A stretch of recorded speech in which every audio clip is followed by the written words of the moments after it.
I speak?" He saw that I was in earnest, and stooping, took my hand, and raising it to his lips, kissed it. It seemed but poor comfort to so brave and unselfish a soul, and impulsively I bent over and kissed him. The tears rose in his eyes, and there was a momentary choking in his throat. He said quite calmly, "Little girl, you will never regret that true-hearted kindness, so long as ever you live." Then he went into the study to his friend. Little girl, the very words he had used to Lucy, and oh, but he proved himself a friend. The telegram from Mina Harker brings a sense of urgency and purpose to the narrative, as the characters prepare for their final confrontation. Chapter 18. Dr. Seward's Diary. The 30th of September, I got home at 5 o'clock, and found that Godalming and Morris had not only arrived, but had already studied the transcript of the various diaries and letters which Harker and his wonderful wife had made and arranged. Harker had not yet returned from his visit to the Carious men, of whom Dr. Hennessy had written to me. Mrs. Harker gave us a cup of tea, and I can honestly say that, for the first time since I have lived in it, this old house seemed like home. When we had finished, Mrs. Harker said, "Dr. Seward, may I ask a favor? I want to see your patient, Mr. Renfield. Do let me see him. What you have said of him in your diary interests me so much." She looked so appealing and so pretty that I could not refuse her, and there was no possible reason why I should, so I took her with me. When I went into the room, I told the man that a lady would like to see him, to which he simply answered, "Why?" "She is going through the house, and wants to see everyone in it," I answered. "Oh, very well," he said, "let her come in, by all means, but just wait a minute till I tidy up the place." His method of tidying was peculiar. He simply swallowed all the flies and spiders in the boxes before I could stop him. It was quite evident that he feared, or was jealous of, some interference. When he had got through his disgusting task, he said cheerfully, "Let the lady come in," and sat down on the edge of his bed with his head down, but with his eyelids raised so that he could see her as she entered. For a moment I thought that he might have some homicidal intent. I remembered how quiet he had been just before he attacked me in my own study, and I took care to stand where I could seize him at once if he attempted to make a spring at her. She came into the room with an easy gracefulness which would at once command the respect of any lunatic, for easiness is one of the qualities mad people most respect. She walked over to him, smiling pleasantly, and held out her hand. "Good evening, Mr. Renfield," said she. "You see, I know you, for Dr. Seward has told me of you." He made no immediate reply, but eyed her all over intently with a set frown on his face. This look gave way to one of wonder, which merged in doubt. Then, to my intense astonishment, he said, "You're not the girl the doctor wanted to marry, are you?" "You can't be, you know, for she's dead." Mrs. Harker smiled sweetly as she replied, "Oh no. I have a husband of my own, to whom I was married before I ever saw Dr. Seward, or he me. I am Mrs. Harker." "Then what are you doing here?" "My husband and I are staying on a visit with Dr. Seward." "Then don't stay." "But why not?" I thought that this style of conversation might not be pleasant to Mrs. Harker, any more than it was to me, so I joined in. "How did you know I wanted to marry anyone?" His reply was simply contemptuous, given in a pause in which he turned his eyes from Mrs. Harker to me, instantly turning them back again. "What an asinine question!" "I don't see that at all, Mr. Renfield," said Mrs. Harker, at once championing me. He replied to her with as much courtesy and respect as he had shown contempt to me. "You will, of course, understand, Mrs. Harker, that when a man is so loved and honored as our host is, everything regarding him is of interest in our little community. Dr. Seward is loved not only by his household and his friends, but even by his patients, who, being some of them hardly in mental equilibrium, are apt to distort causes and effects. Since I myself have been an inmate of a lunatic asylum, I cannot but notice that the sophistic tendencies of some of its inmates lean towards the errors of non causa and ignoratio elenchi. I positively opened my eyes at this new development. Here was my own pet lunatic, the most pronounced of his type that I had ever met with, talking elemental philosophy, and with the manner of a polished gentleman. I wonder if it was Mrs. Harker's presence which had touched some chord in his memory. If this new face was spontaneous, or in any way due to her unconscious influence, she must have some rare gift or power.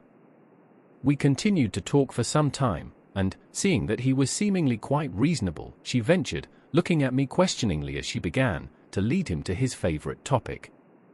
I was again astonished, for he addressed himself to the question with the impartiality of the completest sanity. He even took himself as an example when he mentioned certain things. Why, I myself am an instance of a man who had a strange belief. Indeed, it was no wonder that my friends were alarmed, and insisted on my being put under control. I used to fancy that life was a positive and perpetual entity, and that by consuming a multitude of live things, no matter how low in the scale of creation, one might indefinitely prolong life. At times I held the belief so strongly that I actually tried to take human life. The doctor here will bear me out that on one occasion I tried to kill him for the purpose of strengthening my vital powers by the assimilation with my own body of his life through the medium of his blood, relying, of course, upon the scriptural phrase, "For the blood is the life." Though, indeed, the vendor of a certain nostrum has vulgarized the truism to the very point of contempt. Isn't that true, Doctor? I nodded assent, for I was so amazed that I hardly knew what to either think or say. It was hard to imagine that I had seen him eat up his spiders and flies not 5 minutes before. Looking at my watch, I saw that I should go to the station to meet Van Helsing, so I told Mrs. Harker that it was time to leave. She came at once, after saying pleasantly to Mr. Renfield, "Goodbye, and I hope I may see you often, under auspices pleasanter to yourself," to which, to my astonishment, he replied, "Goodbye, my dear. I pray God I may never see your sweet face again. May he bless and keep you." When I went to the station to meet Van Helsing, I left the boys behind me. Poor Art seemed more cheerful than he has been since Lucy first took ill, and Quincy is more like his own bright self than he has been for many a long day. Van Helsing stepped from the carriage with the eager nimbleness of a boy. He saw me at once, and rushed up to me, saying, "Ah, friend John, how goes all?" "Well?" "So. I have been busy, for I come here to stay if need be. All affairs are settled with me, and I have much to tell." "Madam Mina is with you?" "Yes." "And her so fine husband?" "And Arthur and my friend Quincy, they are with you, too." "Good." As I drove to the house I told him of what had passed, and of how my own diary had come to be of some use through Mrs. Harker's suggestion, at which the professor interrupted me. "Ah, that wonderful Madam Mina. She has man's brain, a brain that a man should have were he much gifted, and a woman's heart. The good God fashioned her for a purpose, believe me, when he made that so good combination. Friend John, up to now fortune has made that woman of help to us. After tonight she must not have to do with this so terrible affair. It is not good that she run a risk so great. We men are determined, nay, are we not pledged, to destroy this monster, but it is no part for a woman. Even if she be not harmed, her heart may fail her in so much and so many horrors, and hereafter she may suffer, both in waking, from her nerves, and in sleep, from her dreams. And, besides, she is young woman and not so long married, there may be other things to think of some time, if not now. You tell me she has wrote all, then she must consult with us, but tomorrow she say goodbye to this work, and we go alone." I agreed heartily with him, and then I told him what we had found in his absence, that the house which Dracula had bought was the very next one to my own. He was amazed, and a great concern seemed to come on him. "Oh, that we had known it before," he said, "for then we might have reached him in time to save poor Lucy. However, the milk that is spilt cries not out afterwards, as you say. We shall not think of that, but go on our way to the end." Then he fell into a silence that lasted till we entered my own gateway. Before we went to prepare for dinner he said to Mrs. Harker, "I am told, Madam Mina, by my friend John that you and your husband have put up in exact order all things that have been, up to this moment." "Not up to this moment, Professor," she said impulsively, "but up to this morning." "But why not up to now?" We have seen hitherto how good light all the little things have made. We have told our secrets, and yet no one who has told is the worse for it. Mrs. Harker began to blush, and taking a paper from her pockets, she said, "Dr. Van Helsing, will you read this, and tell me if it must go in? It is my record of today. I too have seen the need of putting down at present everything, however trivial, but there is little in this except what is personal. Must it go in?" The professor read it over gravely, and handed it back, saying, "It need not go in if you do not wish it, but I pray that it may. It can but make your husband love you the more, and all us, your friends, more honor you, as well as more esteem and love." She took it back with another blush and a bright smile. "And so now, up to this very hour, all the records we have are complete and in order." The professor took away one copy to study after dinner, and before our meeting, which is fixed for 9 o'clock. The rest of us have already read everything, so when we meet in the study we shall all be informed as to facts, and can arrange our plan of battle with this terrible and mysterious enemy. Mina Harker's Journal. The 30th of September, when we met in Dr. Seward's study 2 hours after dinner, which had been at 6 o'clock, we unconsciously formed a sort of board or committee. Professor Van Helsing took the head of the table, to which Dr. Seward motioned him as he came into the room. He made me sit next to him on his right, and asked me to act as secretary. Jonathan sat next to me. Opposite us were Lord Godalming, Dr. Seward, and Mr. Morris, Lord Godalming being next the professor, and Dr. Seward in the centre. The professor said, "I may, I suppose, take it that we are all acquainted with the facts that are in these papers." We all expressed assent, and he went on, "Then it were, I think, good that I tell you something of the kind of enemy with which we have to deal.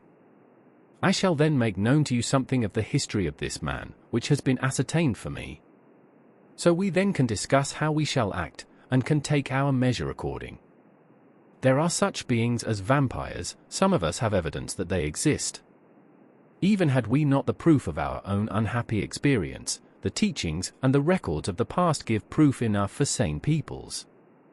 I admit that at the first I was skeptic.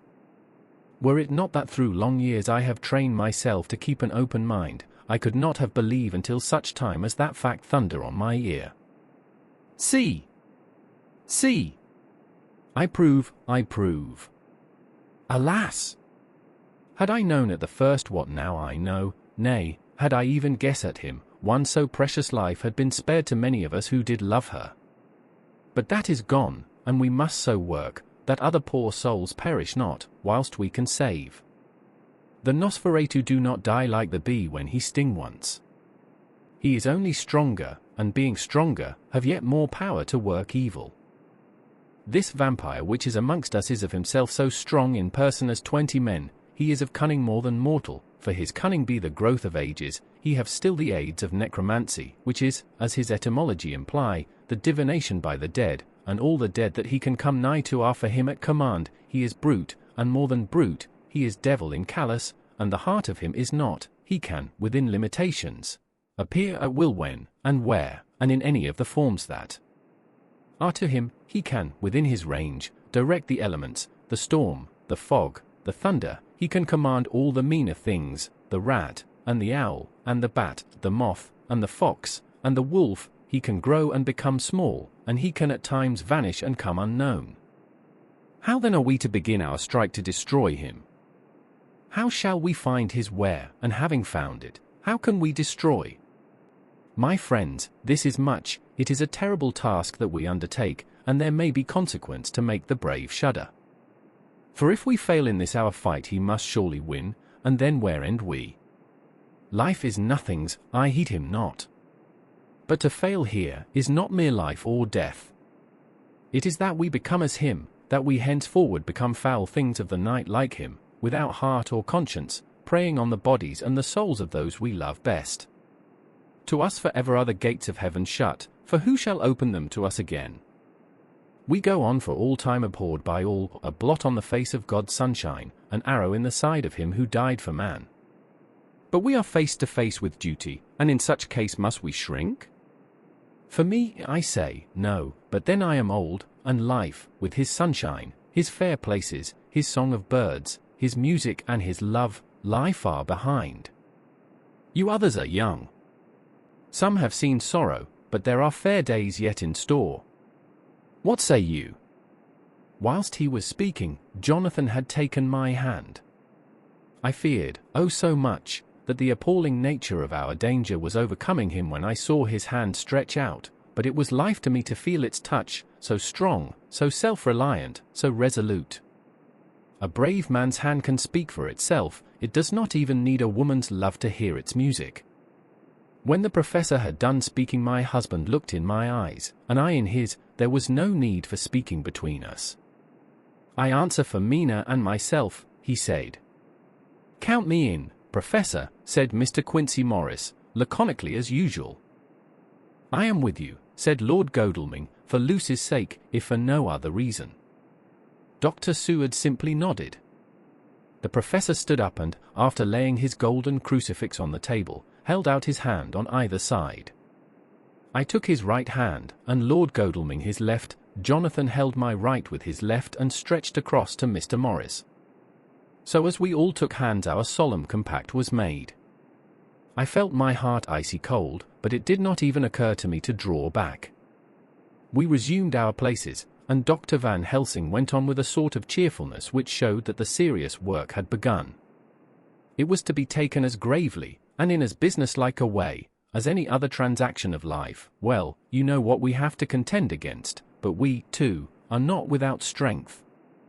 We have on our side power of combination, a power denied to the vampire kind. We have sources of science, we are free to act and think, and the hours of the day and the night are ours equally.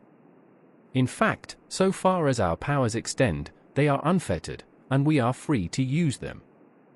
We have self-devotion in a cause, and an end to achieve which is not a selfish one. These things are much. Now let us see how far the general powers arrayed against us are restrict, and how the individual cannot. In fine, let us consider the limitations of the vampire in general, and of this one in particular. All we have to go upon are traditions and superstitions.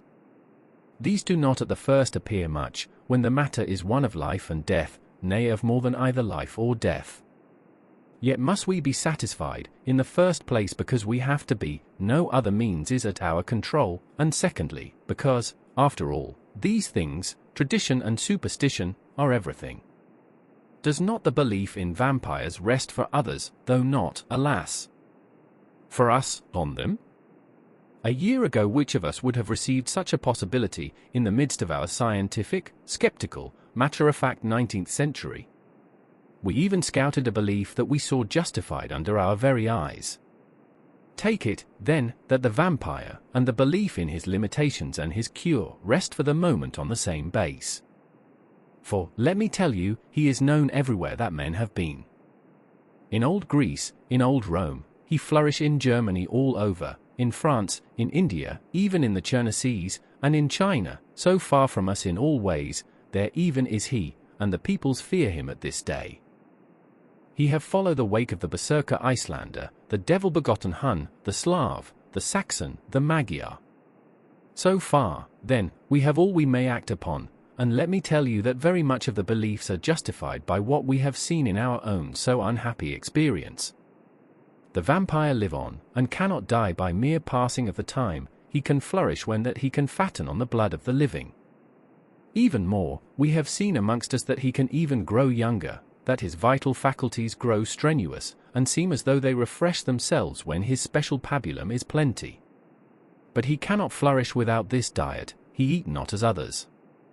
Even friend Jonathan, who lived with him for weeks, did never see him to eat, never. He throws no shadow, he make in the mirror no reflect, as again Jonathan observe. He has the strength of many of his hand, witness again Jonathan when he shut the door against the wolves, and when he help him from the diligence too. He can transform himself to wolf, as we gather from the ship arrival in Whitby, when he tear open the dog, he can be as bat, as Madam Mina saw him on the window at Whitby, and as friend John saw him fly from this so near house, and as my friend Quincy saw him at the window of Miss Lucy.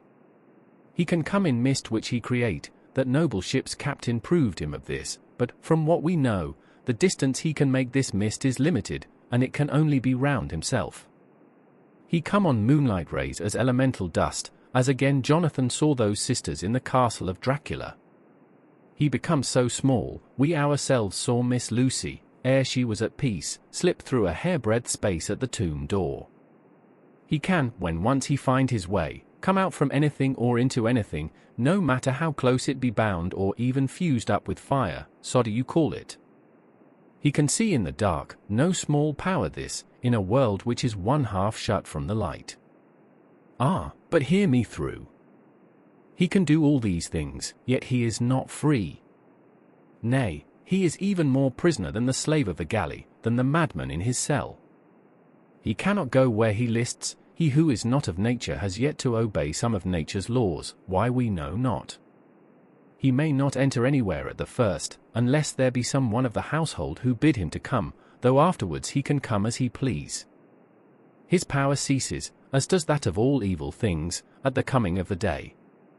Only at certain times can he have limited freedom. If he be not at the place whither he is bound, he can only change himself at noon or at exact sunrise or sunset. These things are we told, and in this record of ours we have proof by inference. Thus, whereas he can do as he will within his limit, when he have his earth home, his coffin home, his hell home, the place unhallowed, as we saw when he went to the grave of the suicide at Whitby, still at other time he can only change when the time come. It is said, too, that he can only pass running water at the slack or the flood of the tide.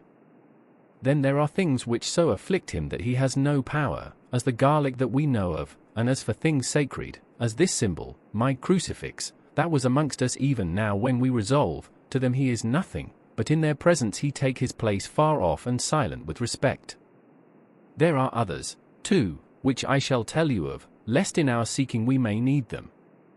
The branch of wild rose on his coffin keep him that he move not from it, a sacred bullet fired into the coffin kill him so that he be true dead, and as for the stake through him, we know already of its peace, or the cut-off head that giveth rest. We have seen it with our eyes. Thus when we find the habitation of this man that was, we can confine him to his coffin and destroy him, if we obey what we know. But he is clever.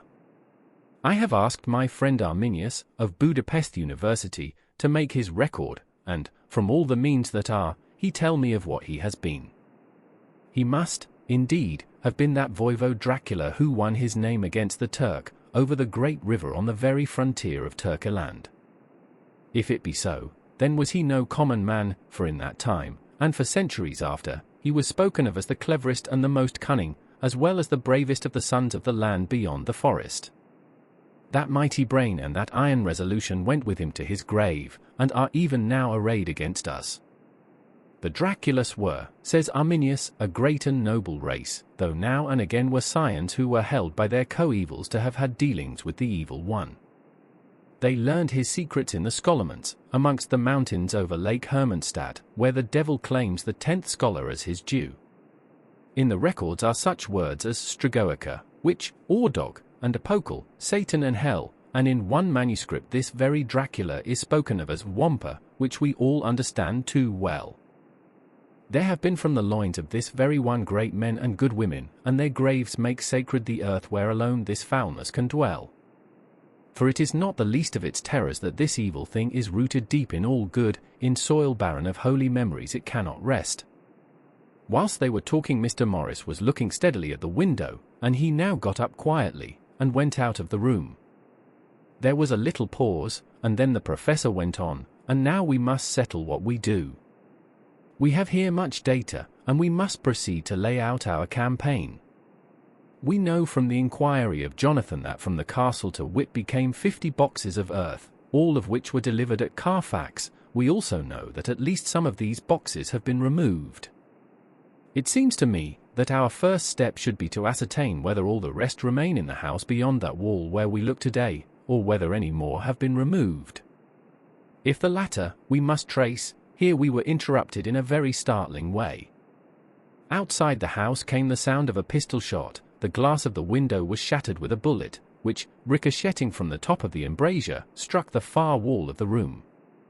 I am afraid I am at heart a coward, for I shrieked out. The men all jumped to their feet, Lord Godalming flew over to the window and threw up the sash. As he did so, we heard Mr. Morris's voice without. "Sorry. I fear I have alarmed you. I shall come in and tell you about it." A minute later he came in and said, "It was an idiotic thing of me to do, and I ask your pardon, Mrs. Harker, most sincerely. I fear I must have frightened you terribly. But the fact is that whilst the professor was talking there came a big bat and sat on the window sill. I have got such a horror of the damned brutes from recent events that I cannot stand them, and I went out to have a shot, as I have been doing of late of evenings, whenever I have seen one.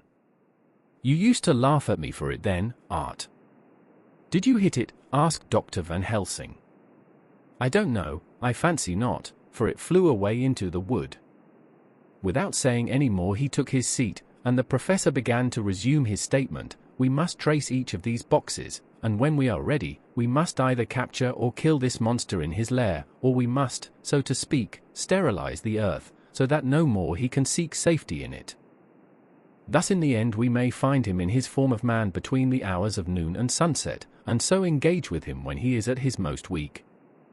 And now for you, Madam Mina, this night is the end until all be well. You are too precious to us to have such risk. When we part tonight, you no more must question. We shall tell you all in good time. We are men and are able to bear, but you must be our star and our hope, and we shall act all the more free that you are not in the danger, such as we are." All the men, even Jonathan, seemed relieved, but it did not seem to me good that they should brave danger and, perhaps, lessen their safety, strength being the best safety, through care of me, but their minds were made up, and, though it was a bitter pill for me to swallow, I could say nothing, save to accept their chivalrous care of me. Mr. Morris resumed the discussion. "As there is no time to lose, I vote we have a look at his house right now. Time is everything with him, and swift action on our part may save another victim." I own that my heart began to fail me when the time for action came so close, but I did not say anything, for I had a greater fear that if I appeared as a drag or a hindrance to their work, they might even leave me out of their counsels altogether. They have now gone off to Carfax, with means to get into the house. Manlike, they had told me to go to bed and sleep, as if a woman can sleep when those she loves are in danger. I shall lie down and pretend to sleep, lest Jonathan have added anxiety about me when he returns. Dr. Seward's Diary.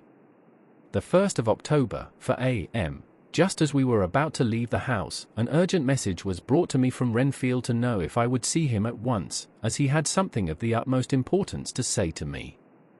I told the messenger to say that I would attend to his wishes in the morning. I was busy just at the moment.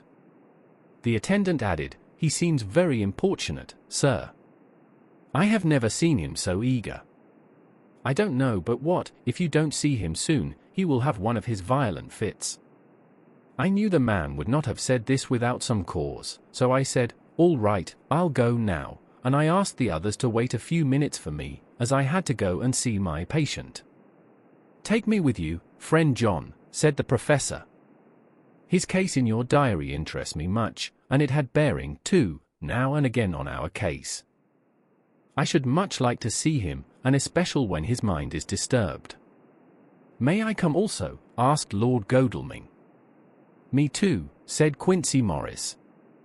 "May I come?" said Harker. I nodded, and we all went down the passage together. We found him in a state of considerable excitement, but far more rational in his speech and manner than I had ever seen him. There was an unusual understanding of himself, which was unlike anything I had ever met with in a lunatic, and he took it for granted that his reasons would prevail with others entirely sane. We all four went into the room, but none of the others at first said anything. His request was that I would at once release him from the asylum and send him home. This he backed up with arguments regarding his complete recovery, and adduced his own existing sanity. "I appeal to your friends," he said, "they will, perhaps, not mind sitting in judgment on my case. By the way, you have not introduced me." I was so much astonished that the oddness of introducing a madman in an asylum did not strike me at the moment, and, besides, there was a certain dignity in the man's manner, so much of the habit of equality, that I at once made the introduction. "Lord Godalming, Professor Van Helsing, Mr. Quincy Morris, of Texas, Mr. Renfield. He shook hands with each of them, saying in turn, Lord Godalming, I had the honor of seconding your father at the Wyndham. I grieve to know, by your holding the title, that he is no more. He was a man loved and honored by all who knew him, and in his youth was, I have heard, the inventor of a burnt rum punch, much patronized on Derby night. Mr. Morris, you should be proud of your great state. Its reception into the Union was a precedent which may have far-reaching effects hereafter, when the pole and the tropics may hold alliance to the stars and stripes. The power of treaty may yet prove a vast engine of enlargement, when the Monroe Doctrine takes its true place as a political fable. What shall any man say of his pleasure at meeting Van Helsing? Sir, I make no apology for dropping all forms of conventional prefix. When an individual has revolutionized therapeutics by his discovery of the continuous evolution of brain matter, conventional forms are unfitting, since they would seem to limit him to one of a class. You, gentlemen, who by nationality, by heredity, or by the possession of natural gifts, are fitted to hold your respective places in the moving world, I take to witness that I am as sane as at least the majority of men who are in full possession of their liberties. And I am sure that you, Dr. Seward, humanitarian and medico-jurist as well as scientist, will deem it a moral duty to deal with me as one to be considered as under exceptional circumstances. He made this last appeal with a courtly air of conviction which was not without its own charm. I think we were all staggered. For my own part, I was under the conviction, despite my knowledge of the man's character and history, that his reason had been restored, and I felt under a strong impulse to tell him that I was satisfied as to his sanity, and would see about the necessary formalities for his release in the morning. I thought it better to wait, however, before making so grave a statement, for of old I knew the sudden changes to which this particular patient was liable. So I contented myself with making a general statement that he appeared to be improving very rapidly, that I would have a longer chat with him in the morning, and would then see what I could do in the direction of meeting his wishes. This did not at all satisfy him, for he said quickly, But I fear, Dr. Seward, that you hardly apprehend my wish. I desire to go at once, here, now, this very hour, this very moment, if I may. Time presses, and in our implied agreement with the old scytheman it is of the essence of the contract. I am sure it is only necessary to put before so admirable a practitioner as Dr. Seward so simple, yet so momentous a wish, to ensure its fulfillment. He looked at me keenly, and seeing the negative in my face, turned to the others, and scrutinized them closely. Not meeting any sufficient response, he went on, Is it possible that I have erred in my supposition? You have, I said frankly, but at the same time, as I felt, brutally. There was a considerable pause, and then he said slowly, Then I suppose I must only shift my ground of request. Let me ask for this concession, boon, privilege, what you will. I am content to implore in such a case, not on personal grounds, but for the sake of others. I am not at liberty to give you the whole of my reasons, but you may, I assure you, take it from me that they're good ones, sound and unselfish, and spring from the highest sense of duty. Could you look, sir, into my heart, you would approve to the full the sentiments which animate me. Nay, more, you would count me amongst the best and truest of your friends. Again he looked at us all keenly. I had a growing conviction that this sudden change of his entire intellectual method was but yet another form or phase of his madness, and so determined to let him go on a little longer, knowing from experience that he would, like all lunatics, give himself away in the end. Van Helsing was gazing at him with a look of utmost intensity, his bushy eyebrows almost meeting with the fixed concentration of his look. He said to Renfield in a tone which did not surprise me at the time, but only when I thought of it afterwards, for it was as of one addressing an equal, Can you not tell frankly your real reason for wishing to be free tonight? I will undertake that if you will satisfy even me, a stranger, without prejudice, and with the habit of keeping an open mind, Dr. Seward will give you, at his own risk and on his own responsibility, the privilege you seek. He shook his head sadly, and with a look of poignant regret on his face. The professor went on, Come, sir, bethink yourself. You claim the privilege of reason in the highest degree, since you seek to impress us with your complete reasonableness. You do this, whose sanity we have reason to doubt, since you are not yet released from medical treatment for this very defect. If you will not help us in our effort to choose the wisest course, how can we perform the duty which you yourself put upon us? Be wise, and help us, and if we can we shall aid you to achieve your wish." He still shook his head as he said, "Dr. Van Helsing, I have nothing to say. Your argument is complete, and if I were free to speak I should not hesitate a moment, but I am not my own master in the matter. I can only ask you to trust me. If I am refused, the responsibility does not rest with me." I thought it was now time to end the scene, which was becoming too comically grave, so I went towards the door, simply saying, "Come, my friends, we have work to do. Good night." As, however, I got near the door, a new change came over the patient. He moved towards me so quickly that for the moment I feared that he was about to make another homicidal attack. My fears, however, were groundless, for he held up his two hands imploringly, and made his petition in a moving manner. As he saw that the very excess of his emotion was militating against him, by restoring us more to our old relations, he became still more demonstrative. I glanced at Van Helsing, and saw my conviction reflected in his eyes, so I became a little more fixed in my manner, if not more stern, and motioned to him that his efforts were unavailing. I had previously seen something of the same constantly growing excitement in him when he had to make some request of which at the time he had thought much, such, for instance, as when he wanted a cat, and I was prepared to see the collapse into the same sullen acquiescence on this occasion. My expectation was not realized, for, when he found that his appeal would not be successful, he got into quite a frantic condition. He threw himself on his knees, and held up his hands, wringing them in plaintive supplication, and poured forth a torrent of entreaty, with the tears rolling down his cheeks, and his whole face and form expressive of the deepest emotion. "Let me entreat you, Dr. Seward, oh, let me implore you, to let me out of this house at once. Send me away how you will and where you will, send keepers with me with whips and chains, let them take me in a strait waistcoat, manacled and leg-ironed, even to a gale, but let me go out of this. You don't know what you do by keeping me here.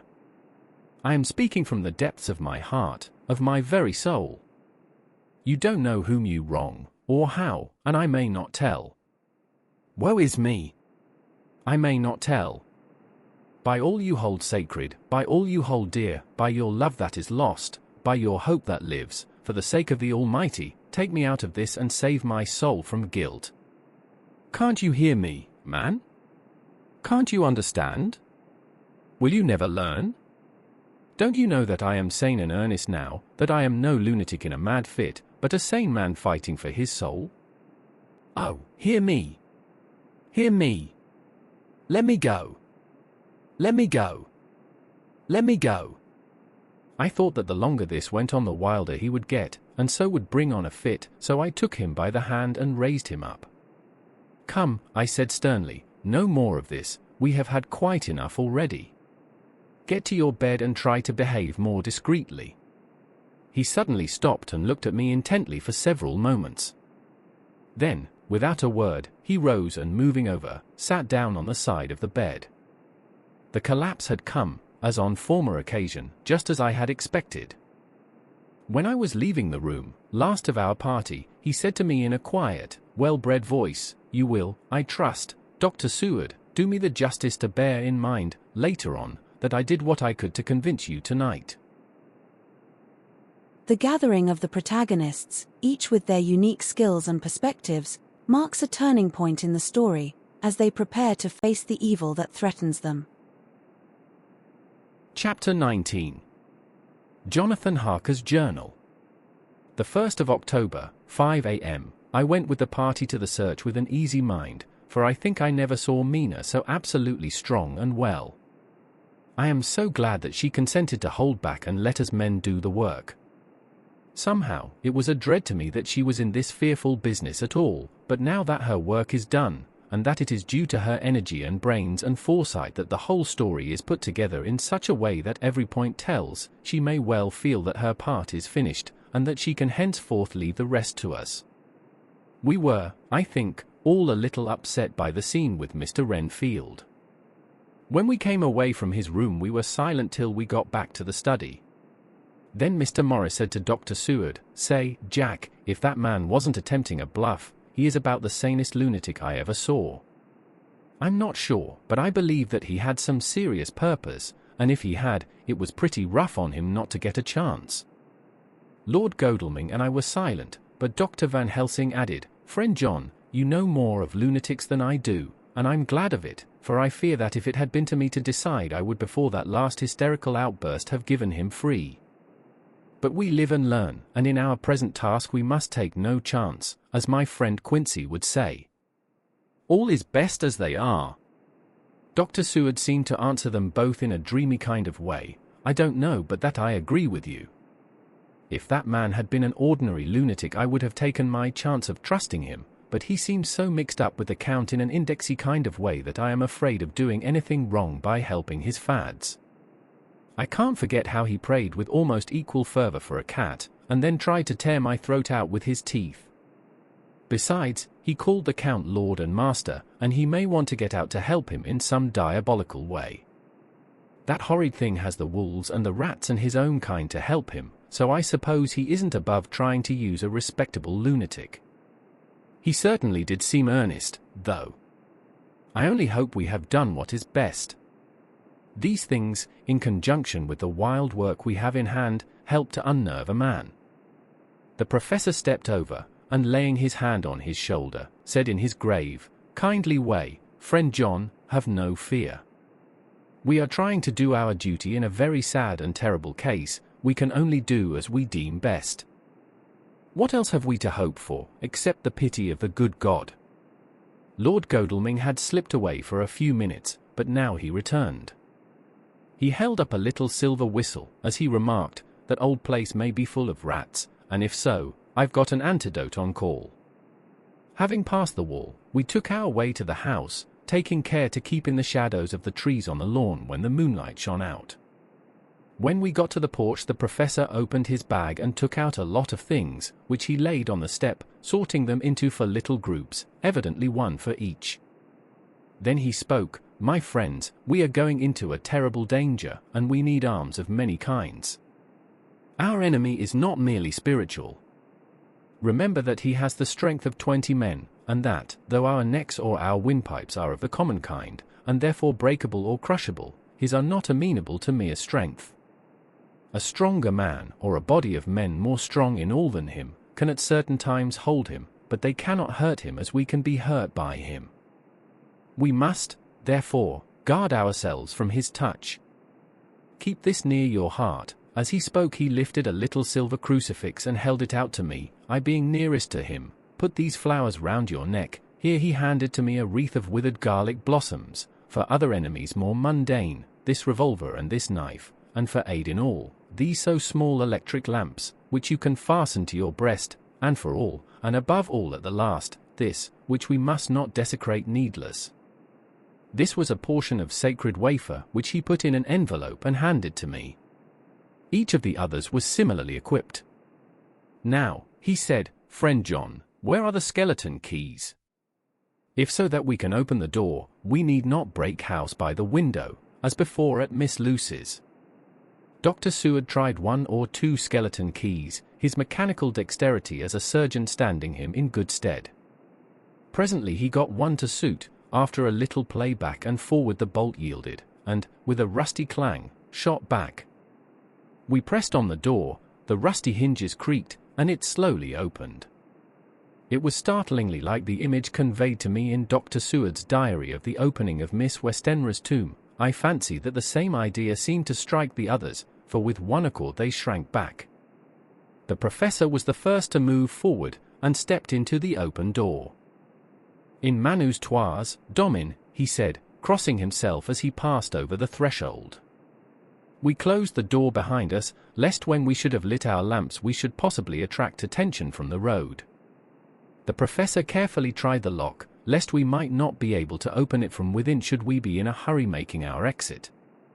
Then we all lit our lamps and proceeded on our search. The light from the tiny lamps fell in all sorts of odd forms, as the rays crossed each other, or the opacity of our bodies threw great shadows. I could not for my life get away from the feeling that there was someone else amongst us. I suppose it was the recollection, so powerfully brought home to me by the grim surroundings, of that terrible experience in Transylvania. I think the feeling was common to us all, for I noticed that the others kept looking over their shoulders at every sound and every new shadow, just as I felt myself doing. The whole place was thick with dust. The floor was seemingly inches deep, except where there were recent footsteps, in which on holding down my lamp I could see marks of hobnails where the dust was cracked.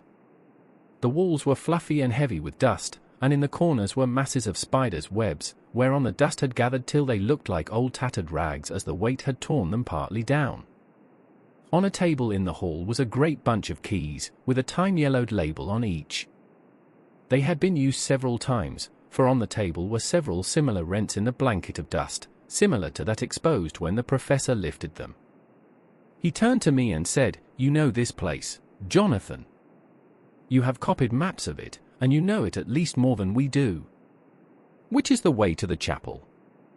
I had an idea of its direction, though on my former visit I had not been able to get admission to it, so I led the way, and after a few wrong turnings found myself opposite a low, arched oaken door, ribbed with iron bands.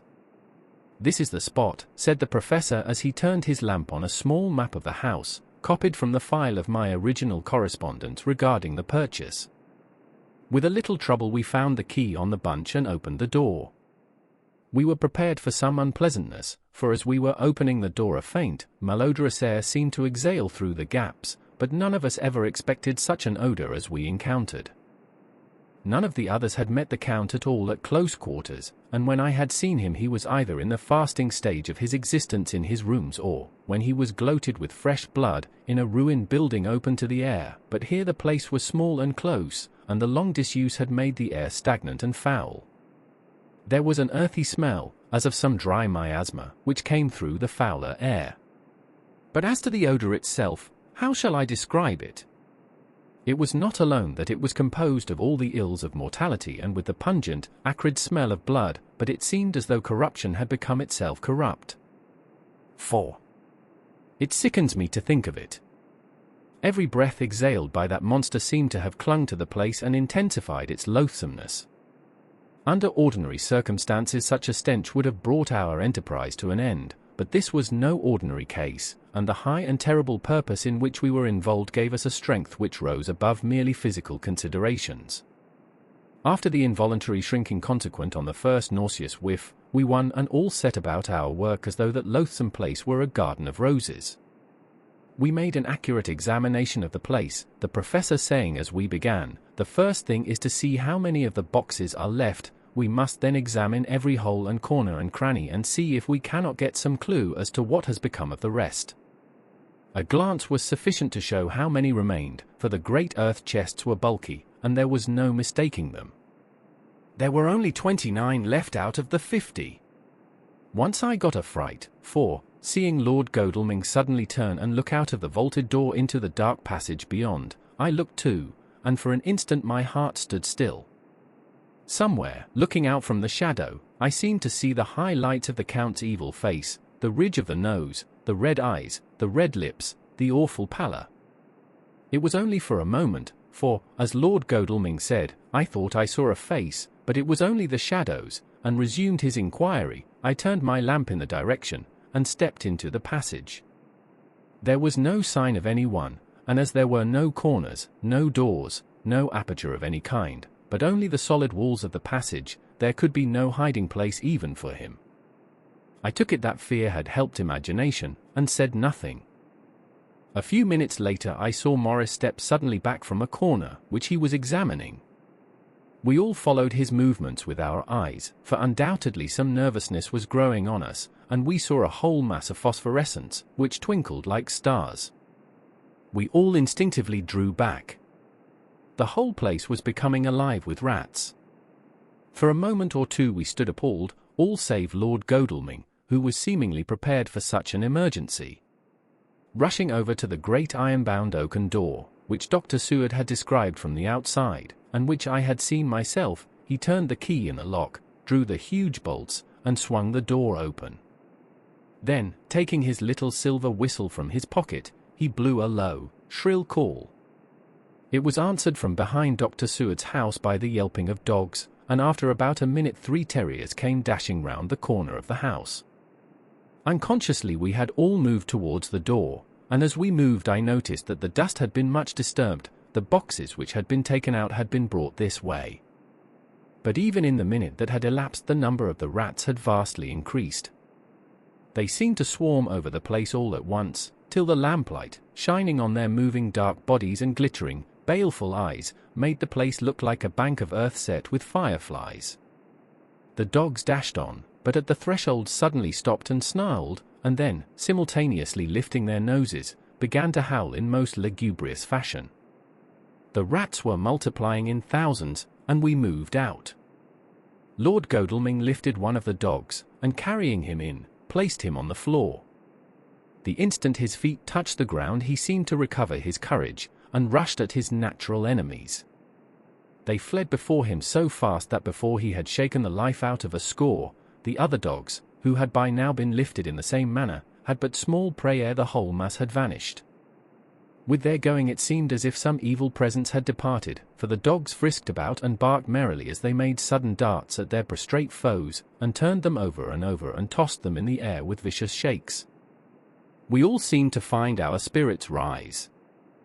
Whether it was the purifying of the deadly atmosphere by the opening of the chapel door, or the relief which we experienced by finding ourselves in the open, I know not, but most certainly the shadow of dread seemed to slip from us like a robe, and the occasion of our coming lost something of its grim significance, though we did not slacken a whit in our resolution. We closed the outer door and barred and locked it, and bringing the dogs with us, began our search of the house. We found nothing throughout except dust in extraordinary proportions, and all untouched save for my own footsteps when I had made my first visit. Never once did the dogs exhibit any symptom of uneasiness, and even when we returned to the chapel they frisked about as though they had been rabbit hunting in a summer wood.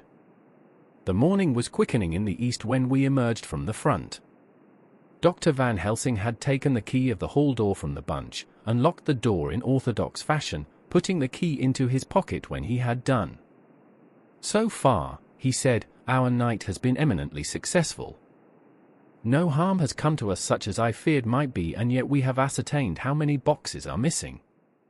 More than all do I rejoice that this, our first, and perhaps our most difficult and dangerous, step has been accomplished without the bringing thereinto our most sweet Madam Mina, or troubling her waking or sleeping thoughts with sights and sounds and smells of horror which she might never forget. One lesson, too, we have learned, if it be allowable to argue a particulari, that the brute beasts which are to the Count's command are yet themselves not amenable to his spiritual power, for look, these rats that would come to his call, just as from his castle top he summoned the wolves to your going and to that poor mother's cry, though they come to him, they run pell-mell from the so little dogs of my friend Arthur. We have other matters before us, other dangers, other fears, and that monster, he has not used his power over the brute world for the only or the last time tonight. So be it that he has gone elsewhere. Good. It has given us opportunity to Christ checker in some ways in this chess game, which we play for the stake of human souls. And now let us go home.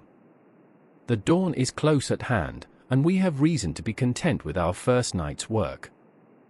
It may be ordained that we have many nights and days to follow, if full of peril, but we must go on, and from no danger shall we shrink. The house was silent when we got back, save for some poor creature who was screaming away in one of the distant wards, and a low, moaning sound from Renfield's room.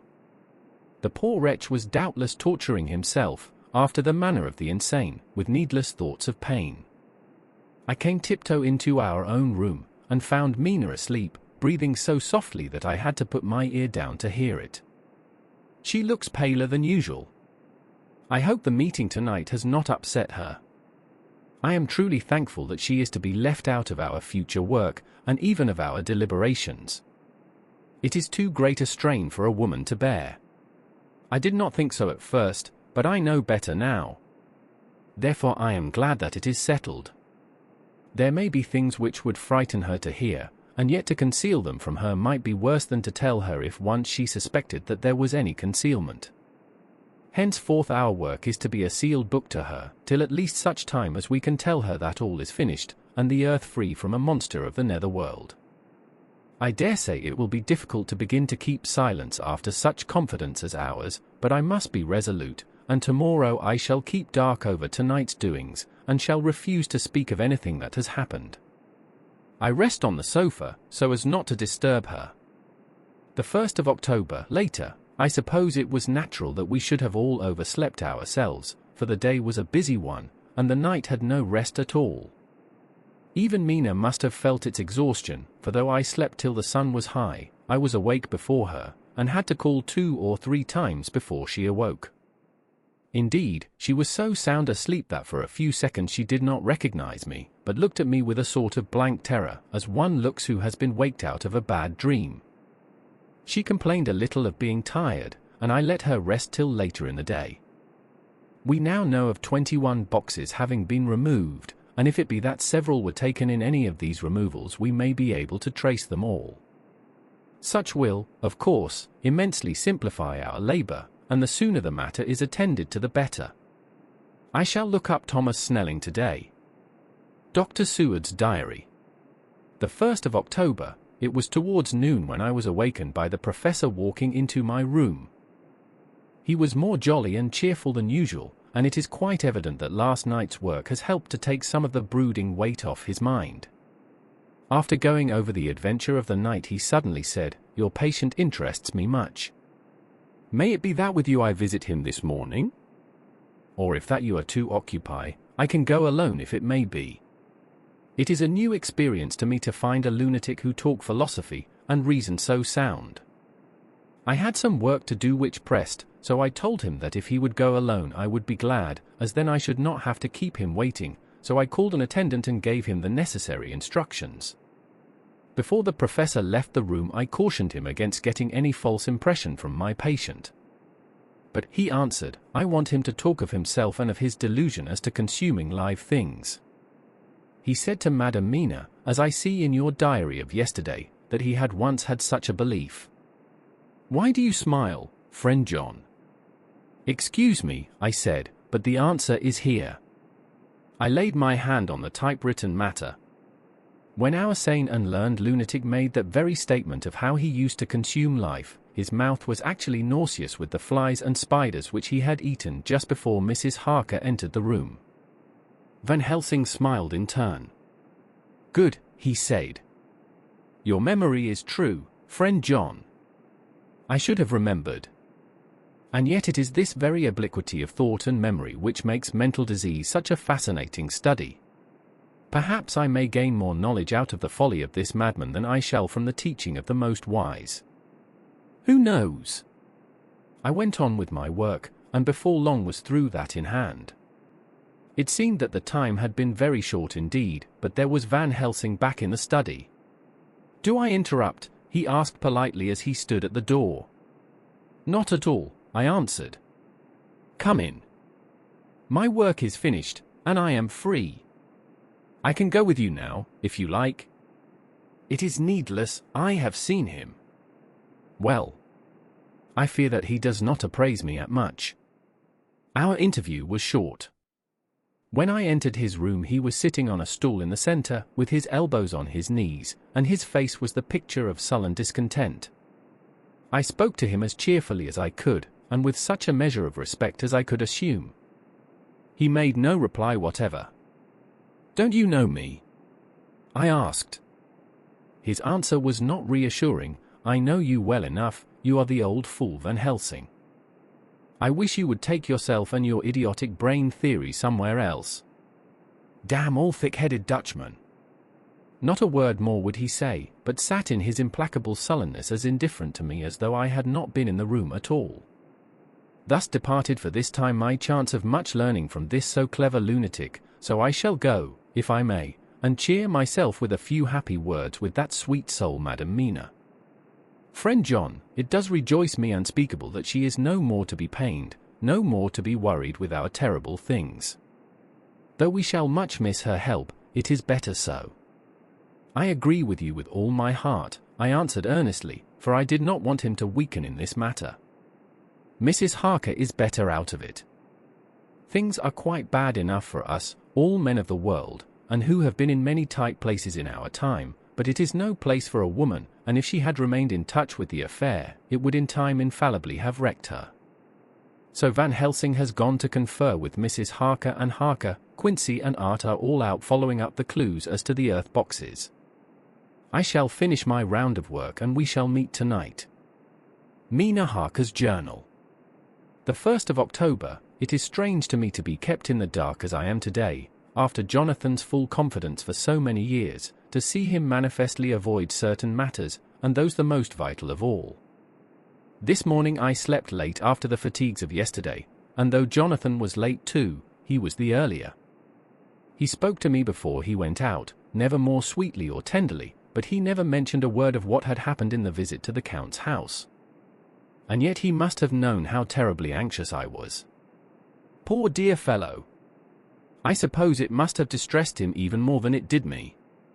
They all agreed that it was best that I should not be drawn further into this awful work, and I acquiesced. But to think that he keeps anything from me! And now I am crying like a silly fool, when I know it comes from my husband's great love and from the good wishes of those other strong men. That has done me good.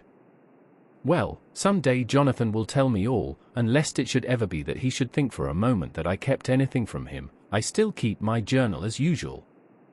Then if he has feared of my trust, one shall show it to him, with every thought of my heart put down for his dear eyes to read. I feel strangely sad and low-spirited today. I suppose it is the reaction from the terrible excitement. Last night I went to bed when the men had gone, simply because they told me to. I didn't feel sleepy, and I did feel full of devouring anxiety.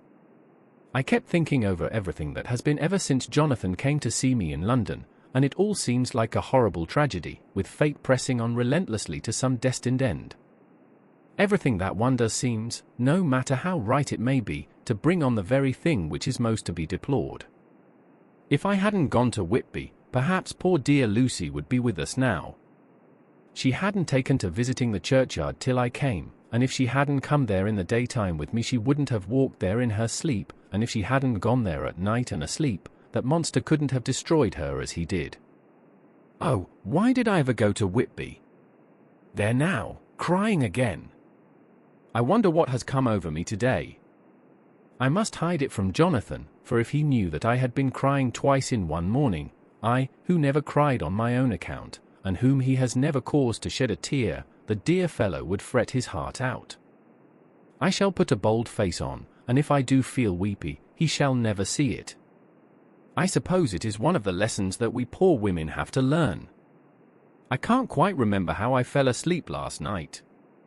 I remember hearing the sudden barking of the dogs and a lot of queer sounds, like praying on a very tumultuous scale, from Mr. Renfield's room, which is somewhere under this. And then there was silence over everything, silence so profound that it startled me, and I got up and looked out of the window. All was dark and silent, the black shadows thrown by the moonlight seeming full of a silent mystery of their own. Not a thing seemed to be stirring, but all to be grim and fixed as death or fate, so that a thin streak of white mist, that crept with almost imperceptible slowness across the grass towards the house, seemed to have a sentience and a vitality of its own. I think that the digression of my thoughts must have done me good, for when I got back to bed I found a lethargy creeping over me. I lay a while, but could not quite sleep, so I got out and looked out of the window again. The mist was spreading, and was now close up to the house, so that I could see it lying thick against the wall, as though it were stealing up to the windows. The poor man was more loud than ever, and though I could not distinguish a word he said, I could in some way recognize in his tone some passionate entreaty on his part. Then there was the sound of a struggle, and I knew that the attendants were dealing with him. I was so frightened that I crept into bed, and pulled the clothes over my head, putting my fingers in my ears. I was not then a bit sleepy, at least so I thought, but I must have fallen asleep, for, except dreams, I do not remember anything until the morning, when Jonathan woke me. I think that it took me an effort and a little time to realize where I was, and that it was Jonathan who was bending over me. My dream was very peculiar, and was almost typical of the way that waking thoughts become merged in, or continued in dreams. I thought that I was asleep and waiting for Jonathan to come back. I was very anxious about him, and I was powerless to act. My feet and my hands and my brain were weighted so that nothing could proceed at the usual pace. And so I slept uneasily and thought. Then it began to dawn upon me that the air was heavy and dank and cold. I put back the clothes from my face and found, to my surprise, that all was dim around. The gaslight which I had left lit for Jonathan, but turned down, came only like a tiny red spark through the fog, which had evidently grown thicker and poured into the room. Then it occurred to me that I had shut the window before I had come to bed. I would have got out to make certain on the point, but some leaden lethargy seemed to chain my limbs and even my will. I lay still and endured, that was all. I closed my eyes, but could still see through my eyelids. It is wonderful what tricks our dreams play us, and how conveniently we can imagine. The mist grew thicker and thicker, and I could see now how it came in, for I could see it like smoke, or with the white energy of boiling water, pouring in, not through the window, but through the joinings of the door. It got thicker and thicker, till it seemed as if it became concentrated into a sort of pillar of cloud in the room, through the top of which I could see the light of the gas shining like a red eye. Things began to whirl through my brain just as the cloudy column was now whirling in the room, and through it all came the scriptural words, "a pillar of cloud by day and of fire by night." Was it indeed some such spiritual guidance that was coming to me in my sleep? But the pillar was composed of both the day and the night guiding, for the fire was in the red eye, which at the thought got a new fascination for me, till, as I looked, the fire divided, and seemed to shine on me through the fog like two red eyes, such as Lucy told me of in her momentary mental wandering when, on the cliff, the dying sunlight struck the windows of St. Mary's Church. Suddenly the horror burst upon me that it was thus that Jonathan had seen those awful women growing into reality through the whirling mist in the moonlight, and in my dream I must have fainted, for all became black darkness. The last conscious effort which imagination made was to show me a livid white face bending over me out of the mist. I must be careful of such dreams, for they would unseat one's reason if there were too much of them. I would get Dr. Van Helsing or Dr. Seward to prescribe something for me which would make me sleep, only that I fear to alarm them. Such a dream at the present time would become woven into their fears for me. Tonight I shall strive hard to sleep naturally. If I do not, I shall tomorrow night get them to give me a dose of chloral, that cannot hurt me for once, and it will give me a good night's sleep. Last night tired me more than if I had not slept at all. The 2nd of October, 10 p.m. Last night I slept, but did not dream. I must have slept soundly, for I was not waked by Jonathan coming to bed, but the sleep has not refreshed me, for today I feel terribly weak and spiritless. I spent all yesterday trying to read, or lying down dozing. In the afternoon Mr. Renfield asked if he might see me. Poor man, he was very gentle, and when I came away he kissed my hand and bade God bless me. Some way it affected me much. I am crying when I think of him. This is a new weakness, of which I must be careful. Jonathan would be miserable if he knew I had been crying. He and the others were out till dinner time, and they all came in tired. I did what I could to brighten them up, and I suppose that the effort did me good, for I forgot how tired I was. After dinner they sent me to bed, and all went off to smoke together, as they said, but I knew that they wanted to tell each other of what had occurred to each during the day. I could see from Jonathan's manner that he had something important to communicate. I was not so sleepy as I should have been, so before they went I asked Dr. Seward to give me a little opiate of some kind, as I had not slept well the night before. He very kindly made me up a sleeping draught, which he gave to me, telling me that it would do me no harm, as it was very mild. I have taken it, and am waiting for sleep, which still keeps aloof.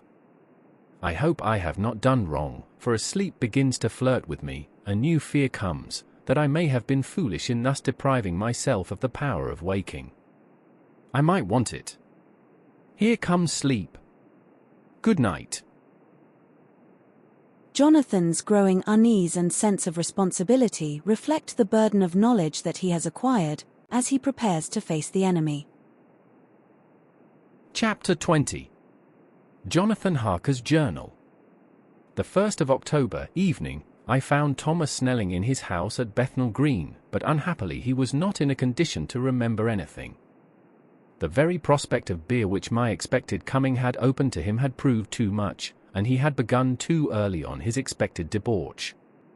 I learned, however, from his wife, who seemed a decent, poor soul, that he was only the assistant to Smollett, who of the two mates was the responsible person. So off I drove to Walworth, and found Mr. Joseph Smollett at home and in his shirt-sleeves, taking a late tea out of a saucer. He is a decent, intelligent fellow, distinctly a good, reliable type of workman, and with a headpiece of his own. He remembered all about the incident of the boxes, and from a wonderful dog's-eared notebook, which he produced from some mysterious receptacle about the seat of his trousers, and which had hieroglyphical entries in thick, half-obliterated pencil, he gave me the destinations of the boxes. There were, he said, 6 in the cartload which he took from Carfax and left at 197, Chickson Street, Mile End New Town, and another 6 which he deposited at Jamaica Lane, Bermondsey. If then the Count meant to scatter these ghastly refuges of his over London, these places were chosen as the first of delivery, so that later he might distribute more fully. The systematic manner in which this was done made me think that he could not mean to confine himself to 2 sides of London. He was now fixed on the far east of the northern shore, on the east of the southern shore, and on the south.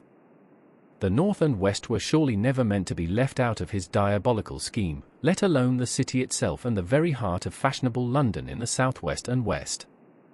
I went back to Smollett, and asked him if he could tell us if any other boxes had been taken from Carfax. He replied, "Well, governor, you've treated me werry handsome. I had given him half a sovereign, and I'll tell you all I know. I heard a man by the name of Bloxham say 4 nights ago in the R&Ounds, in Pincher's Alley, as he and his mate had a rare dusty job in her old house at Perfect. There ain't many such jobs as this air, and I'm thinking that maybe Sam Bloxham could tell ye summat." I asked if he could tell me where to find him. I told him that if he could get me the address it would be worth another half sovereign to him. So he gulped down the rest of his tea and stood up, saying that he was going to begin the search then and there. At the door he stopped, and said, "Look governor, there ain't no sense in me keeping you here.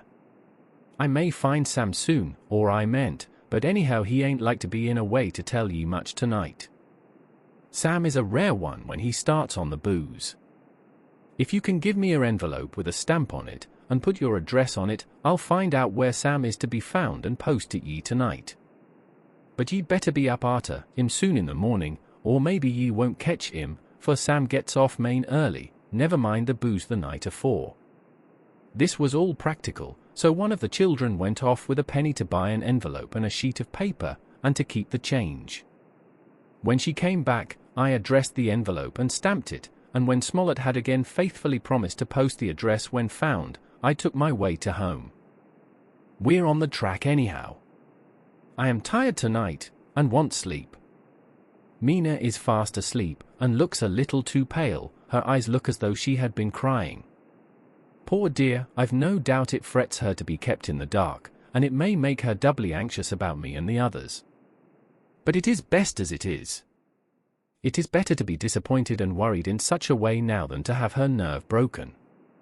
The doctors were quite right to insist on her being kept out of this dreadful business. I must be firm, for on me this particular burden of silence must rest. I shall not ever enter on the subject with her under any circumstances. Indeed, it may not be a hard task, after all, for she herself has become reticent on the subject, and has not spoken of the Count or his doings ever since we told her of our decision. The 2nd of October, evening, a long and trying and exciting day. By the first post I got my directed envelope with a dirty scrap of paper enclosed, on which was written with a carpenter's pencil in a sprawling hand, Sam Bloxham, Corcrans, 4, Potter's Court, Bartle Street, Walworth. Ask for the depite. I got the letter in bed, and rose without waking Mina. She looked heavy and sleepy and pale, and far from well. I determined not to wake her, but that, when I should return from this new search, I would arrange for her going back to Exeter. I think she would be happier in our own home, with her daily tasks to interest her, than in being here amongst us and in ignorance. I only saw Dr. Seward for a moment, and told him where I was off to, promising to come back and tell the rest so soon as I should have found out anything. I drove to Walworth and found, with some difficulty, Potter's Court. Mr. Smollett's spelling misled me, as I asked for Potter's Court instead of Potter's Court. However, when I had found the court, I had no difficulty in discovering Corcoran's lodging house. When I asked the man who came to the door for the depite, he shook his head, and said, "I dunno's him. There ain't no such a person, I never heard of him in all my bloomin' days. Don't believe there ain't nobody of that kind living, or anywheres." I took out Smollett's letter, and as I read it seemed to me that the lesson of the spelling of the name of the court might guide me. "What are you?" I asked. "I'm the deputy," he answered. I saw at once that I was on the right track. Phonetic spelling had again misled me. A half-crown tip put the deputy's knowledge at my disposal, and I learned that Mr. Bloxham, who had slept off the remains of his beer on the previous night at Corcoran's, had left for his work at Poplar at 5 o'clock that morning. He could not tell me where the place of work was situated, but he had a vague idea that it was some kind of a newfangled warehouse, and with this slender clue I had to start for Poplar.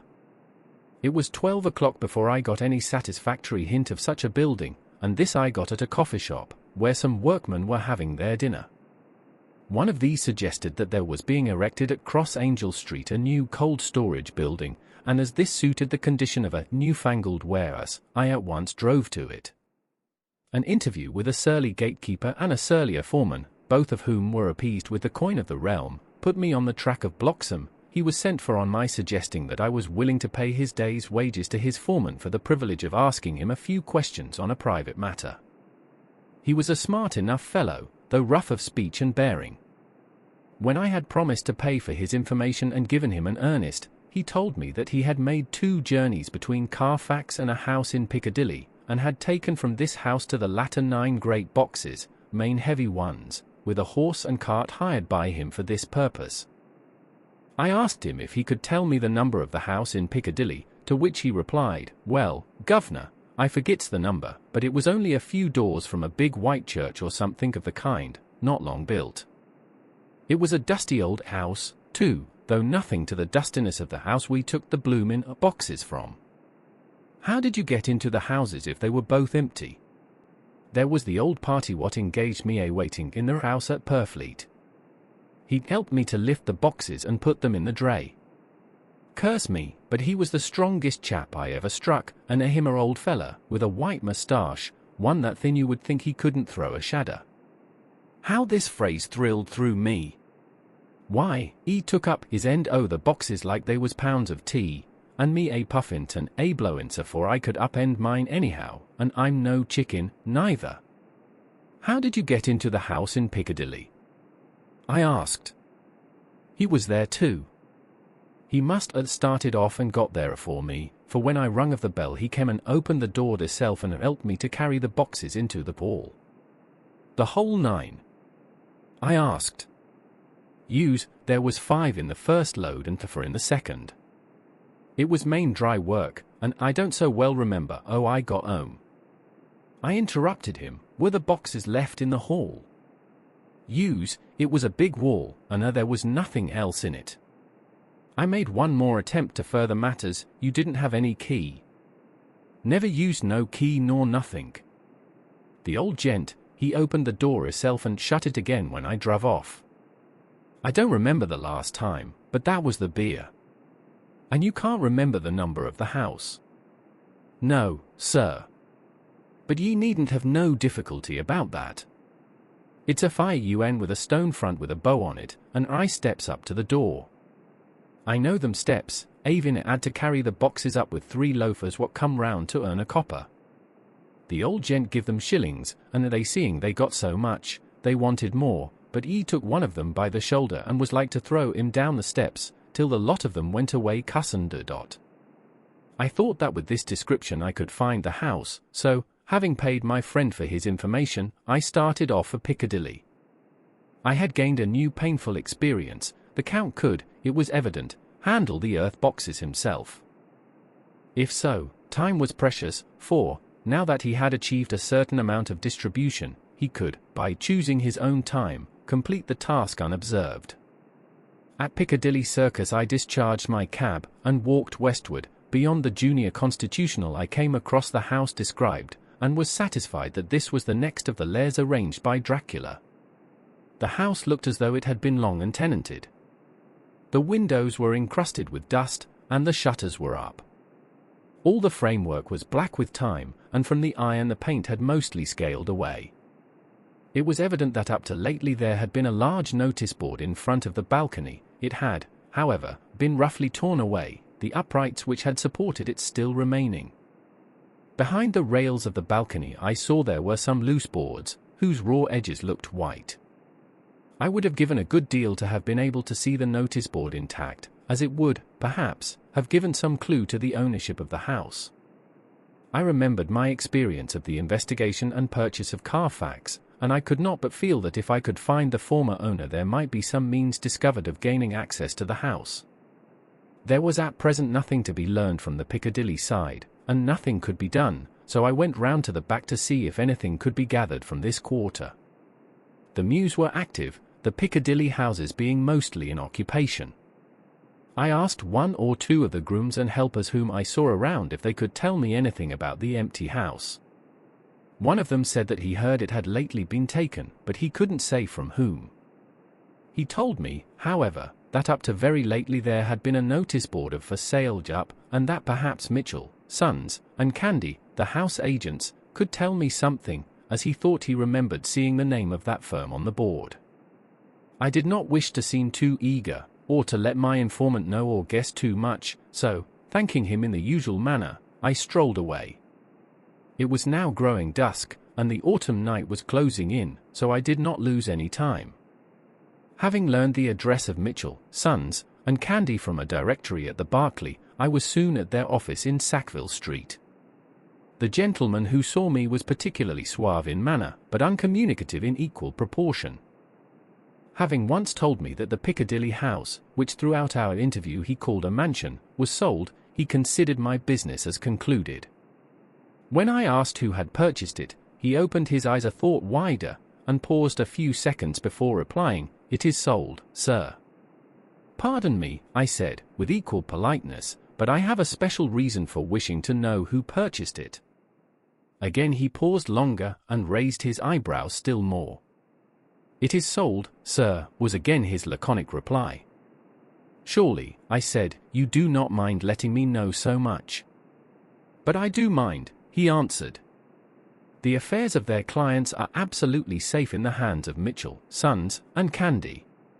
This was manifestly a prig of the first water, and there was no use arguing with him. I thought I had best meet him on his own ground, so I said, "Your clients, sir, are happy in having so resolute a guardian of their confidence. I am myself a professional man." Here I handed him my card. In this instance I am not prompted by curiosity, I act on the part of Lord Godalming, who wishes to know something of the property which was, he understood, lately for sale. These words put a different complexion on affairs. He said, "I would like to oblige you if I could, Mr. Harker, and especially would I like to oblige his lordship. We once carried out a small matter of renting some chambers for him when he was the Honourable Arthur Homewood. If you will let me have his lordship's address I will consult the house on the subject, and will, in any case, communicate with his lordship by tonight's post. It will be a pleasure if we can so far deviate from our rules as to give the required information to his lordship." I wanted to secure a friend, and not to make an enemy, so I thanked him, gave the address at Dr. Seward's and came away. It was now dark, and I was tired and hungry. I got a cup of tea at the Aerated Bread Company and came down to Purfleet by the next train. I found all the others at home. Mina was looking tired and pale, but she made a gallant effort to be bright and cheerful. It wrung my heart to think that I had had to keep anything from her and so caused her inquietude. Thank God, this will be the last night of her looking on at our conferences, and feeling the sting of our not showing our confidence. It took all my courage to hold to the wise resolution of keeping her out of our grim task. She seems somehow more reconciled, or else the very subject seems to have become repugnant to her, for when any accidental allusion is made she actually shudders. I am glad we made our resolution in time, as with such a feeling as this, our growing knowledge would be torture to her. I could not tell the others of the day's discovery till we were alone, so after dinner, followed by a little music to save appearances even amongst ourselves, I took Mina to her room and left her to go to bed. The dear girl was more affectionate with me than ever, and clung to me as though she would detain me, but there was much to be talked of and I came away. Thank God, the ceasing of telling things has made no difference between us. When I came down again I found the others all gathered round the fire in the study. In the train I had written my diary so far, and simply read it off to them as the best means of letting them get abreast of my own information. When I had finished, Van Helsing said, "This has been a great day's work, friend Jonathan. Doubtless we are on the track of the missing boxes. If we find them all in that house, then our work is near the end. But if there be some missing, we must search until we find them. Then shall we make our final coup, and hunt the wretch to his real death." We all sat silent a while, and all at once Mr. Morris spoke. "Say, how are we going to get into that house?" "We got into the other," answered Lord Godalming quickly. "But Art, this is different. We broke house at Carfax, but we had night and a walled park to protect us. It will be a mighty different thing to commit burglary in Piccadilly, either by day or night. I confess I don't see how we are going to get in unless that agency duck can find us a key of some sort. Perhaps we shall know when you get his letter in the morning." Lord Godalming's brows contracted, and he stood up and walked about the room. By and by he stopped and said, turning from one to another of us, "Quince's head is level. This burglary business is getting serious. We got off once all right, but we have now a rare job on hand, unless we can find the Count's key basket. As nothing could well be done before morning, and as it would be at least advisable to wait till Lord Godalming should hear from Mitchell's, we decided not to take any active step before breakfast time. For a good while we sat and smoked, discussing the matter in its various lights and bearings. I took the opportunity of bringing this diary right up to the moment. I am very sleepy and shall go to bed. Just a line. Mina sleeps soundly and her breathing is regular. Her forehead is puckered up into little wrinkles, as though she thinks even in her sleep. She is still too pale, but does not look so haggard as she did this morning. Tomorrow will, I hope, mend all this. She will be herself at home in Exeter. Oh, but I am sleepy. Dr. Seward's diary. The 1st of October, I am puzzled afresh about Renfield. His moods change so rapidly that I find it difficult to keep touch of them, and as they always mean something more than his own well-being, they form a more than interesting study. This morning, when I went to see him after his repulse of Van Helsing, his manner was that of a man commanding destiny. He was, in fact, commanding destiny, subjectively. He did not really care for any of the things of mere earth. He was in the clouds and looked down on all the weaknesses and wants of us poor mortals. I thought I would improve the occasion and learn something, so I asked him, "What about the flies these times?" He smiled on me in quite a superior sort of way, such a smile as would have become the face of Malvolio, as he answered me, "The fly, my dear sir, has one striking feature: its wings are typical of the aerial powers of the psychic faculties. The ancients did well when they typified the soul as a butterfly." I thought I would push his analogy to its utmost logically, so I said quickly, "Oh, it is a soul you are after now, is it?" His madness foiled his reason, and a puzzled look spread over his face as, shaking his head with a decision which I had but seldom seen in him, he said, "Oh, no, oh no.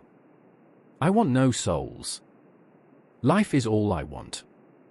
Here he brightened up. "I am pretty indifferent about it at present. Life is all right, I have all I want. You must get a new patient, doctor, if you wish to study zoophagy." This puzzled me a little, so I drew him on. "Then you command life, you are a god, I suppose."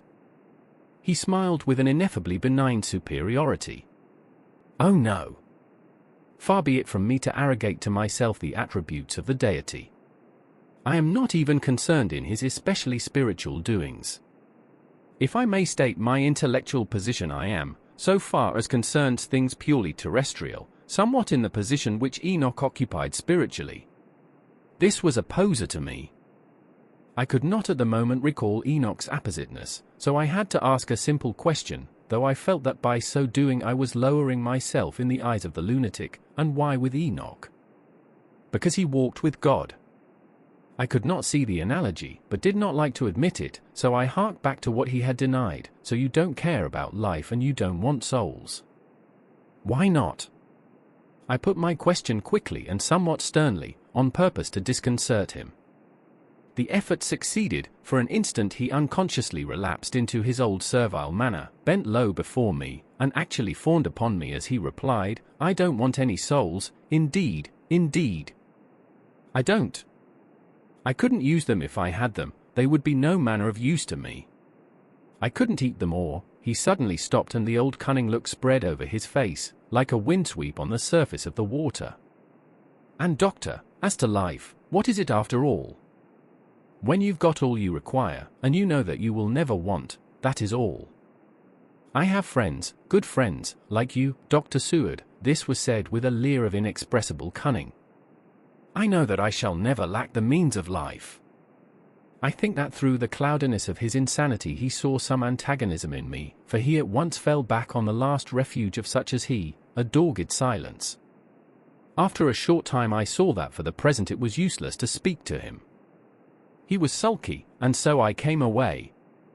Later in the day he sent for me. Ordinarily I would not have come without special reason, but just at present I am so interested in him that I would gladly make an effort. Besides, I am glad to have anything to help to pass the time. Harker is out, following up clues, and so are Lord Godalming and Quincy. Van Helsing sits in my study poring over the record prepared by the Harkers. He seems to think that by accurate knowledge of all details he will light upon some clue. He does not wish to be disturbed in the work, without cause. I would have taken him with me to see the patient, only I thought that after his last repulse he might not care to go again. There was also another reason. Renfield might not speak so freely before a third person as when he and I were alone. I found him sitting out in the middle of the floor on his stool, a pose which is generally indicative of some mental energy on his part. When I came in, he said at once, as though the question had been waiting on his lips, "What about souls?" It was evident then that my surmise had been correct. Unconscious cerebration was doing its work, even with the lunatic. I determined to have the matter out. "What about them yourself?" I asked. He did not reply for a moment but looked all round him, and up and down, as though he expected to find some inspiration for an answer.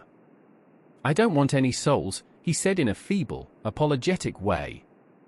The matter seemed preying on his mind, and so I determined to use it, to be cruel only to be kind. So I said, "You like life, and you want life." "Oh yes. But that is all right, you needn't worry about that." "But," I asked, "how are we to get the life without getting the soul also?" This seemed to puzzle him, so I followed it up. "A nice time you'll have some time when you're flying out there, with the souls of thousands of flies and spiders and birds and cats buzzing and twittering and meowing all round you. You've got their lives, you know, and you must put up with their souls." Something seemed to affect his imagination, for he put his fingers to his ears and shut his eyes, screwing them up tightly just as a small boy does when his face is being soaped. There was something pathetic in it that touched me. It also gave me a lesson, for it seemed that before me was a child, only a child, though the features were worn, and the stubble on the jaws was white. It was evident that he was undergoing some process of mental disturbance, and, knowing how his past moods had interpreted things seemingly foreign to himself, I thought I would enter into his mind as well as I could and go with him. The first step was to restore confidence, so I asked him, speaking pretty loud so that he would hear me through his closed ears, "Would you like some sugar to get your flies round again?" He seemed to wake up all at once, and shook his head. With a laugh he replied, "Not much. Flies are poor things, after all." After a pause he added, "But I don't want their souls buzzing round me, all the same." Or spiders? I went on. Blow spiders? What's the use of spiders? There isn't anything in them to eat or, he stopped suddenly, as though reminded of a forbidden topic. So. I thought to myself, this is the second time he has suddenly stopped at the word drink. What does it mean? Renfield seemed himself aware of having made a lapse, for he hurried on, as though to distract my attention from it. I don't take any stock at all in such matters. Rats and mice and such small deer, as Shakespeare has it, chicken feed of the larder they might be called. I'm past all that sort of nonsense. You might as well ask a man to eat molecules with a pair of chopsticks, as to try to interest me about the lesser carnivora when I know of what is before me. I see, I said. You want big things that you can make your teeth meet in. How would you like to breakfast on elephant? What ridiculous nonsense you are talking. He was getting too wide awake, so I thought I would press him hard. I wonder, I said reflectively, what an elephant's soul is like. The effect I desired was obtained, for he at once fell from his high horse and became a child again. I don't want an elephant's soul, or any soul at all, he said. For a few moments he sat despondently. Suddenly he jumped to his feet, with his eyes blazing and all the signs of intense cerebral excitement. To hell with you and your souls, he shouted. Why do you plague me about souls? Haven't I got enough to worry, and pain, and distract me already, without thinking of souls? He looked so hostile that I thought he was in for another homicidal fit, so I blew my whistle. The instant, however, that I did so he became calm, and said apologetically, Forgive me, Doctor, I forgot myself. You do not need any help. I am so worried in my mind that I am apt to be irritable. If you only knew the problem I have to face, and that I am working out, you would pity, and tolerate, and pardon me. Pray do not put me in a strait waistcoat. I want to think and I cannot think freely when my body is confined. I am sure you will understand. He had evidently self-control, so when the attendants came I told them not to mind, and they withdrew. Renfield watched them go. When the door was closed he said, with considerable dignity and sweetness, Dr. Seward, you have been very considerate towards me. Believe me that I am very, very grateful to you. I thought it well to leave him in this mood, and so I came away. There is certainly something to ponder over in this man's state. Several points seem to make what the American Interview calls a story, if one could only get them in proper order. Here they are. Will not mention drinking. Fears the thought of being burdened with the soul of anything. Has no dread of wanting life in the future. Despises the meaner forms of life altogether, though he dreads being haunted by their souls. Logically all these things point one way. He has assurance of some kind that he will acquire some higher life. He dreads the consequence, the burden of a soul. Then it is a human life he looks to. And the assurance? Merciful God! The Count has been to him, and there is some new scheme of terror afoot. Later, I went after my round to Van Helsing and told him my suspicion. He grew very grave, and, after thinking the matter over for a while asked me to take him to Renfield. I did so. As we came to the door we heard the lunatic within singing gaily, as he used to do in the time which now seems so long ago.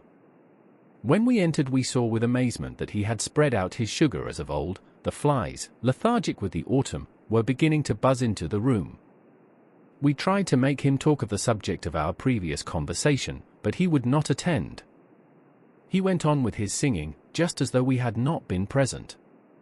He had got a scrap of paper and was folding it into a notebook.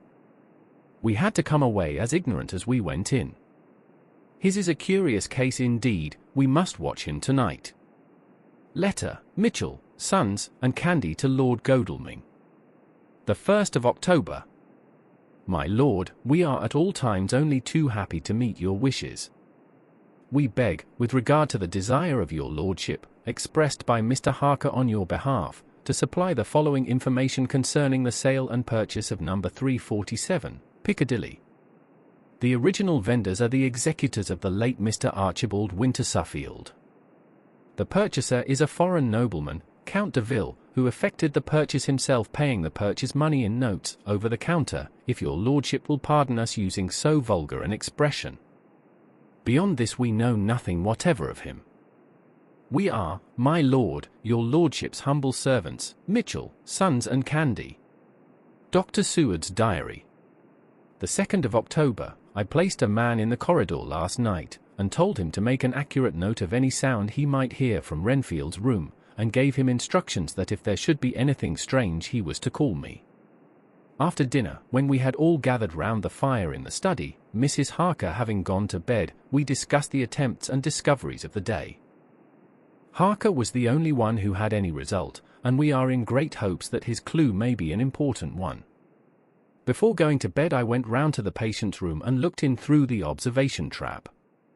He was sleeping soundly, and his heart rose and fell with regular respiration. This morning the man on duty reported to me that a little after midnight he was restless and kept saying his prayers somewhat loudly. I asked him if that was all. He replied that it was all he heard. There was something about his manner so suspicious that I asked him point blank if he had been asleep. He denied sleep, but admitted to having dozed for a while. It is too bad that men cannot be trusted unless they are watched. Today Harker is out following up his clue, and Art and Quincy are looking after horses. Godalming thinks that it will be well to have horses always in readiness, for when we get the information which we seek there will be no time to lose. We must sterilize all the imported earth between sunrise and sunset. We shall thus catch the Count at his weakest, and without a refuge to fly to. Van Helsing is off to the British Museum looking up some authorities on ancient medicine. The old physicians took account of things which their followers do not accept, and the professor is searching for witch and demon cures which may be useful to us later. I sometimes think we must be all mad and that we shall wake to sanity in strait waistcoats. Later, we have met again. We seem at last to be on the track, and our work of tomorrow may be the beginning of the end. I wonder if Renfield's quiet has anything to do with this. His moods have so followed the doings of the Count, that the coming destruction of the monster may be carried to him in some subtle way. If we could only get some hint as to what passed in his mind, between the time of my argument with him today and his resumption of fly-catching, it might afford us a valuable clue. He is now seemingly quiet for a spell. Is he? That wild yell seemed to come from his room. The attendant came bursting into my room and told me that Renfield had somehow met with some accident. He had heard him yell, and when he went to him found him lying on his face on the floor, all covered with blood. I must go at once. The search for the vampire's lair becomes an existential quest, as the characters confront the darkness within themselves and the world around them. Chapter 21. Dr. Seward's diary. The 3rd of October, let me put down with exactness all that happened, as well as I can remember it, since last I made an entry. Not a detail that I can recall must be forgotten. In all calmness I must proceed. When I came to Renfield's room I found him lying on the floor on his left side in a glittering pool of blood. When I went to move him, it became at once apparent that he had received some terrible injuries. There seemed none of that unity of purpose between the parts of the body which marks even lethargic sanity. As the face was exposed I could see that it was horribly bruised, as though it had been beaten against the floor. Indeed it was from the face wounds that the pool of blood originated. The attendant who was kneeling beside the body said to me as we turned him over, "I think, sir, his back is broken. See, both his right arm and leg and the whole side of his face are paralyzed." How such a thing could have happened puzzled the attendant beyond measure. He seemed quite bewildered, and his brows were gathered in as he said, "I can't understand the two things. He could mark his face like that by beating his own head on the floor. I saw a young woman do it once at the Eversfield Asylum before anyone could lay hands on her. And I suppose he might have broke his neck by falling out of bed, if he got in an awkward kink. But for the life of me I can't imagine how the two things occurred. If his back was broke, he couldn't beat his head, and if his face was like that before the fall out of bed, there would be marks of it. I said to him, 'Go to Dr. Van Helsing, and ask him to kindly come here at once.' I want him without an instant's delay." The man ran off, and within a few minutes the professor, in his dressing gown and slippers, appeared. When he saw Renfield on the ground, he looked keenly at him a moment, and then turned to me. I think he recognized my thought in my eyes, for he said very quietly, manifestly for the ears of the attendant, "Ah, a sad accident. He will need very careful watching, and much attention. I shall stay with you myself, but I shall first dress myself. If you will remain, I shall in a few minutes join you." The patient was now breathing stertorously, and it was easy to see that he had suffered some terrible injury. Van Helsing returned with extraordinary celerity, bearing with him a surgical case. He had evidently been thinking and had his mind made up, for, almost before he looked at the patient, he whispered to me, "Send the attendant away. We must be alone with him when he becomes conscious, after the operation." So I said, "I think that will do now, Simmons. We have done all that we can at present. You had better go your round, and Dr. Van Helsing will operate. Let me know instantly if there be anything unusual anywhere." The man withdrew, and we went into a strict examination of the patient.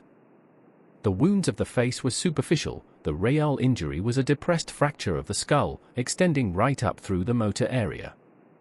The professor thought a moment and said, "We must reduce the pressure and get back to normal conditions. As far as can be, the rapidity of the suffusion shows the terrible nature of his injury. The whole motor area seems affected. The suffusion of the brain will increase quickly, so we must trephine at once or it may be too late." As he was speaking there was a soft tapping at the door. I went over and opened it and found in the corridor without, Arthur and Quincy in pajamas and slippers. The former spoke, "I heard your man call up Dr. Van Helsing and tell him of an accident. So I woke Quincy, or rather called for him, as he was not asleep. Things are moving too quickly and too strangely for sound sleep for any of us these times. I've been thinking that tomorrow night we'll not see things as they have been. We'll have to look back and forward a little more than we have done. May we come in?" I nodded, and held the door open till they had entered, then I closed it again. When Quincy saw the attitude and state of the patient, and noted the horrible pool on the floor, he said softly, "My God! What has happened to him? Poor devil!" I told him briefly, and added that we expected he would recover consciousness after the operation, for a short time, at all events. He went at once and sat down on the edge of the bed, with Godalming beside him. We all watched in patience. "We shall wait," said Van Helsing, "just long enough to fix the best spot for trephining, so that we may most quickly and perfectly remove the blood clot, for it is evident that the hemorrhage is increasing." The minutes during which we waited passed with fearful slowness. I had a horrible sinking in my heart, and from Van Helsing's face I gathered that he felt some fear or apprehension as to what was to come. I dreaded the words that Renfield might speak. I was positively afraid to think, but the conviction of what was coming was on me, as I have read of men who have heard the death watch. The poor man's breathing came in uncertain gasps. Each instant he seemed as though he would open his eyes and speak, but then would follow a prolonged stertorous breath, and he would relapse into a more fixed insensibility. Inured as I was to sick beds and death, this suspense grew, and grew upon me. I could almost hear the beating of my own heart, and the blood surging through my temples sounded like blows from a hammer. The silence finally became agonizing. I looked at my companions, one after another, and saw from their flushed faces and damp brows that they were enduring equal torture. There was a nervous suspense over us all, as though overhead some dread bell would peal out powerfully when we should least expect it. At last there came a time when it was evident that the patient was sinking fast, he might die at any moment. I looked up at the professor and caught his eyes fixed on mine. His face was sternly set as he spoke, "There is no time to lose." His words may be worth many lives. I have been thinking so, as I stood here. It may be there is a soul at stake. We shall operate just above the ear. Without another word he made the operation. For a few moments the breathing continued to be stertorous. Then there came a breath so prolonged that it seemed as though it would tear open his chest. Suddenly his eyes opened, and became fixed in a wild, helpless stare. This was continued for a few moments, then it softened into a glad surprise, and from the lips came a sigh of relief. He moved convulsively, and as he did so, said, "I'll be quiet, Doctor. Tell them to take off the strait waistcoat.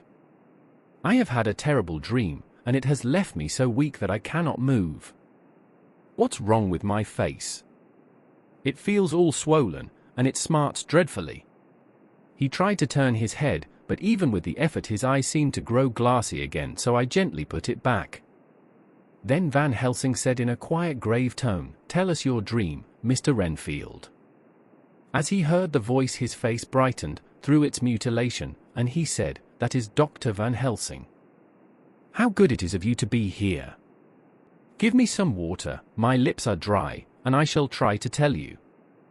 I dreamed." He stopped and seemed fainting. I called quietly to Quincy, "The brandy, it is in my study, quick." He flew and returned with a glass, the decanter of brandy and a carafe of water. We moistened the parched lips, and the patient quickly revived. It seemed, however, that his poor injured brain had been working in the interval, for, when he was quite conscious, he looked at me piercingly with an agonized confusion which I shall never forget, and said, "I must not deceive myself, it was no dream, but all a grim reality." Then his eyes roved round the room. As they caught sight of the two figures sitting patiently on the edge of the bed, he went on, "If I were not sure already, I would know from them." For an instant his eyes closed, not with pain or sleep but voluntarily, as though he were bringing all his faculties to bear. When he opened them he said, hurriedly, and with more energy than he had yet displayed, "Quick, Doctor, quick. I am dying. I feel that I have but a few minutes, and then I must go back to death, or worse. Wet my lips with brandy again. I have something that I must say before I die, or before my poor crushed brain dies anyhow. Thank you. It was that night after you left me, when I implored you to let me go away. I couldn't speak then, for I felt my tongue was tied, but I was as sane then, except in that way, as I am now. I was in an agony of despair for a long time after you left me, it seemed hours. Then there came a sudden peace to me. My brain seemed to become cool again, and I realized where I was. I heard the dogs bark behind our house, but not where he was." As he spoke, Van Helsing's eyes never blinked, but his hand came out and met mine and gripped it hard. He did not, however, betray himself. He nodded slightly and said, "Go on," in a low voice. Renfield proceeded. He came up to the window in the mist, as I had seen him often before, but he was solid then, not a ghost, and his eyes were fierce like a man's when angry. He was laughing with his red mouth. The sharp white teeth glinted in the moonlight when he turned to look back over the belt of trees, to where the dogs were barking. I wouldn't ask him to come in at first, though I knew he wanted to, just as he had wanted all along. Then he began promising me things, not in words but by doing them. He was interrupted by a word from the professor. How? By making them happen, just as he used to send in the flies when the sun was shining. Great big fat ones with steel and sapphire on their wings, and big moths, in the night, with skull and crossbones on their backs. Van Helsing nodded to him as he whispered to me unconsciously, "The Acherontia atetropos of the Sphinges, what do you call the death's head moth?" The patient went on without stopping. Then he began to whisper, "Rats, rats, rats. Hundreds, thousands, millions of them, and every one alive, and dogs to eat them, and cats too. All lives. All red blood, with years of life in it, and not merely buzzing flies." I laughed at him, for I wanted to see what he could do. Then the dogs howled, away beyond the dark trees in his house. He beckoned me to the window. I got up and looked out, and he raised his hands, and seemed to call out without using any words. A dark mass spread over the grass, coming on like the shape of a flame of fire, and then he moved the mist to the right and left, and I could see that there were thousands of rats with their eyes blazing red, like his, only smaller. He held up his hand, and they all stopped, and I thought he seemed to be saying, "All these lives will I give you, and many more and greater, through countless ages, if you will fall down and worship me." And then a red cloud, like the color of blood, seemed to close over my eyes, and before I knew what I was doing, I found myself opening the sash and saying to him, "Come in, Lord and Master." The rats were all gone, but he slid into the room through the sash, though it was only open an inch wide, just as the moon herself has often come in through the tiniest crack and has stood before me in all her size and splendor. His voice was weaker, so I moistened his lips with the brandy again, and he continued, but it seemed as though his memory had gone on working in the interval, for his story was further advanced. I was about to call him back to the point, but Van Helsing whispered to me, "Let him go on. Do not interrupt him, he cannot go back, and maybe could not proceed at all if once he lost the thread of his thought." He proceeded, "All day I waited to hear from him, but he did not send me anything, not even a blowfly, and when the moon got up I was pretty angry with him. When he slid in through the window, though it was shut, and did not even knock, I got mad with him. He sneered at me, and his white face looked out of the mist with his red eyes gleaming, and he went on as though he owned the whole place, and I was no one. He didn't even smell the same as he went by me. I couldn't hold him. I thought that, somehow, Mrs. Harker had come into the room. The two men sitting on the bed stood up and came over, standing behind him so that he could not see them, but where they could hear better. They were both silent, but the professor started and quivered. His face, however, grew grimmer and sterner still. Renfield went on without noticing, "When Mrs. Harker came in to see me this afternoon she wasn't the same. It was like tea after the teapot had been watered." Here we all moved, but no one said a word. He went on, "I didn't know that she was here till she spoke, and she didn't look the same. I don't care for the pale people, I like them with lots of blood in them, and hers had all seemed to have run out. I didn't think of it at the time, but when she went away I began to think, and it made me mad to know that he had been taking the life out of her. I could feel that the rest quivered, as I did, but we remained otherwise still. So when he came tonight I was ready for him. I saw the mist stealing in, and I grabbed it tight. I had heard that madmen have unnatural strength, and as I knew I was a madman, at times anyhow, I resolved to use my power. And he felt it too, for he had to come out of the mist to struggle with me. I held tight, and I thought I was going to win, for I didn't mean him to take any more of her life, till I saw his eyes. They burned into me, and my strength became like water. He slipped through it, and when I tried to cling to him, he raised me up and flung me down. There was a red cloud before me, and a noise like thunder, and the mist seemed to steal away under the door. His voice was becoming fainter and his breath more stertorous. Van Helsing stood up instinctively. "We know the worst now," he said. "He is here, and we know his purpose. It may not be too late. Let us be armed, the same as we were the other night, but lose no time, there is not an instant to spare." There was no need to put our fear, nay our conviction, into words, we shared them in common. We all hurried and took from our rooms the same things that we had when we entered the Count's house. The professor had his ready, and as we met in the corridor he pointed to them significantly as he said, "They never leave me, and they shall not till this unhappy business is over. Be wise also, my friends. It is no common enemy that we deal with. Alas! Alas! That dear Madam Mina should suffer." He stopped, his voice was breaking, and I do not know if rage or terror predominated in my own heart. Outside the Harker's door we paused. Art and Quincy held back, and the latter said, "Should we disturb her?" "We must," said Van Helsing grimly. "If the door be locked, I shall break it in. May it not frighten her terribly? It is unusual to break into a lady's room." Van Helsing said solemnly, "You are always right, but this is life and death. All chambers are alike to the doctor, and even were they not they are all as one to me tonight. Friend John, when I turn the handle, if the door does not open, do you put your shoulder down and shove, and you too, my friends. Now!" He turned the handle as he spoke, but the door did not yield. We threw ourselves against it, with a crash it burst open, and we almost fell headlong into the room. The professor did actually fall, and I saw across him as he gathered himself up from hands and knees.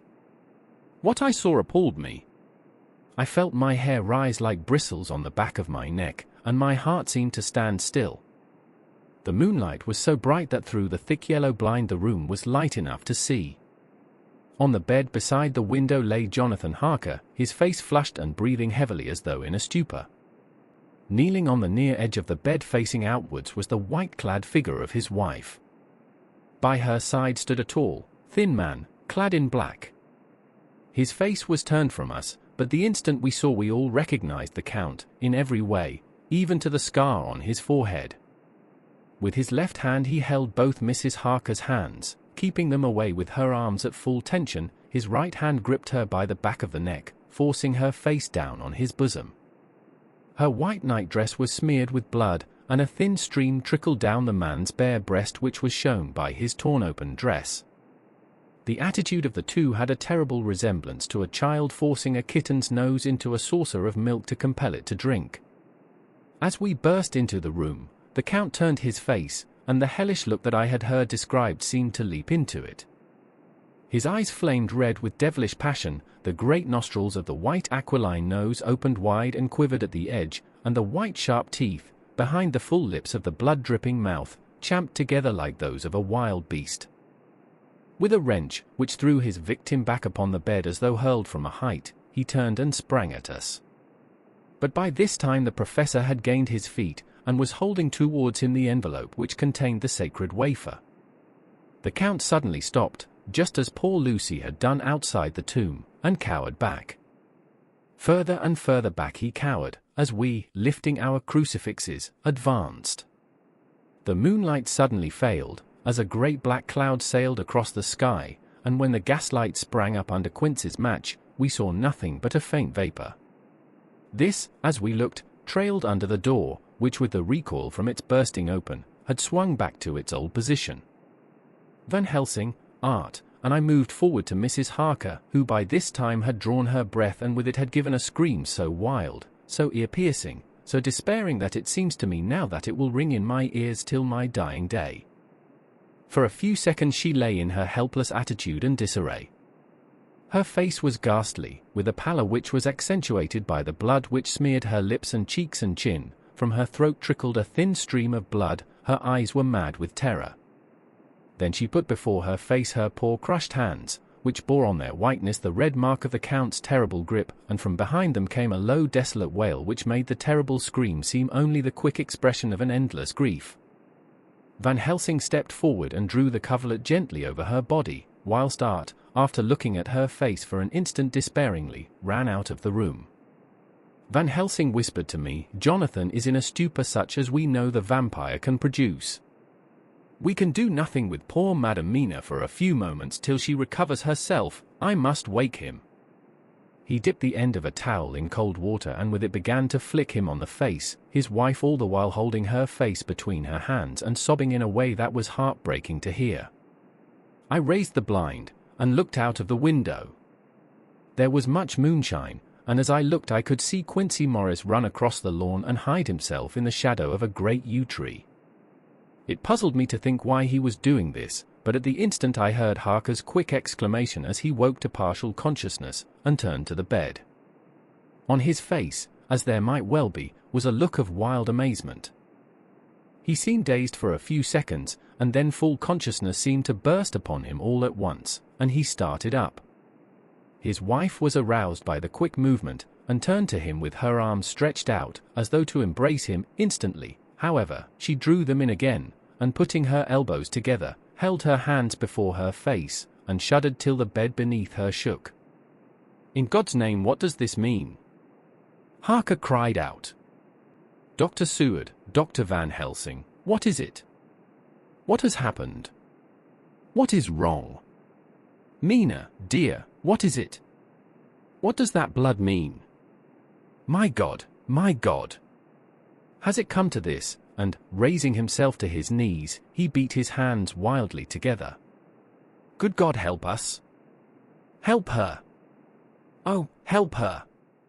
With a quick movement he jumped from bed, and began to pull on his clothes, all the man in him awake at the need for instant exertion. "What has happened? Tell me all about it," he cried without pausing. "Dr. Van Helsing, you love Mina, I know. Oh, do something to save her. It cannot have gone too far yet. Guard her while I look for him."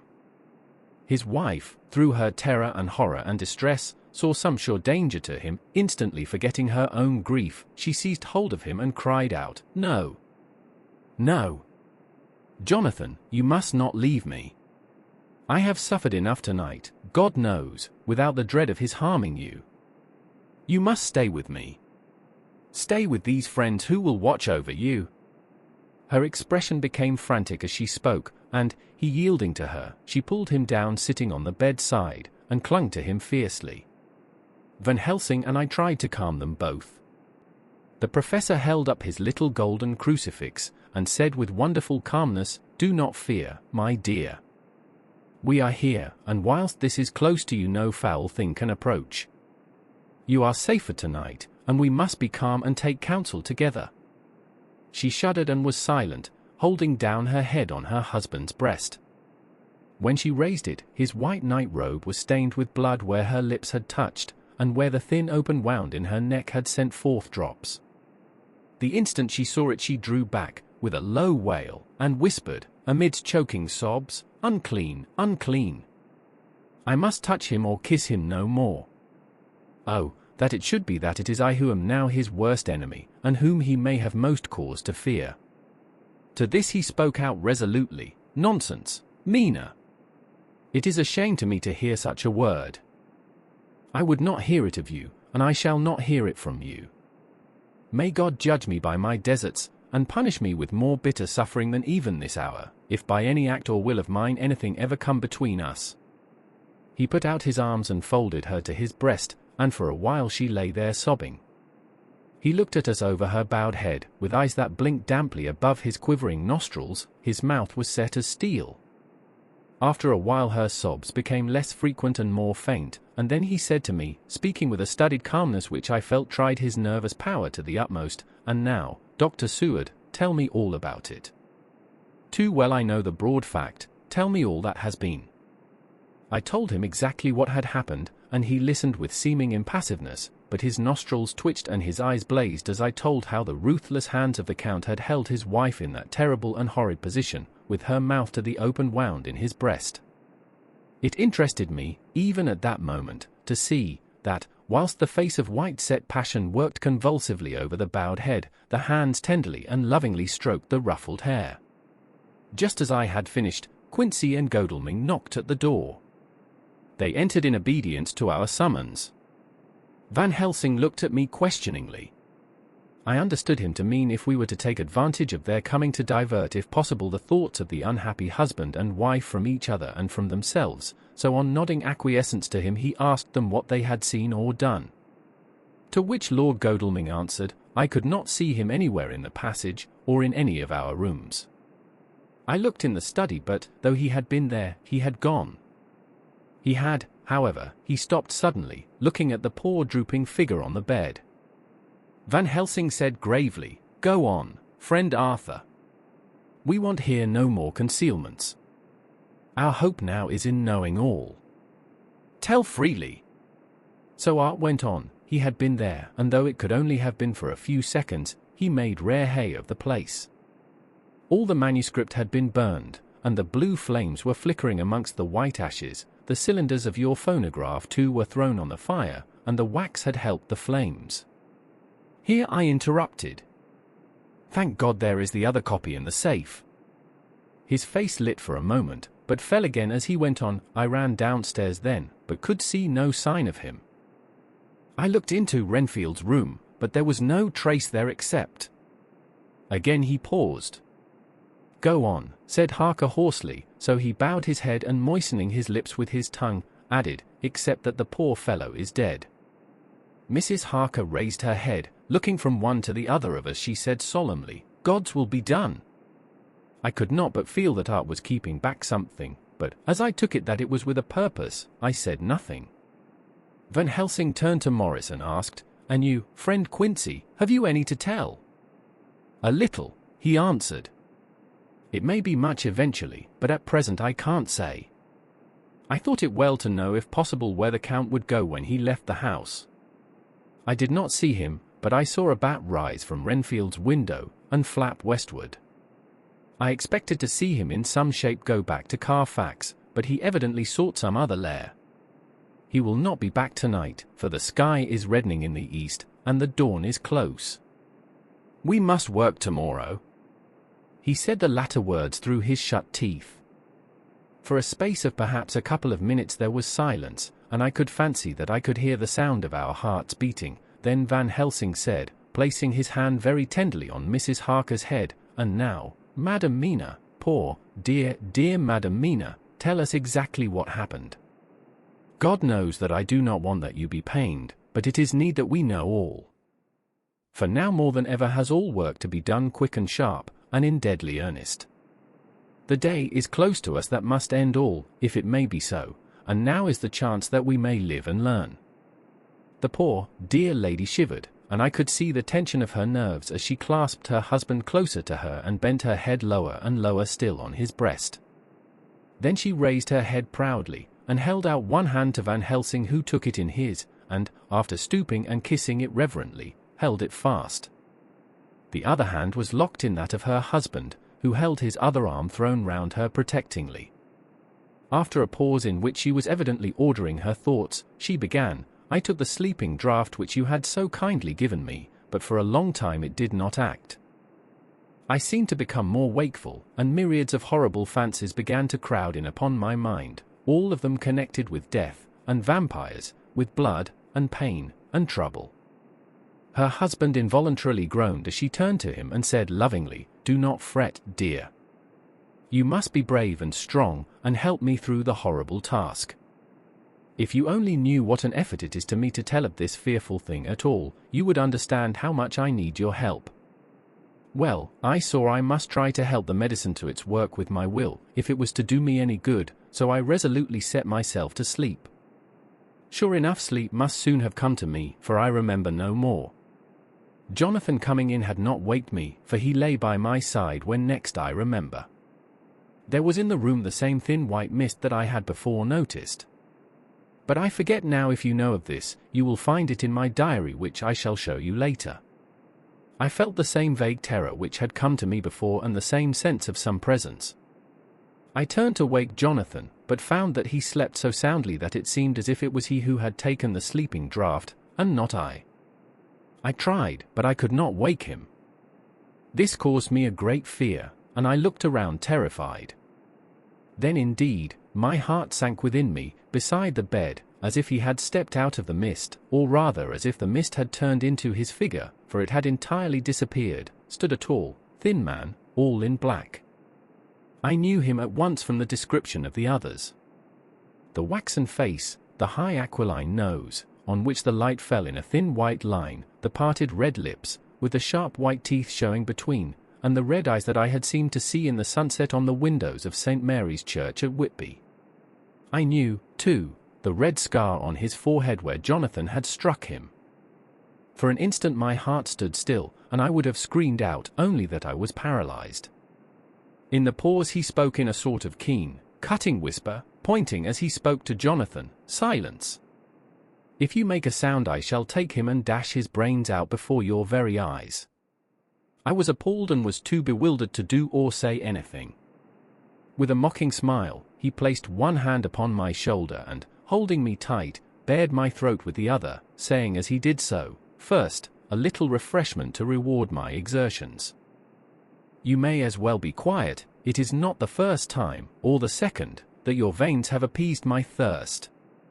I was bewildered, and, strangely enough, I did not want to hinder him. I suppose it is a part of the horrible curse that such is, when his touch is on his victim. And oh, my God, pity me! He placed his reeking lips upon my throat. Her husband groaned again. She clasped his hand harder and looked at him pityingly, as if he were the injured one, and went on. I felt my strength fading away, and I was in a half swoon. How long this horrible thing lasted I know not, but it seemed that a long time must have passed before he took his foul, awful, sleering mouth away. I saw it drip with the fresh blood. The remembrance seemed for a while to overpower her, and she drooped and would have sunk down but for her husband's sustaining arm. With a great effort she recovered herself and went on. Then he spoke to me mockingly, "And so you, like the others, would play your brains against mine. You would help these men to hunt me and frustrate me in my designs. You know now, and they know in part already, and will know in full before long, what it is to cross my path. They should have kept their energies for use closer to home.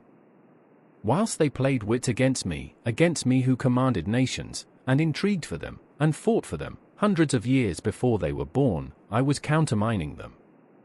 And you, their best beloved one, are now to me, flesh of my flesh, blood of my blood, kin of my kin, my bountiful winepress for a while, and shall be later on my companion and my helper. You shall be avenged in turn, for not one of them but shall minister to your needs. But as yet you are to be punished for what you have done. You have aided in thwarting me, now you shall come to my call. When my brain says come, to you, you shall cross land or sea to do my bidding, and to that end this." With that he pulled open his shirt, and with his long sharp nails opened a vein in his breast. When the blood began to spurt out, he took my hands in one of his, holding them tight, and with the other seized my neck and pressed my mouth to the wound, so that I must either suffocate or swallow some of the, "Oh my God! My God! What have I done? What have I done to deserve such a fate, I who have tried to walk in meekness and righteousness all my days? God pity me! Look down on a poor soul in worse than mortal peril, and in mercy pity those to whom she is dear." Then she began to rub her lips as though to cleanse them from pollution. As she was telling her terrible story, the eastern sky began to quicken, and everything became more and more clear. Harker was still and quiet, but over his face, as the awful narrative went on, came a grey look which deepened and deepened in the morning light, till when the first red streak of the coming dawn shot up, the flesh stood darkly out against the whitening hair. "We have arranged that one of us is to stay within call of the unhappy pair till we can meet together and arrange about taking action. Of this I am sure, the sun rises today on no more miserable house in all the great round of its daily course." Renfield's character, with his complex and troubled psyche, serves as a foil to the other characters, highlighting the blurred lines between sanity and madness. Chapter 22. Jonathan Harker's Journal. The 3rd of October, as I must do something or go mad, I write this diary. It is now 6 o'clock, and we are to meet in the study in half an hour and take something to eat, for Dr. Van Helsing and Dr. Seward are agreed that if we do not eat we cannot work our best. Our best will be, God knows, required today. I must keep writing at every chance, for I dare not stop to think. All, big and little, must go down. Perhaps at the end the little things may teach us most. The teaching, big or little, could not have landed Mina or me anywhere worse than we are today. However, we must trust and hope. Poor Mina told me just now, with the tears running down her dear cheeks, that it is in trouble and trial that our faith is tested, that we must keep on trusting, and that God will aid us up to the end. The end? Oh my God! What end? To work! To work! When Dr. Van Helsing and Dr. Seward had come back from seeing poor Renfield, we went gravely into what was to be done. First, Dr. Seward told us that when he and Dr. Van Helsing had gone down to the room below they had found Renfield lying on the floor, all in a heap. His face was all bruised and crushed in, and the bones of the neck were broken. Dr. Seward asked the attendant who was on duty in the passage if he had heard anything. He said that he had been sitting down, he confessed to half dozing, when he heard loud voices in the room, and then Renfield had called out loudly several times, "God! God! God!" After that there was a sound of falling, and when he entered the room he found him lying on the floor, face down, just as the doctors had seen him. Van Helsing asked if he had heard voices or a voice, and he said he could not say, that at first it had seemed to him as if there were two, but as there was no one in the room it could have been only one. He could swear to it, if required, that the word God was spoken by the patient. Dr. Seward said to us, when we were alone, that he did not wish to go into the matter. The question of an inquest had to be considered, and it would never do to put forward the truth, as no one would believe it. As it was, he thought that on the attendant's evidence he could give a certificate of death by misadventure in falling from bed.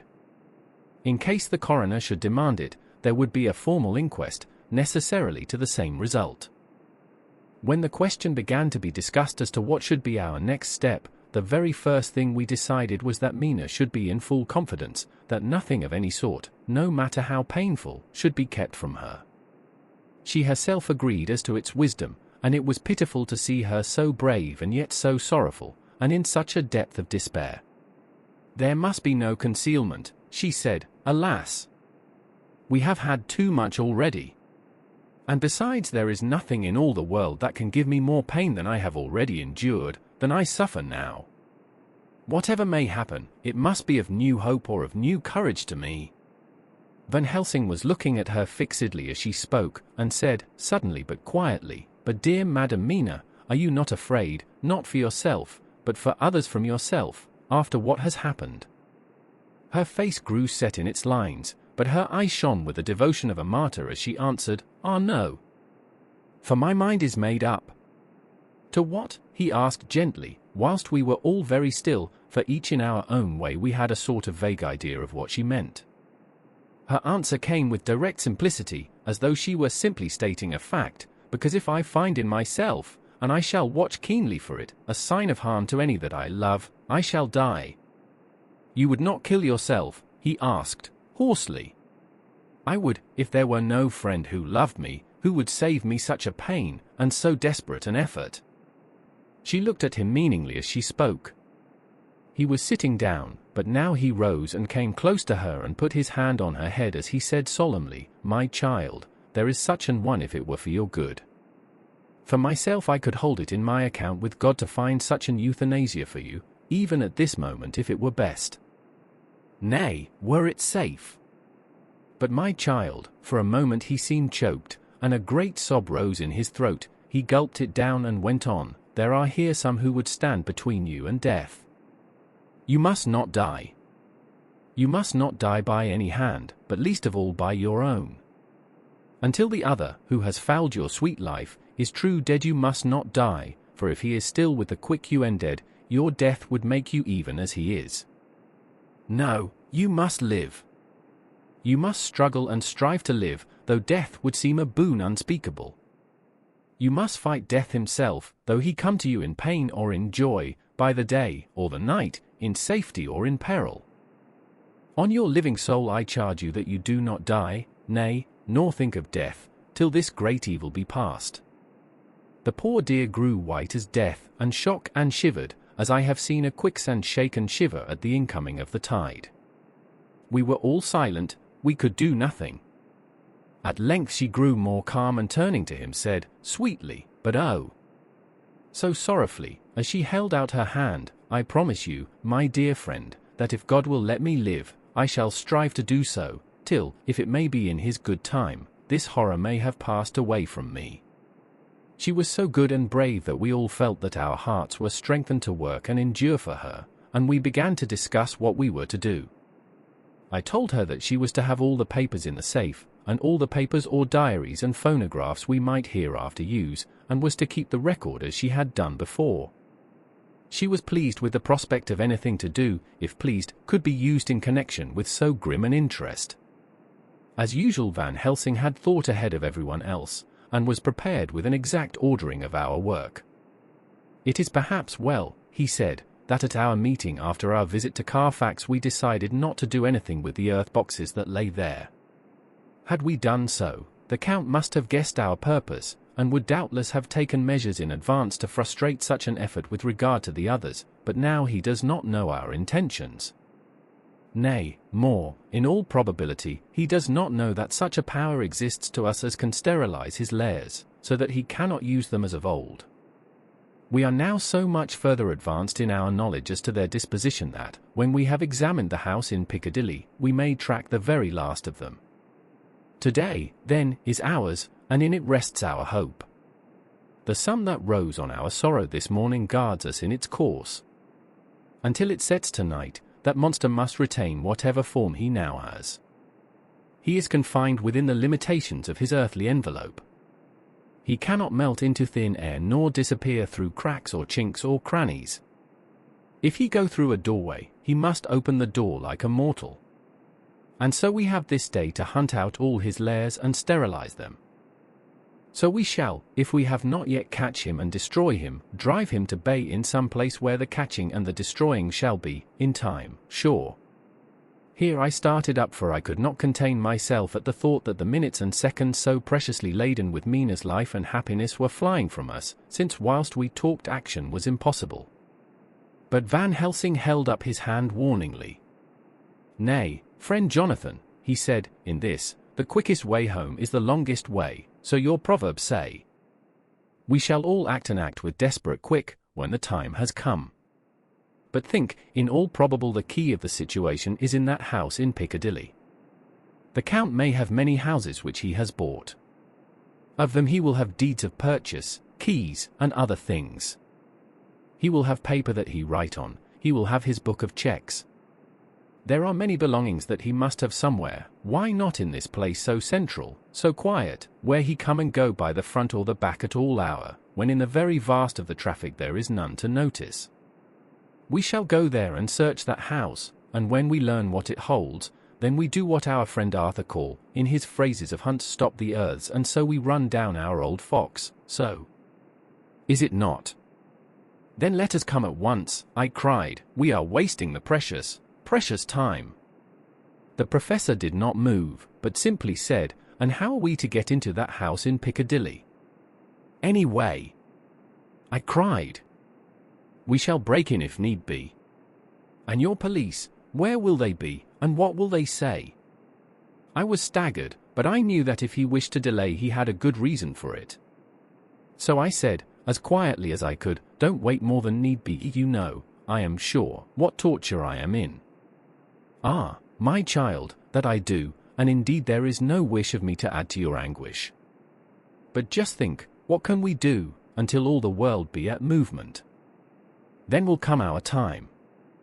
I have thought, and it seems to me that the simplest way is the best of all. Now we wish to get into the house, but we have no key, is it not so?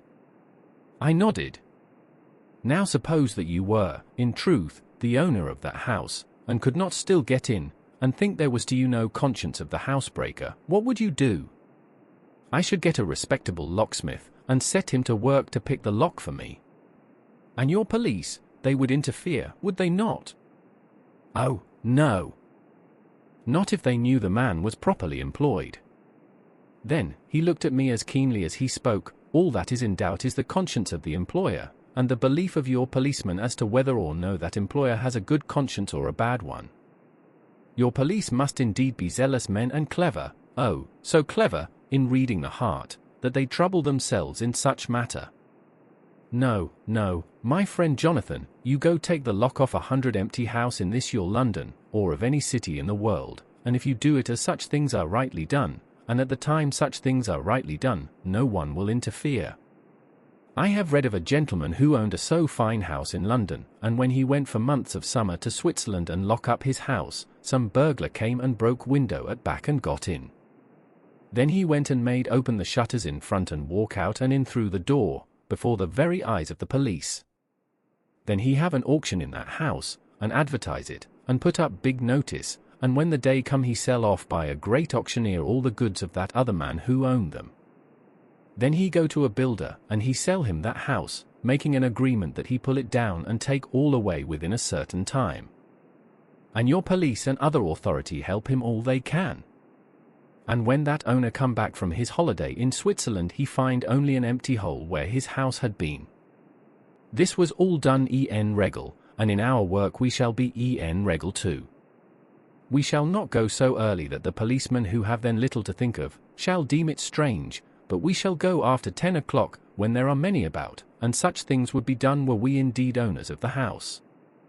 I could not but see how right he was, and the terrible despair of Mina's face became relaxed a thought, there was hope in such good counsel.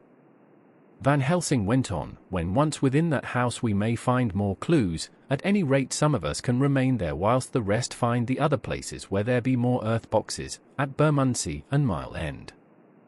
Lord Godalming stood up. I can be of some use here, he said. I shall wire to my people to have horses and carriages where they will be most convenient. Look here, old fellow, said Morris, it is a capital idea to have all ready in case we want to go horsebacking, but don't you think that one of your snappy carriages with its heraldic adornments in a byway of Walworth or Mile End would attract too much attention for our purposes? It seems to me that we ought to take cabs when we go south or east, and even leave them somewhere near the neighborhood we are going to. Friend Quincy is right, said the professor. His head is what you call in plane with the horizon. It is a difficult thing that we go to do, and we do not want no peoples to watch us if so it may. Mina took a growing interest in everything, and I was rejoiced to see that the exigency of affairs was helping her to forget for a time the terrible experience of the night. She was very, very pale, almost ghastly, and so thin that her lips were drawn away, showing her teeth in somewhat of prominence. I did not mention this last, lest it should give her needless pain, but it made my blood run cold in my veins to think of what had occurred with poor Lucy when the Count had sucked her blood. As yet there was no sign of the teeth growing sharper, but the time as yet was short, and there was time for fear. When we came to the discussion of the sequence of our efforts and of the disposition of our forces, there were new sources of doubt. It was finally agreed that before starting for Piccadilly we should destroy the Count's lair close at hand. In case he should find it out too soon, we should thus be still ahead of him in our work of destruction, and his presence in his purely material shape, and at his weakest, might give us some new clue. As to the disposal of forces, it was suggested by the professor that, after our visit to Carfax, we should all enter the house in Piccadilly, that the 2 doctors and I should remain there, whilst Lord Godalming and Quincy found the lairs at Walworth and Mile End and destroyed them. It was possible, if not likely, the professor urged, that the Count might appear in Piccadilly during the day, and that if so we might be able to cope with him then and there. At any rate, we might be able to follow him in force. To this plan I strenuously objected, and so far as my going was concerned, for I said that I intended to stay and protect Mina, I thought that my mind was made up on the subject, but Mina would not listen to my objection. She said that there might be some law matter in which I could be useful, that amongst the Count's papers might be some clue which I could understand out of my experience in Transylvania, and that, as it was, all the strength we could muster was required to cope with the Count's extraordinary power. I had to give in, for Mina's resolution was fixed. She said that it was the last hope for her that we should all work together. As for me, she said, I have no fear.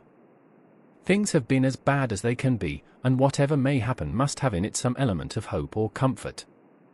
Go, my husband. God can, if he wishes it, guard me as well alone as with anyone present. So I started up crying out, then in God's name let us come at once, for we are losing time. The Count may come to Piccadilly earlier than we think. Not so, said Van Helsing, holding up his hand. But why? I asked. Do you forget, he said, with actually a smile, that last night he banqueted heavily, and will sleep late? Did I forget? Shall I ever, can I ever? Can any of us ever forget that terrible scene? Mina struggled hard to keep her brave countenance, but the pain overmastered her and she put her hands before her face, and shuddered whilst she moaned. Van Helsing had not intended to recall her frightful experience. He had simply lost sight of her and her part in the affair in his intellectual effort. When it struck him what he said, he was horrified at his thoughtlessness and tried to comfort her. Oh, Madam Mina, he said, dear, dear Madam Mina, alas! That I of all who so reverence you should have said anything so forgetful. These stupid old lips of mine and this stupid old head do not deserve so, but you will forget it, will you not? He bent low beside her as he spoke. She took his hand, and looking at him through her tears, said hoarsely, No, I shall not forget, for it is well that I remember, and with it I have so much in memory of you that is sweet, that I take it all together. Now, you must all be going soon. Breakfast is ready, and we must all eat that we may be strong. Breakfast was a strange meal to us all. We tried to be cheerful and encourage each other, and Mina was the brightest and most cheerful of us. When it was over, Van Helsing stood up and said, "Now, my dear friends, we go forth to our terrible enterprise. Are we all armed, as we were on that night when first we visited our enemy's lair, armed against ghostly as well as carnal attack?" We all assured him. "Then it is well. Now, Madam Mina, you are in any case quite safe here until the sunset, and before then we shall return, if we shall return. But before we go, let me see you armed against personal attack. I have myself, since you came down, prepared your chamber by the placing of things of which we know, so that he may not enter.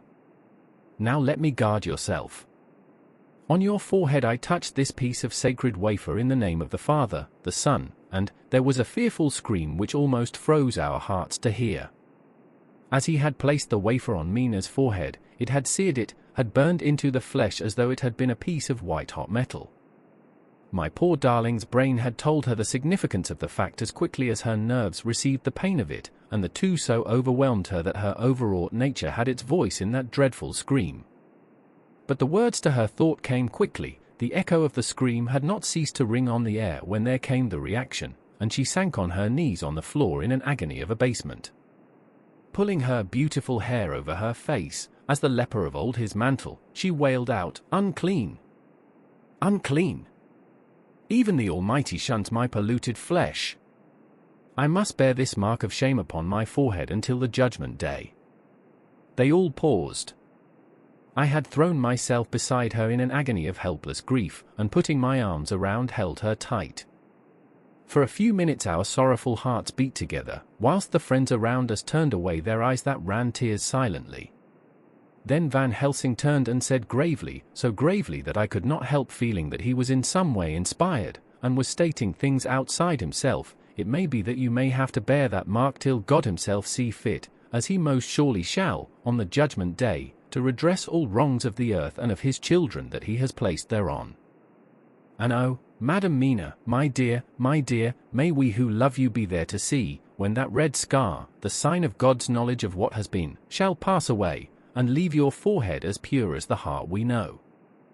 For so surely as we live, that scar shall pass away when God sees right to lift the burden that is hard upon us. Till then we bear our cross, as his Son did in obedience to his will. It may be that we are chosen instruments of his good pleasure, and that we ascend to his bidding as that other through stripes and shame, through tears and blood, through doubts and fears, and all that makes the difference between God and man." There was hope in his words, and comfort, and they made for resignation. Mina and I both felt so, and simultaneously we each took one of the old man's hands and bent over and kissed it. Then without a word we all knelt down together, and, all holding hands, swore to be true to each other.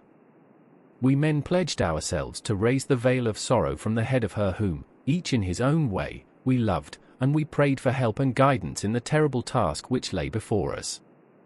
It was then time to start. So I said farewell to Mina, a parting which neither of us shall forget to our dying day, and we set out. To one thing I have made up my mind: if we find out that Mina must be a vampire in the end, then she shall not go into that unknown and terrible land alone. I suppose it is thus that in old times one vampire meant many, just as their hideous bodies could only rest in sacred earth, so the holiest love was the recruiting sergeant for their ghastly ranks. We entered Carfax without trouble and found all things the same as on the first occasion. It was hard to believe that amongst so prosaic surroundings of neglect and dust and decay there was any ground for such fear as already we knew. Had not our minds been made up, and had there not been terrible memories to spur us on, we could hardly have proceeded with our task.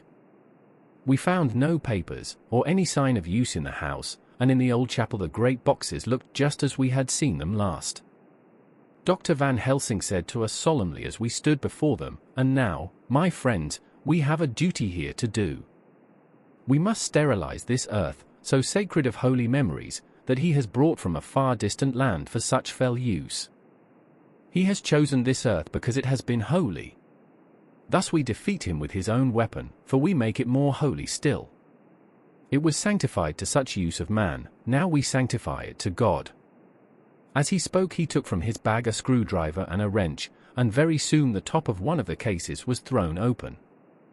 The earth smelled musty and close, but we did not somehow seem to mind, for our attention was concentrated on the professor. Taking from his box a piece of the sacred wafer he laid it reverently on the earth, and then shutting down the lid began to screw it home, we aiding him as he worked. One by one we treated in the same way each of the great boxes, and left them as we had found them to all appearance, but in each was a portion of the host. When we closed the door behind us, the professor said solemnly, "So much is already done. If it may be that with all the others we can be so successful, then the sunset of this evening may shine on Madame Mina's forehead all white as ivory and with no stain." As we passed across the lawn on our way to the station to catch our train we could see the front of the asylum. I looked eagerly, and in the window of my own room saw Mina. I waved my hand to her, and nodded to tell that our work there was successfully accomplished. She nodded in reply to show that she understood. The last I saw, she was waving her hand in farewell. It was with a heavy heart that we sought the station and just caught the train, which was steaming in as we reached the platform. I have written this in the train. Piccadilly, 12:30 o'clock, just before we reached Fenchurch Street. Lord Godalming said to me, "Quincy and I will find a locksmith. You had better not come with us in case there should be any difficulty, for under the circumstances it wouldn't seem so bad for us to break into an empty house. But you are a solicitor and the Incorporated Law Society might tell you that you should have known better." I demurred as to my not sharing any danger even of odium, but he went on, "Besides, it will attract less attention if there are not too many of us. My title will make it all right with the locksmith, and with any policeman that may come along. You had better go with Jack and the professor and stay in the Green Park, somewhere in sight of the house, and when you see the door opened and the smith has gone away, do you all come across. We shall be on the lookout for you, and shall let you in." "The advice is good," said Van Helsing, so we said no more. Godalming and Morris hurried off in a cab, we following in another. At the corner of Arlington Street our contingent got out and strolled into the Green Park. My heart beat as I saw the house on which so much of our hope was centered, looming up grim and silent in its deserted condition amongst its more lively and spruce-looking neighbors. We sat down on a bench within good view, and began to smoke cigars so as to attract as little attention as possible. The minutes seemed to pass with leaden feet as we waited for the coming of the others. At length we saw a four-wheeler drive up. Out of it, in leisurely fashion, got Lord Godalming and Morris, and down from the box descended a thick-set working man with his rush-woven basket of tools. Morris paid the cabman, who touched his hat and drove away. Together the two ascended the steps, and Lord Godalming pointed out what he wanted done. The workman took off his coat leisurely and hung it on one of the spikes of the rail, saying something to a policeman who just then sauntered along. The policeman nodded acquiescence, and the man kneeling down placed his bag beside him. After searching through it, he took out a selection of tools which he produced to lay beside him in orderly fashion. Then he stood up, looked into the keyhole, blew into it, and turning to his employers, made some remark. Lord Godalming smiled, and the man lifted a good-sized bunch of keys. Selecting one of them, he began to probe the lock, as if feeling his way with it. After fumbling about for a bit he tried a second, and then a third. All at once the door opened under a slight push from him, and he and the two others entered the hall. We sat still, my own cigar burnt furiously, but Van Helsing's went cold altogether. We waited patiently as we saw the workman come out and bring in his bag. Then he held the door partly open, steadying it with his knees, whilst he fitted a key to the lock. This he finally handed to Lord Godalming, who took out his purse and gave him something. The man touched his hat, took his bag, put on his coat and departed. Not a soul took the slightest notice of the whole transaction. When the man had fairly gone, we three crossed the street and knocked at the door. It was immediately opened by Quincy Morris, beside whom stood Lord Godalming lighting a cigar. "The place smells so vilely," said the latter as we came in. It did indeed smell vilely, like the old chapel at Carfax, and with our previous experience it was plain to us that the Count had been using the place pretty freely. We moved to explore the house, all keeping together in case of attack, for we knew we had a strong and wily enemy to deal with, and as yet we did not know whether the Count might not be in the house. In the dining room, which lay at the back of the hall, we found 8 boxes of earth. 8 boxes only out of the 9, which we sought. Our work was not over, and would never be until we should have found the missing box. First we opened the shutters of the window which looked out across a narrow stone-flagged yard at the blank face of a stable, pointed to look like the front of a miniature house. There were no windows in it, so we were not afraid of being overlooked. We did not lose any time in examining the chests. With the tools which we had brought with us we opened them, one by one, and treated them as we had treated those others in the old chapel. It was evident to us that the Count was not at present in the house, and we proceeded to search for any of his effects. After a cursory glance at the rest of the rooms, from basement to attic, we came to the conclusion that the dining room contained any effects which might belong to the Count, and so we proceeded to minutely examine them. They lay in a sort of orderly disorder on the great dining room table.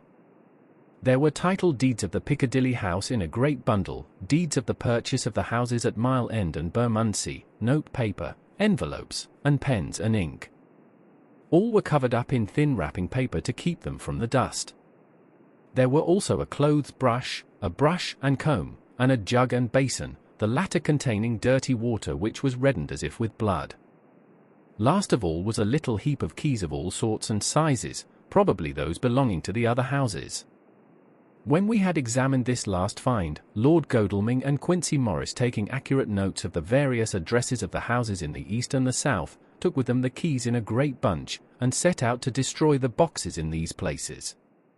The rest of us are, with what patience we can, waiting their return, or the coming of the Count. The sense of claustrophobia and desperation that pervades the narrative reflects the characters' growing entrapment in the web of supernatural events. Chapter 23. Dr. Seward's Diary. The 3rd of October, the time seemed terribly long whilst we were waiting for the coming of Godalming and Quincy Morris. The professor tried to keep our minds active by using them all the time. I could see his beneficent purpose, by the side glances which he threw from time to time at Harker. The poor fellow is overwhelmed in a misery that is appalling to see. Last night he was a frank, happy-looking man, with strong, youthful face, full of energy, and with dark brown hair. Today he is a drawn, haggard old man, whose white hair matches well with the hollow burning eyes and grief-written lines of his face. His energy is still intact, in fact, he is like a living flame. This may yet be his salvation, for, if all go well, it will tide him over the despairing period. He will then, in a kind of way, wake again to the realities of life. Poor fellow, I thought my own trouble was bad enough, but his. The professor knows this well enough, and is doing his best to keep his mind active. What he has been saying was, under the circumstances, of absorbing interest. So well as I can remember, here it is, I have studied, over and over again since they came into my hands, all the papers relating to this monster, and the more I have studied, the greater seems the necessity to utterly stamp him out. All through there are signs of his advance, not only of his power, but of his knowledge of it. As I learned from the researches of my friend Arminus of Budapest, he was in life a most wonderful man. Soldier, statesman, and alchemist, which latter was the highest development of the science knowledge of his time. He had a mighty brain, a learning beyond compare, and a heart that knew no fear and no remorse. He dared even to attend the scholarments, and there was no branch of knowledge of his time that he did not essay. Well, in him the brain power survived the physical death, though it would seem that memory was not all complete. In some faculties of mind he has been, and is, only a child, but he is growing, and some things that were childish at the first are now of man's stature. He is experimenting, and doing it well, and if it had not been that we have crossed his path he would be yet, he may be yet if we fail, the father or furtherer of a new order of beings, whose road must lead through death, not life. Harker groaned and said, and this is all arrayed against my darling. But how is he experimenting? The knowledge may help us to defeat him. He has all along, since his coming, been trying his power. Slowly but surely, that big child brain of his is working. Well, for us, it is, as yet, a child brain, for had he dared, at the first, to attempt certain things he would long ago have been beyond our power. However, he means to succeed, and a man who has centuries before him can afford to wait and to go slow. Festina lent may well be his motto. I fail to understand, said Harker wearily. Oh, do be more plain to me. Perhaps grief and trouble are dulling my brain. The professor laid his hand tenderly on his shoulder as he spoke. Ah, my child, I will be plain. Do you not see how, of late, this monster has been creeping into knowledge experimentally? How he has been making use of the zoophagus patient to effect his entry into friend John's home, for your vampire, though in all afterwards he can come when and how he will, must at the first make entry only when asked thereto by an inmate. But these are not his most important experiments. Do we not see how at the first all these so great boxes were moved by others? He knew not then, but that must be so. But all the time that so great child brain of his was growing, and he began to consider whether he might not himself move the box. So he began to help, and then, when he found that this be all right, he tried to move them all alone. And so he progress, and he scatter these graves of him, and none but he know where they are hidden. He may have intend to bury them deep in the ground, so that he only use them in the night, or at such time as he can change his form. They do him equal well, and none may know these are his hiding place. But, my child, do not despair, this knowledge come to him just too late. Already all of his lairs but one be sterilized as for him, and before the sunset this shall be so. Then he have no place where he can move and hide. I delayed this morning that so we might be sure. Is there not more at stake for us than for him? Then why we not be even more careful than him? By my clock it is 1 hour, and already, if all be well, friend Arthur and Quincy are on their way to us. Today is our day, and we must go sure, if slow, and lose no chance. See! There are 5 of us when those absent ones return. Whilst he was speaking we were startled by a knock at the hall door, the double postman's knock of the telegraph boy. We all moved out to the hall with one impulse, and Van Helsing, holding up his hand to us to keep silence, stepped to the door and opened it. The boy handed in a despatch. The professor closed the door again, and, after looking at the direction, opened it and read aloud. Look out for D. He has just now, 12:45, come from Carfax hurriedly and hastened towards the south. He seems to be going the round and may want to see you, Mina. There was a pause, broken by Jonathan Harker's voice. Now, God be thanked, we shall soon meet. Van Helsing turned to him quickly and said, God will act in his own way and time. Do not fear, and do not rejoice as yet, for what we wish for at the moment may be our undoings. I care for nothing now, he answered hotly, except to wipe out this brute from the face of creation. I would sell my soul to do it. Oh, hush, hush, my child, said Van Helsing. God does not purchase souls in this wise, and the devil, though he may purchase, does not keep faith. But God is merciful and just, and knows your pain and your devotion to that dear Madam Mina. Think you, how her pain would be doubled, did she but hear your wild words? Do not fear any of us, we are all devoted to this cause, and today shall see the end. The time is coming for action. Today this vampire is limit to the powers of man, until sunset he may not change. It will take him time to arrive here. See, it is 20 minutes past 1, and there are yet some times before he can hither come, be he never so quick. What we must hope for is that my Lord Arthur and Quincy arrive first. About half an hour after we had received Mrs. Harker's telegram, there came a quiet, resolute knock at the hall door. It was just an ordinary knock, such as is given hourly by thousands of gentlemen, but it made the professor's heart and mind beat loudly. We looked at each other, and together moved out into the hall. We each held ready to use our various armaments, the spiritual in the left hand, the mortal in the right. Van Helsing pulled back the latch, and, holding the door half open, stood back, having both hands ready for action. The gladness of our hearts must have shone upon our faces when on the step, close to the door, we saw Lord Godalming and Quincy Morris. They came quickly in and closed the door behind them, the former saying, as they moved along the hall, "It is all right. We found both places, 6 boxes in each, and we destroyed them all." "Destroyed?" asked the professor. "For him." We were silent for a minute, and then Quincy said, "There's nothing to do but to wait here. If, however, he doesn't turn up by 5 o'clock, we must start off, for it won't do to leave Mrs. Harker alone after sunset." "He will be here before long now," said Van Helsing, who had been consulting his pocket-book. Notabene, in Madam's telegram he went south from Carfax. That means he went across the river, and he could only do so at slack of tide, which should be something before 1 o'clock. That he went south has a meaning for us. He is as yet only suspicious, and he went from Carfax first to the place where he would suspect interference least.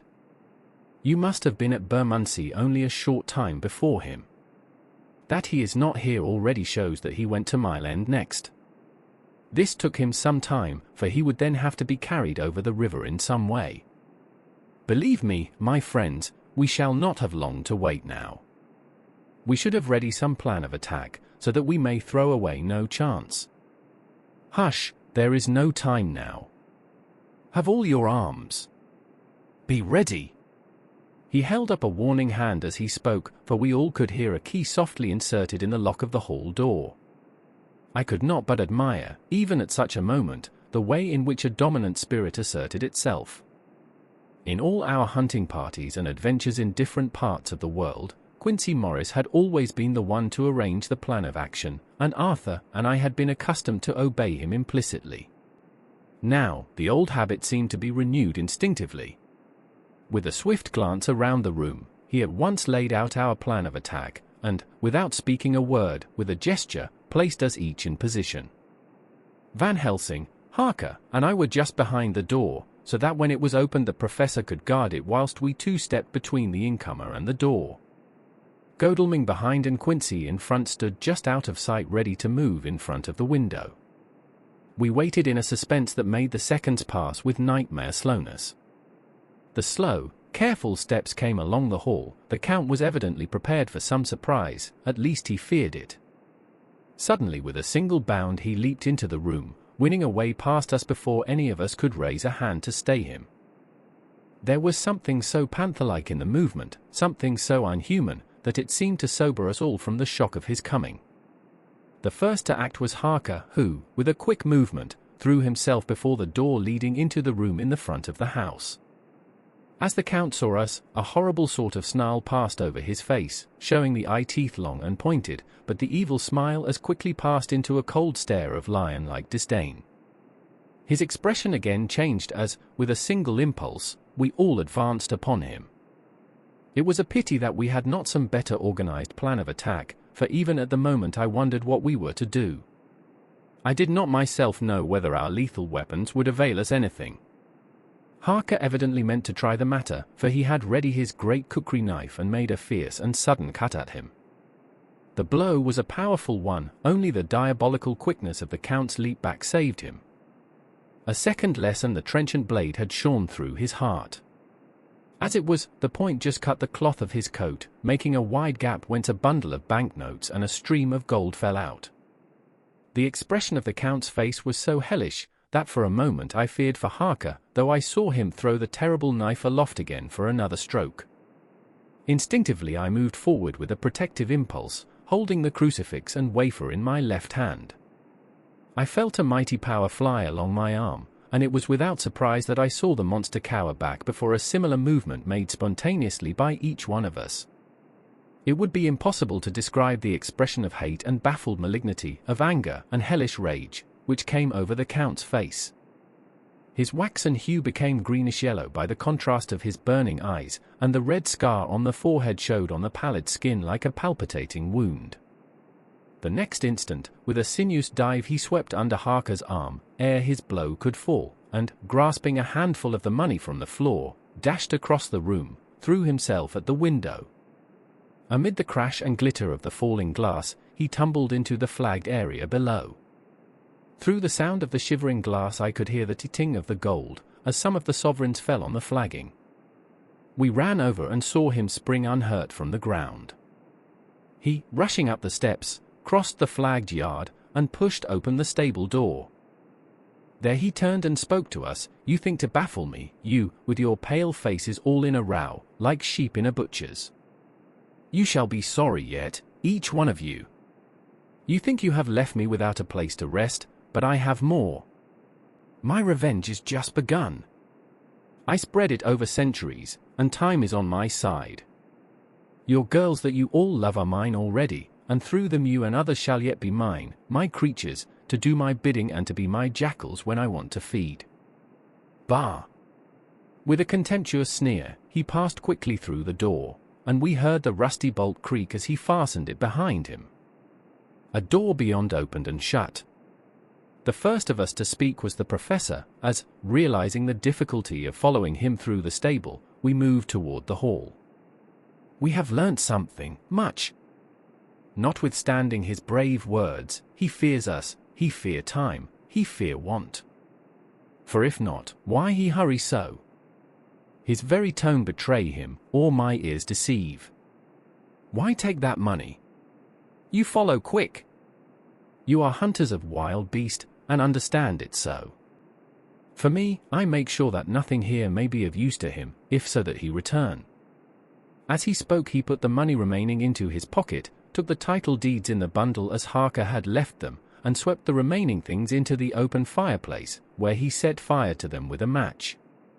Godalming and Morris had rushed out into the yard, and Harker had lowered himself from the window to follow the Count. He had, however, bolted the stable door, and by the time they had forced it open there was no sign of him. Van Helsing and I tried to make inquiry at the back of the house, but the mews was deserted and no one had seen him depart. It was now late in the afternoon, and sunset was not far off. We had to recognize that our game was up. With heavy hearts we agreed with the professor when he said, "Let us go back to Madame Mina, poor dear Madame Mina. All we can do just now is done, and we can there, at least, protect her. But we need not despair. There is but one more earth box, and we must try to find it. When that is done all may yet be well." I could see that he spoke as bravely as he could to comfort Harker. The poor fellow was quite broken down. Now and again he gave a low groan which he could not suppress. He was thinking of his wife. With sad hearts we came back to my house, where we found Mrs. Harker waiting us, with an appearance of cheerfulness which did honor to her bravery and unselfishness. When she saw our faces, her own became as pale as death. For a second or two her eyes were closed as if she were in secret prayer, and then she said cheerfully, "I can never thank you all enough. Oh, my poor darling." As she spoke, she took her husband's grey head in her hands and kissed it. "Lay your poor head here and rest it. All will yet be well, dear. God will protect us if he so will it in his good intent." The poor fellow groaned. There was no place for words in his sublime misery. We had a sort of perfunctory supper together, and I think it cheered us all up somewhat. It was, perhaps, the mere animal heat of food to hungry people, for none of us had eaten anything since breakfast, or the sense of companionship may have helped us, but anyhow we were all less miserable, and saw the morrow as not altogether without hope. True to our promise, we told Mrs. Harker everything which had passed, and although she grew snowy white at times when danger had seemed to threaten her husband, and red at others when his devotion to her was manifested, she listened bravely and with calmness. When we came to the part where Harker had rushed at the Count so recklessly, she clung to her husband's arm, and held it tight as though her clinging could protect him from any harm that might come. She said nothing, however, till the narration was all done, and matters had been brought right up to the present time. Then without letting go her husband's hand she stood up amongst us and spoke. "Oh, that I could give any idea of the scene, of that sweet, good woman in all the radiant beauty of her youth and animation, with the red scar on her forehead, of which she was conscious, and which we saw with grinding of our teeth, remembering whence and how it came, her loving kindness against our grim hate, her tender faith against all our fears and doubting, and we, knowing that so far as symbols went, she with all her goodness and purity and faith, was outcast from God. "Jonathan," she said, and the word sounded like music on her lips, it was so full of love and tenderness. "Jonathan dear, and you all my true friends, I want you to bear something in mind through all this dreadful time. I know that you must fight, that you must destroy even as you destroyed the false Lucy so that the true Lucy might live hereafter, but it is not a work of hate. That poor soul who has wrought all this misery is the saddest case of all. Just think what will be his joy when he, too, is destroyed in his worser part that his better part may have spiritual immortality. You must be pitiful to him, too, though it may not hold your hands from his destruction." As she spoke, I could see her husband's face darken and draw together, as though the passion in him were shriveling his being to its core. Instinctively the clasp on his wife's hand grew closer, till his knuckles looked white. She did not flinch from the pain which I knew she must have suffered, but looked at him with eyes that were more appealing than ever. As she stopped speaking, he leaped to his feet, almost tearing his hand from hers as he spoke. "May God give him into my hand just for long enough to destroy that earthly life of him which we are aiming at. If beyond it I could send his soul forever and ever to burning hell, I would do it."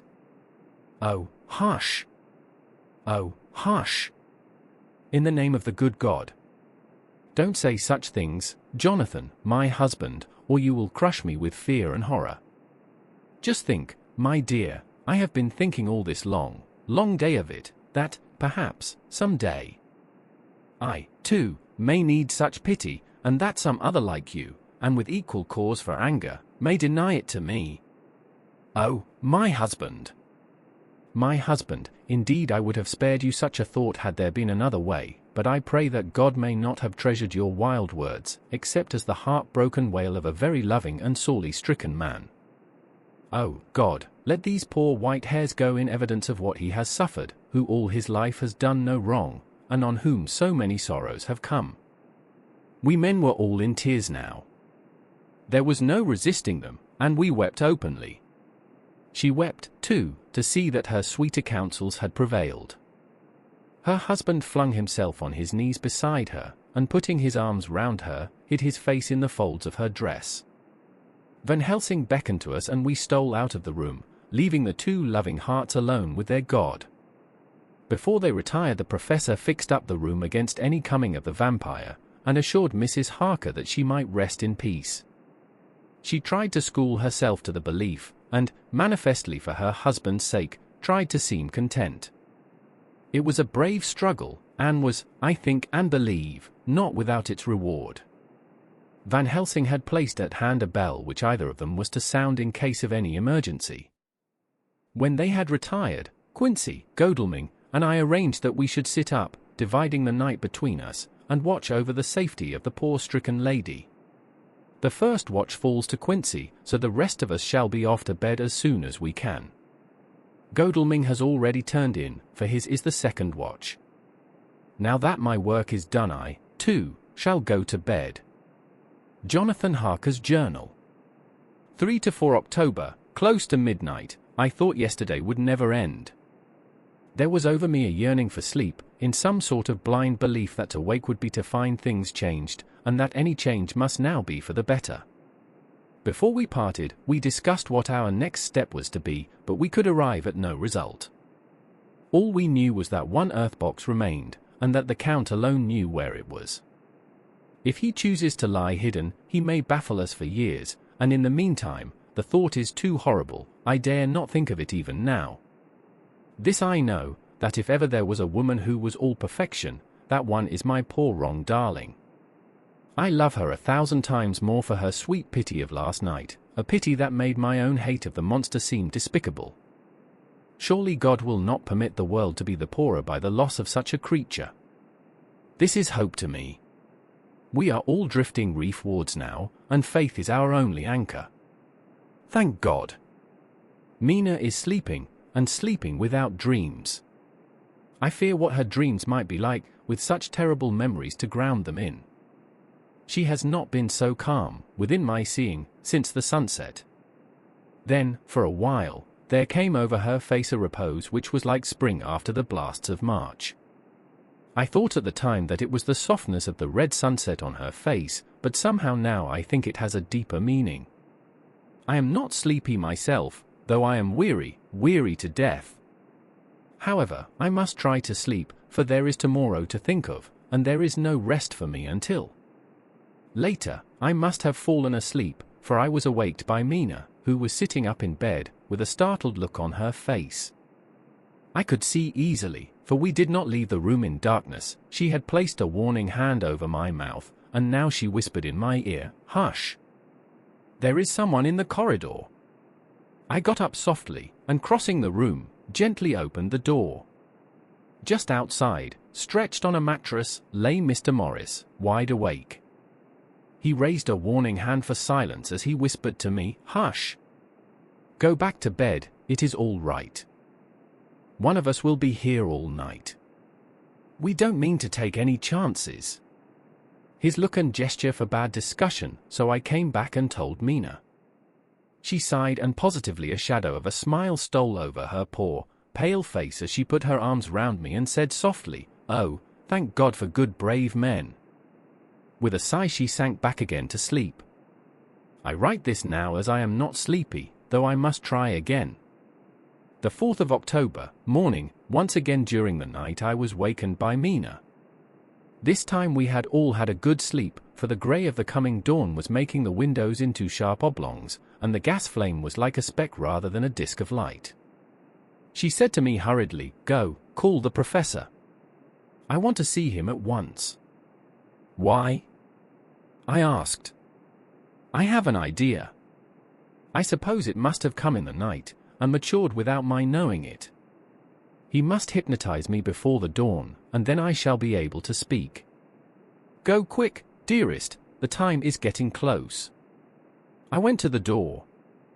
Dr. Seward was resting on the mattress, and, seeing me, he sprang to his feet.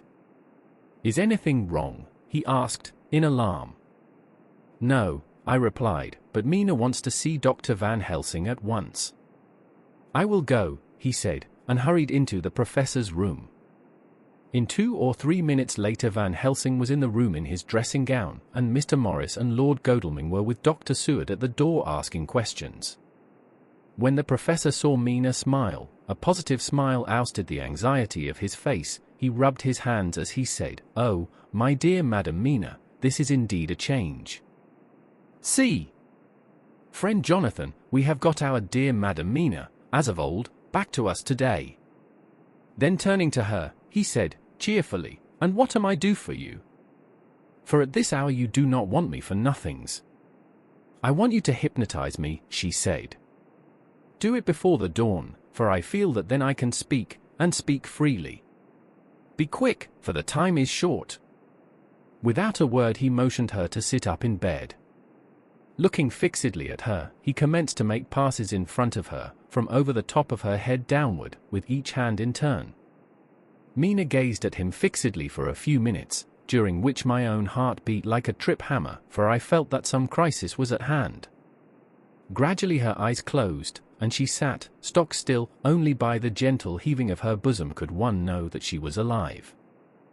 The professor made a few more passes and then stopped, and I could see that his forehead was covered with great beads of perspiration. Mina opened her eyes, but she did not seem the same woman. There was a faraway look in her eyes, and her voice had a sad dreaminess which was new to me. Raising his hand to impose silence, the professor motioned to me to bring the others in. They came on tiptoe, closing the door behind them, and stood at the foot of the bed, looking on. Mina appeared not to see them. The stillness was broken by Van Helsing's voice speaking in a low level tone which would not break the current of her thoughts. "Where are you?" The answer came in a neutral way, "I do not know." Sleep has no place it can call its own. For several minutes there was silence. Mina sat rigid, and the professor stood staring at her fixedly. The rest of us hardly dared to breathe. The room was growing lighter. Without taking his eyes from Mina's face, Dr. Van Helsing motioned me to pull up the blind. I did so, and the day seemed just upon us. A red streak shot up, and a rosy light seemed to diffuse itself through the room. On the instant the professor spoke again. "Where are you now?" The answer came dreamily, but with intention. It were as though she were interpreting something. I have heard her use the same tone when reading her shorthand notes.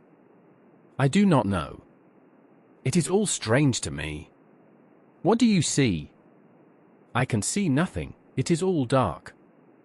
"What do you hear?" I could detect the strain in the professor's patient voice. "The lapping of water.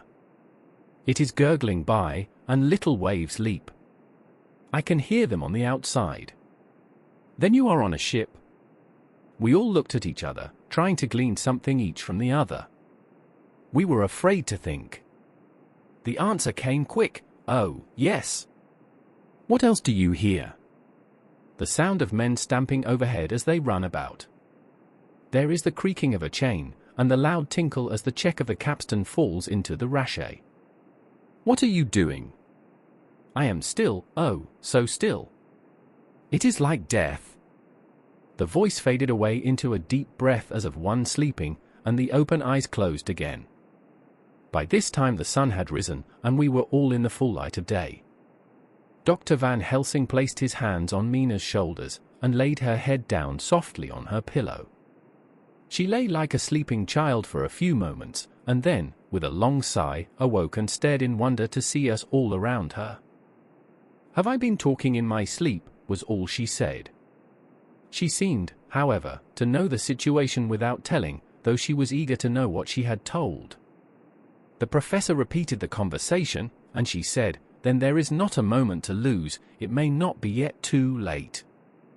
Mr. Morris and Lord Godalming started for the door, but the professor's calm voice called them back. "Stay, my friends." That ship, wherever it was weighing anchor whilst she spoke. There are many ships weighing anchor at the moment in your so great port of London. Which of them is it that you seek? God be thanked that we have once again a clue, though whither it may lead us we know not. We have been blind somewhat, blind after the manner of men, since when we can look back we see what we might have seen looking forward if we had been able to see what we might have seen. Alas, but that sentence is a puddle, is it not? We can know now what was in the Count's mind, when he seized that money, though Jonathan's so fierce knife put him in the danger that even he dread. He meant escape. Hear me, escape.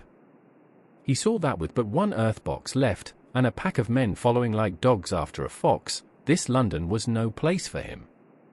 He have take his last earth box on board a ship, and he leave the land. He think to escape, but no. We follow him. Tally-ho! As friend Arthur would say when he put on his red frock. Our old fox is wily, oh. So wily, and we must follow with while. I, too, am wily, and I think his mind in a little while. In meantime we may rest and in peace, for there are waters between us which he do not want to pass, and which he could not if he would, unless the ship were to touch the land, and then only at full or slack tide. See, and the sun is just rose, and all day to sunset is to us. Let us take bath, and dress, and have breakfast which we all need, and which we can eat comfortably since he be not in the same land with us.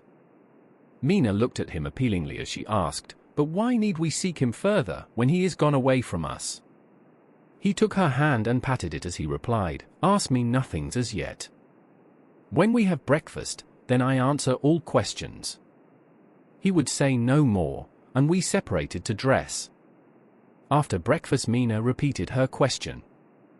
He looked at her gravely for a minute and then said sorrowfully, "Because my dear, dear Madam Mina, now more than ever must we find him even if we have to follow him to the jaws of hell." She grew paler as she asked faintly, "Why?" "Because," he answered solemnly, "he can live for centuries, and you are but mortal woman. Time is now to be dreaded, since once he put that mark upon your throat." I was just in time to catch her as she fell forward in a faint. The waiting game that the characters play, as they await the arrival of Godalming and Quincey Morris, serves as a reminder of the fragility of human existence. Chapter 24. Dr. Seward's Phonograph Diary, spoken by Van Helsing. This to Jonathan Harker. You are to stay with your dear Madam Mina. We shall go to make our search, if I can call it so, for it is not search but knowing, and we seek confirmation only. But do you stay and take care of her today. This is your best and most holiest office. This day nothing can find him here. Let me tell you that so you will know what we know already, for I have tell them. He, our enemy, have gone away, he have gone back to his castle in Transylvania. I know it so well, as if a great hand of fire wrote it on the wall. He have prepared for this in some way, and that last earth box was ready to ship somewheres. For this he took the money, for this he hurry at the last, lest we catch him before the sun go down. It was his last hope, save that he might hide in the tomb that he think poor Miss Lucy, being as he thought like him, keep open to him. But there was not of time. When that fail he makes straight for his last resource, his last earthwork I might say did I wish double entente. He is clever, oh, so clever. He know that his game here was finish, and so he decide he go back home. He find ship going by the route he came, and he go in it. We go off now to find what ship, and with a bound, when we have discovered that, we come back and tell you all. Then we will comfort you and poor dear Madam Mina with new hope. For it will be hope when you think it over, that all is not lost. This very creature that we pursue, he take hundreds of years to get so far as London, and yet in one day, when we know of the disposal of him we drive him out. He is finite, though he is powerful to do much harm and suffers not as we do. But we are strong, each in our purpose, and we are all more strong together. Take heart afresh, dear husband of Madam Mina. This battle is but begun, and in the end we shall win, so sure as that God sits on high to watch over his children. Therefore be of much comfort till we return. Van Helsing. Jonathan Harker's Journal. The 4th of October, when I read to Mina Van Helsing's message in the phonograph, the poor girl brightened up considerably. Already the certainty that the Count is out of the country has given her comfort, and comfort is strength to her. For my own part, now that his horrible danger is not face to face with us, it seems almost impossible to believe in it. Even my own terrible experiences in Castle Dracula seem like a long-forgotten dream. Here in the crisp autumn air in the bright sunlight, alas! How can I disbelieve? In the midst of my thought my eye fell on the red scar on my poor darling's white forehead. Whilst that lasts, there can be no disbelief. And afterwards the very memory of it will keep faith crystal clear. Mina and I fear to be idle, so we have been over all the diaries again and again. Somehow, although the reality seems greater each time, the pain and the fear seem less. There is something of a guiding purpose manifest throughout, which is comforting. Mina says that perhaps we are the instruments of ultimate good. It may be. I shall try to think as she does. We have never spoken to each other yet of the future. It is better to wait till we see the professor and the others after their investigations. The day is running by more quickly than I ever thought a day could run for me again. It is now 3 o'clock. Mina Harker's Journal. The 5th of October, 5 p.m., our meeting for report. Present, Professor Van Helsing, Lord Godalming, Dr. Seward, Mr. Quincy Morris, Jonathan Harker, Mina Harker. Dr. Van Helsing described what steps were taken during the day to discover on what boat and whither bound Count Dracula made his escape. As I knew that he wanted to get back to Transylvania, I felt sure that he must go by the Danube mouth, or by somewhere in the Black Sea, since by that way he come. It was a dreary blank that was before us. On ignotum pro magnifico, and so with heavy hearts we start to find what ships leave for the Black Sea last night. He was in sailing ship, since Madam Mina tell of sails being set. These not so important as to go in your list of the shipping in the Times, and so we go, by suggestion of Lord Godalming, to your Lloyd's, where are note of all ships that sail, however so small. There we find that only one Black Sea-bound ship go out with the tide. She is the Turina Catherine, and she sail from Doolittle's wharf for Varna, and thence on to other parts and up the Danube. So, said I, this is the ship whereon is the Count. So off we go to Doolittle's wharf, and there we find a man in an office of wood so small that the man looked bigger than the office. From him we inquire of the goings of the Churena Catherine. He swear much, and he red face and loud of voice, but he good fellow all the same, and when Quincy give him something from his pocket which crackle as he roll it up, and put it in a so small bag which he have hid deep in his clothing, he still better fellow and humble servant to us. He come with us, and ask many men who are rough and hot, these be better fellows too when they have been no more thirsty. They say much of blood and bloom, and of others which I comprehend not, though I guess what they mean, but nevertheless they tell us all things which we want to know. They make known to us among them, how last afternoon at about 5 o'clock comes a man so hurry. A tall man, thin and pale, with high nose and teeth so white, and eyes that seem to be burning. That he be all in black, except that he have a hat of straw which suit not him all the time. That he scatter his money in making quick inquiry as to what ship sails for the Black Sea and for where. Some took him to the office and then to the ship, where he will not go aboard but halt at shore end of gangplank, and ask that the captain come to him. The captain come, when told that he will be pay well, and though he swear much at the first he agree to term. Then the thin man go and some one tell him where horse and cart can be hired. He go there and soon he come again, himself driving cart on which a great box, this he himself lift down, though it takes several to put it on truck for the ship. He give much talk to captain as to how and where his box is to be placed, but the captain like it not and swear at him in many tongues, and tell him that if he like he can come and see where it shall be. But he said no, that he come not yet, for that he have much to do. Whereupon the captain tell him that he had better be quick, with blood, for that his ship will leave the place, of blood, before the turn of the tide, with blood. Then the thin man smile and say that of course he must go when he think fit, but he will be surprised if he go quite so soon. The captain swear again, polyglot, and the thin man make him bow, and thank him, and say that he will so far intrude on his kindness as to come aboard before the sailing.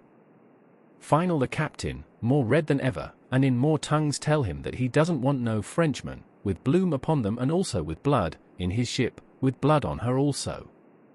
And so, after asking where there might be close at hand a ship where he might purchase ship forms, he departed. No one knew where he went or bloom in or well cared, as they said, for they had something else to think of, well with blood again, for it soon became apparent to all that the Churena Catherine would not sail as was expected. A thin mist began to creep up from the river, and it grew, and grew, till soon a dense fog enveloped the ship and all around her. The captain swore polyglot, very polyglot, polyglot with bloom and blood, but he could do nothing. The water rose and rose, and he began to fear that he would lose the tide altogether. He was in no friendly mood, when just at full tide, the thin man came up the gangplank again and asked to see where his box had been stowed. Then the captain replied that he wished that he and his box, old and with much bloom and blood, were in hell. But the thin man did not be offend, and went down with the mate and saw where it was placed, and came up and stood a while on deck in fog. He must have come off by himself, for none notice him. Indeed they thought not of him, for soon the fog began to melt away, and all was clear again. My friends of the thirst and the language that was of bloom and blood laughed, as they told how the captain swears exceeded even his usual polyglot, and was more than ever full of picturesque, when on questioning other mariners who were on movement up and down on the river that hour, he found that few of them had seen any of fog at all, except where it lay round the wharf. However, the ship went out on the ebb tide, and was doubtless by morning far down the river mouth. She was by then, when they told us, well out to sea. And so, my dear Madam Mina, it is that we have to rest for a time, for our enemy is on the sea, with the fog at his command, on his way to the Danube mouth. To sail a ship takes time, go she never so quick, and when we start we go on land more quick, and we meet him there. Our best hope is to come on him when in the box between sunrise and sunset, for then he can make no struggle, and we may deal with him as we should. There are days for us, in which we can make ready our plan. We know all about where he go, for we have seen the owner of the ship, who have shown us invoices and all papers that can be. The box we seek is to be landed in Varna, and to be given to an agent, one risks who will there present his credentials, and so our merchant friend will have done his part. When he ask if there be any wrong, for that so, he can telegraph and have inquiry made at Varna, we say no, for what is to be done is not for police or of the customs. It must be done by us alone and in our own way. When Dr. Van Helsing had done speaking, I asked him if he were certain that the Count had remained on board the ship. He replied, "We have the best proof of that, your own evidence, when in the hypnotic trance this morning."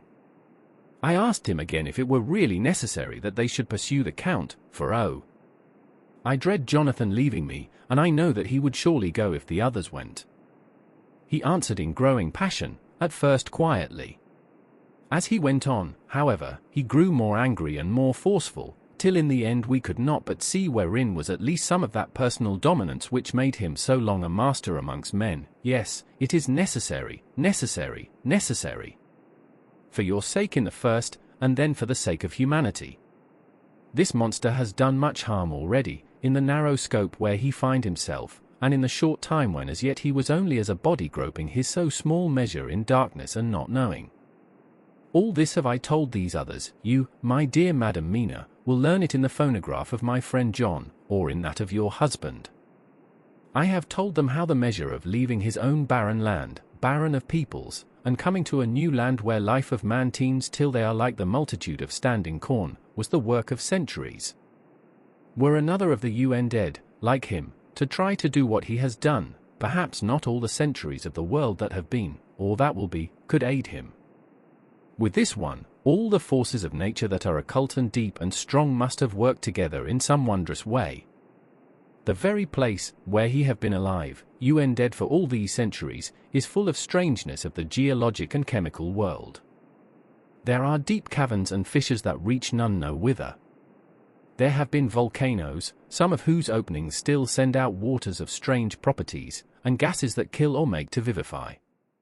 Doubtless, there is something magnetic or electric in some of these combinations of occult forces which work for physical life in strange way, and in himself were from the first some great qualities.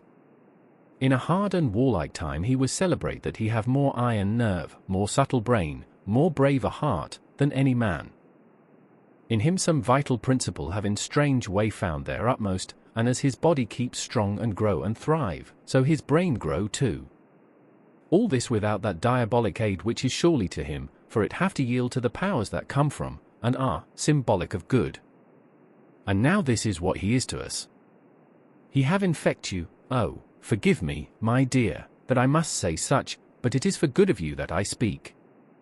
He infect you in such wise, that even if he do no more, you have only to live in your own old, sweet way, and so in time, death, which is of man's common lot and with God's sanction, shall make you like to him. This must not be. We have sworn together that it must not. Thus are we ministers of God's own wish, that the world, and men for whom his Son die, will not be given over to monsters, whose very existence would defame him. He have allowed us to redeem one soul already, and we go out as the old knights of the cross to redeem more. Like them we shall travel towards the sunrise, and like them, if we fall in good cause.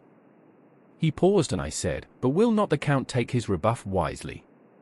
Since he has been driven from England, will he not avoid it, as a tiger does the village from which he has been hunted? Aha, he said, your simile of the tiger good, for me, and I shall adopt him. Your man-eater, as they of India call the tiger who has once tasted blood of the human, care no more for the other prey, but prowl unceasing till he get him. This that we hunt from our village is a tiger, too, a man-eater, and he never cease to prowl. Nay, in himself he is not one to retire and stay afar. In his life, his living life, he go over the Turkey frontier and attack his enemy on his own ground, he be beaten back, but did he stay? No. He come again, and again, and again. Look at his persistence and endurance. With the child brain that was to him he have long since conceived the idea of coming to a great city. What does he do? He find out the place of all the world most of promise for him. Then he deliberately set himself down to prepare for the task. He find in patience just how is his strength, and what are his powers? He study new tongues. He learn new social life, new environment of old ways, the politic, the law, the finance, the science, the habit of a new land and a new people who have come to be since he was. His glimpse that he have had, whet his appetite only and enkeen his desire. Nay, it help him to grow as to his brain, for it all proved to him how right he was at the first in his surmises. He have done this alone, all alone. From a ruined tomb in a forgotten land. What more may he not do when the greater world of thought is open to him? He that can smile at death, as we know him, who can flourish in the midst of diseases that kill off whole peoples. Oh, if such an one was to come from God, and not the devil, what a force for good might he not be in this old world of ours? But we are pledged to set the world free.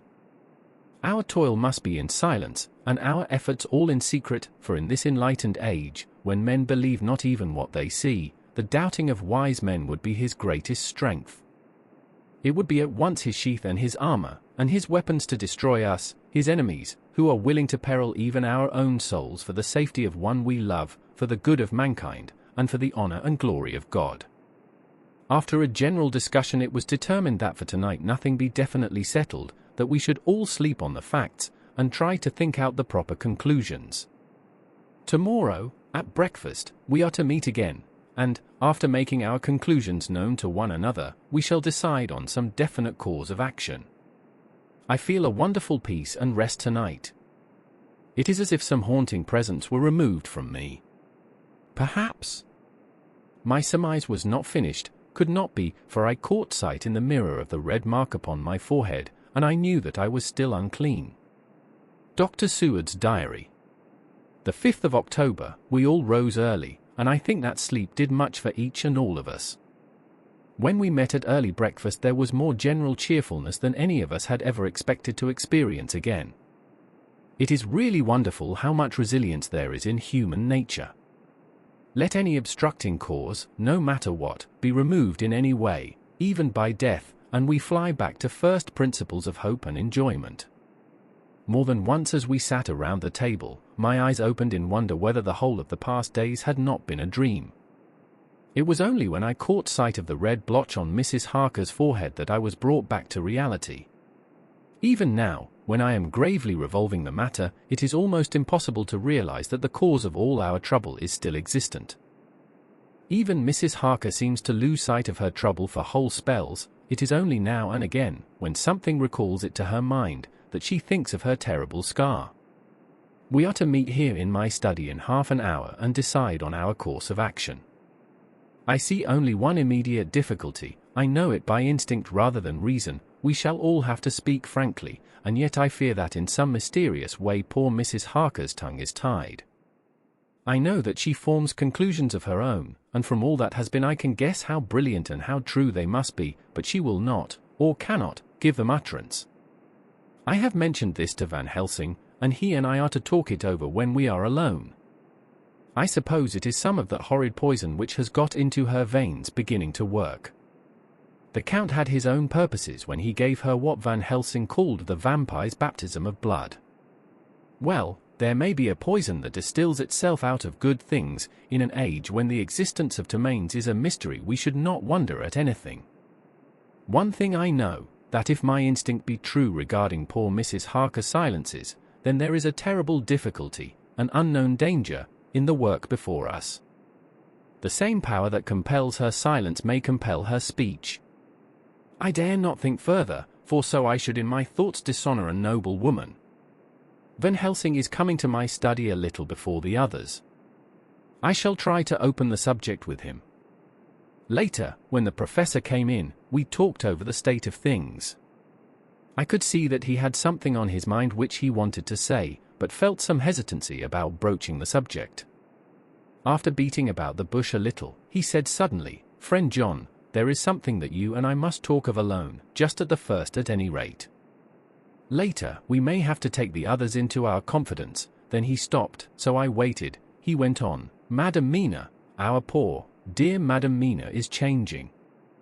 A cold shiver ran through me to find my worst fears thus endorsed. Van Helsing continued, with the sad experience of Miss Lucy, we must this time be warned before things go too far. Our task is now in reality more difficult than ever, and this new trouble makes every hour of the direst importance. I can see the characteristics of the vampire coming in her face. It is now but very, very slight, but it is to be seen if we have eyes to notice without to prejudge. Her teeth are some sharper, and at times her eyes are more hard. But these are not all, there is to her the silence now often, as so it was with Miss Lucy. She did not speak, even when she wrote that which she wished to be known later. Now my fear is this. If it be that she can, by our hypnotic trance, tell what the Count see and hear, is it not more true that he who have hypnotized her first, and who have drink of her very blood and make her drink of his, should, if he will, compel her mind to disclose to him that which she know? I nodded acquiescence. He went on, then, what we must do is to prevent this, we must keep her ignorant of our intent, and so she cannot tell what she know not. This is a painful task. Oh, so painful that it heart-break me to think of, but it must be. When today we meet, I must tell her that for reason which we will not to speak she must not more be of our counsel, but be simply guarded by us. He wiped his forehead, which had broken out in profuse perspiration at the thought of the pain which he might have to inflict upon the poor soul already so tortured. I knew that it would be some sort of comfort to him if I told him that I also had come to the same conclusion, for at any rate it would take away the pain of doubt. I told him, and the effect was as I expected. It is now close to the time of our general gathering. Van Helsing has gone away to prepare for the meeting, and his painful part of it. I really believe his purpose is to be able to pray alone. Later, at the very outset of our meeting, a great personal relief was experienced by both Van Helsing and myself. Mrs. Harker had sent a message by her husband to say that she would not join us at present, as she thought it better that we should be free to discuss our movements without her presence to embarrass us. The professor and I looked at each other for an instant, and somehow we both seemed relieved. For my own part, I thought that if Mrs. Harker realized the danger herself, it was much pain as well as much danger averted. Under the circumstances we agreed, by a questioning look and answer, with finger on lip, to preserve silence in our suspicions, until we should have been able to confer alone again. We went at once into our plan of campaign. Van Helsing roughly put the facts before us first. The Chirina Catherine left the Thames yesterday morning. It will take her at the quickest speed she has ever made at least 3 weeks to reach Varna, but we can travel overland to the same place in 3 days. Now, if we allow for 2 days less for the ship's voyage, owing to such weather influences as we know that the Count can bring to bear, and if we allow a whole day and night for any delays which may occur to us, then we have a margin of nearly 2 weeks. Thus, in order to be quite safe, we must leave here on 17th at latest. Then we shall at any rate be in Varna a day before the ship arrives, and able to make such preparations as may be necessary. Of course we shall all go armed against evil things, spiritual as well as physical. Here Quincy Morris added, I understand that the Count comes from a wolf country, and it may be that he shall get there before us. I propose that we add Winchesters to our armament. I have a kind of belief in a Winchester when there is any trouble of that sort around. Do you remember, Art, when we had the pack after us at Tobolsk? What wouldn't we have given then for a repeater apiece? Good, said Van Helsing, Winchesters it shall be. Quince's head is level at all times, but most so when there is to hunt, metaphor be more dishonour to science than wolves be of danger to man. In the meantime we can do nothing here, and as I think that Varna is not familiar to any of us, why not go there more soon? It is as long to wait here as there. Tonight and tomorrow we can get ready, and then, if all be well, we four can set out on our journey.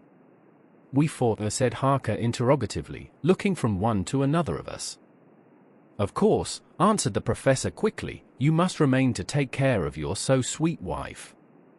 Harker was silent for a while and then said in a hollow voice, let us talk of that part of it in the morning. I want to consult with Mina. I thought that now was the time for Van Helsing to warn him not to disclose our plans to her, but he took no notice. I looked at him significantly and coughed. For answer he put his finger on his lips and turned away. Jonathan Harker's Journal. The 5th of October, afternoon. For some time after our meeting this morning I could not think. The new phases of things leave my mind in a state of wonder which allows no room for active thought. Mina's determination not to take any part in the discussion set me thinking, and as I could not argue the matter with her, I could only guess. I am as far as ever from a solution now. The way the others received it, too, puzzled me. The last time we talked of the subject we agreed that there was to be no more concealment of anything amongst us. Mina is sleeping now, calmly and sweetly like a little child. Her lips are curved and her face beams with happiness. Thank God, there are such moments still for her. Later, how strange it all is.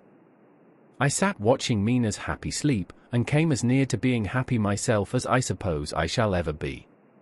As the evening drew on, and the earth took its shadows from the sun sinking lower, the silence of the room grew more and more solemn to me. All at once Mina opened her eyes, and looking at me tenderly, said, "Jonathan, I want you to promise me something on your word of honor." A promise made to me, but made holily in God's hearing, and not to be broken though I should go down on my knees and implore you with bitter tears. Quick, you must make it to me at once. Mina, I said, a promise like that, I cannot make at once. I may have no right to make it. But, dear one, she said, with such spiritual intensity that her eyes were like pole stars, it is I who wish it, and it is not for myself. You can ask Dr. Van Helsing if I am not right. If he disagrees you may do as you will. Nay, more, if you all agree, later, you are absolved from the promise. I promise, I said, and for a moment she looked supremely happy, though to me all happiness for her was denied by the red scar on her forehead. She said, "Promise me that you will not tell me anything of the plans formed for the campaign against the Count. Not by word, or inference, or implication, not at any time whilst this remains to me," and she solemnly pointed to the scar. I saw that she was in earnest, and said solemnly, "I promise," and as I said it I felt that from that instant a door had been shut between us. Later, midnight, Mina has been bright and cheerful all the evening. So much so that all the rest seemed to take courage, as if infected somewhat with her gaiety. As a result even I myself felt as if the pall of gloom which weighs us down were somewhat lifted. We all retired early. Mina is now sleeping like a little child. It is a wonderful thing that her faculty of sleep remains to her in the midst of her terrible trouble. Thank God for it, for then at least she can forget her care. Perhaps her example may affect me as her gaiety did tonight. I shall try it. Oh, for a dreamless sleep. The 6th of October, morning, another surprise. Mina woke me early, about the same time as yesterday, and asked me to bring Dr. Van Helsing. I thought that it was another occasion for hypnotism, and without question went for the professor. He had evidently expected some such call, for I found him dressed in his room. His door was ajar, so that he could hear the opening of the door of our room. He came at once. As he passed into the room, he asked Mina if the others might come, too. No, she said quite simply, it will not be necessary. You can tell them just as well. I must go with you on your journey. Dr. Van Helsing was as startled as I was. After a moment's pause he asked, but why? You must take me with you. I am safer with you, and you shall be safer, too. But why, dear Madam Mina? You know that your safety is our solemnest duty. We go into danger, to which you are, or may be, more liable than any of us from circumstances, things that have been. He paused, embarrassed. As she replied, she raised her finger and pointed to her forehead. I know. That is why I must go. I can tell you now, whilst the sun is coming up, I may not be able again. I know that when the Count wills me I must go. I know that if he tells me to come in secret, I must come by any device to hoodwink, even Jonathan. God saw the look that she turned on me as she spoke, and if there be indeed a recording angel, that look is noted to her everlasting honor. I could only clasp her hand. I could not speak, My emotion was too great for even the relief of tears. She went on, "You men are brave and strong. You are strong in your numbers, for you can defy that which would break down the human endurance of one who had to guard alone. Besides, I may be of service, since you can hypnotize me and so learn that which even I myself do not know." Dr. Van Helsing said very gravely, "Madam Mina, you are, as always, most wise. You shall with us come, and together we shall do that which we go forth to achieve." When he had spoken, Mina's long spell of silence made me look at her. She had fallen back on her pillow asleep. She did not even wake when I had pulled up the blind and let in the sunlight which flooded the room. Van Helsing motioned to me to come with him quietly. We went to his room, and within a minute Lord Godalming, Dr. Seward, and Mr. Morris were with us also. He told them what Mina had said, and went on, "In the morning we shall leave for Varna. We have now to deal with a new factor, Madam Mina. Oh, but her soul is true. It is to her an agony to tell us so much as she has done, but it is most right, and we are warned in time. There must be no chance lost, and in Varna we must be ready to act the instant when that ship arrives." "What shall we do exactly?" asked Mr. Morris laconically. The professor paused before replying, "We shall at the first board that ship, then, when we have identified the box, we shall place a branch of the wild rose on it. This we shall fasten, for when it is there none can emerge, so at least says the superstition.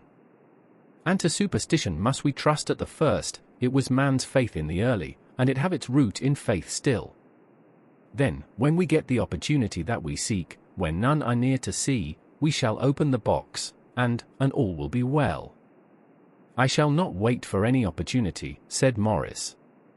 "When I see the box I shall open it and destroy the monster, though there were 1,000 men looking on, and if I am to be wiped out for it the next moment." I grasped his hand instinctively and found it as firm as a piece of steel. I think he understood my look. I hope he did. "Good boy," said Dr. Van Helsing. "Brave boy. Quincy is all man. God bless him for it. My child, believe me, none of us shall lag behind or pause from any fear. I do but say what we may do, what we must do. But, indeed, we cannot say what we shall do. There are so many things which may happen, and their ways and their ends are so various that until the moment we may not say.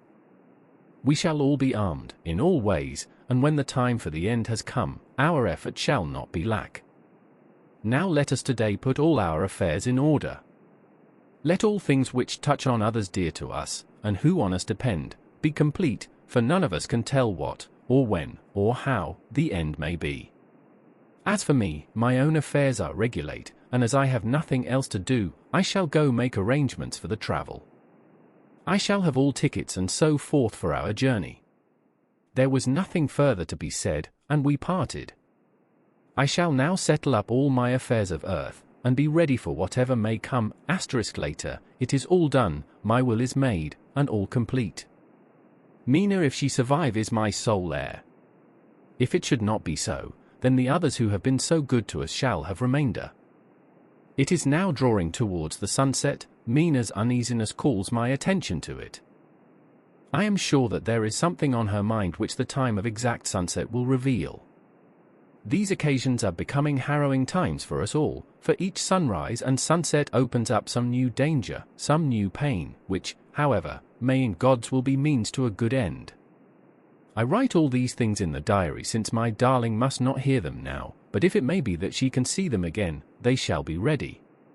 She is calling to me.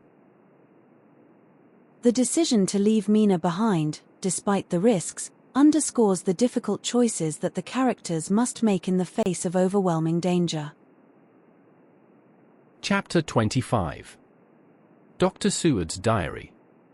The 11th of October, evening. Jonathan Harker has asked me to note this, as he says he is hardly equal to the task, and he wants an exact record kept. I think that none of us were surprised when we were asked to see Mrs. Harker a little before the time of sunset. We have of late come to understand that sunrise and sunset are to her times of peculiar freedom, when her old self can be manifest without any controlling force subduing or restraining her, or inciting her to action.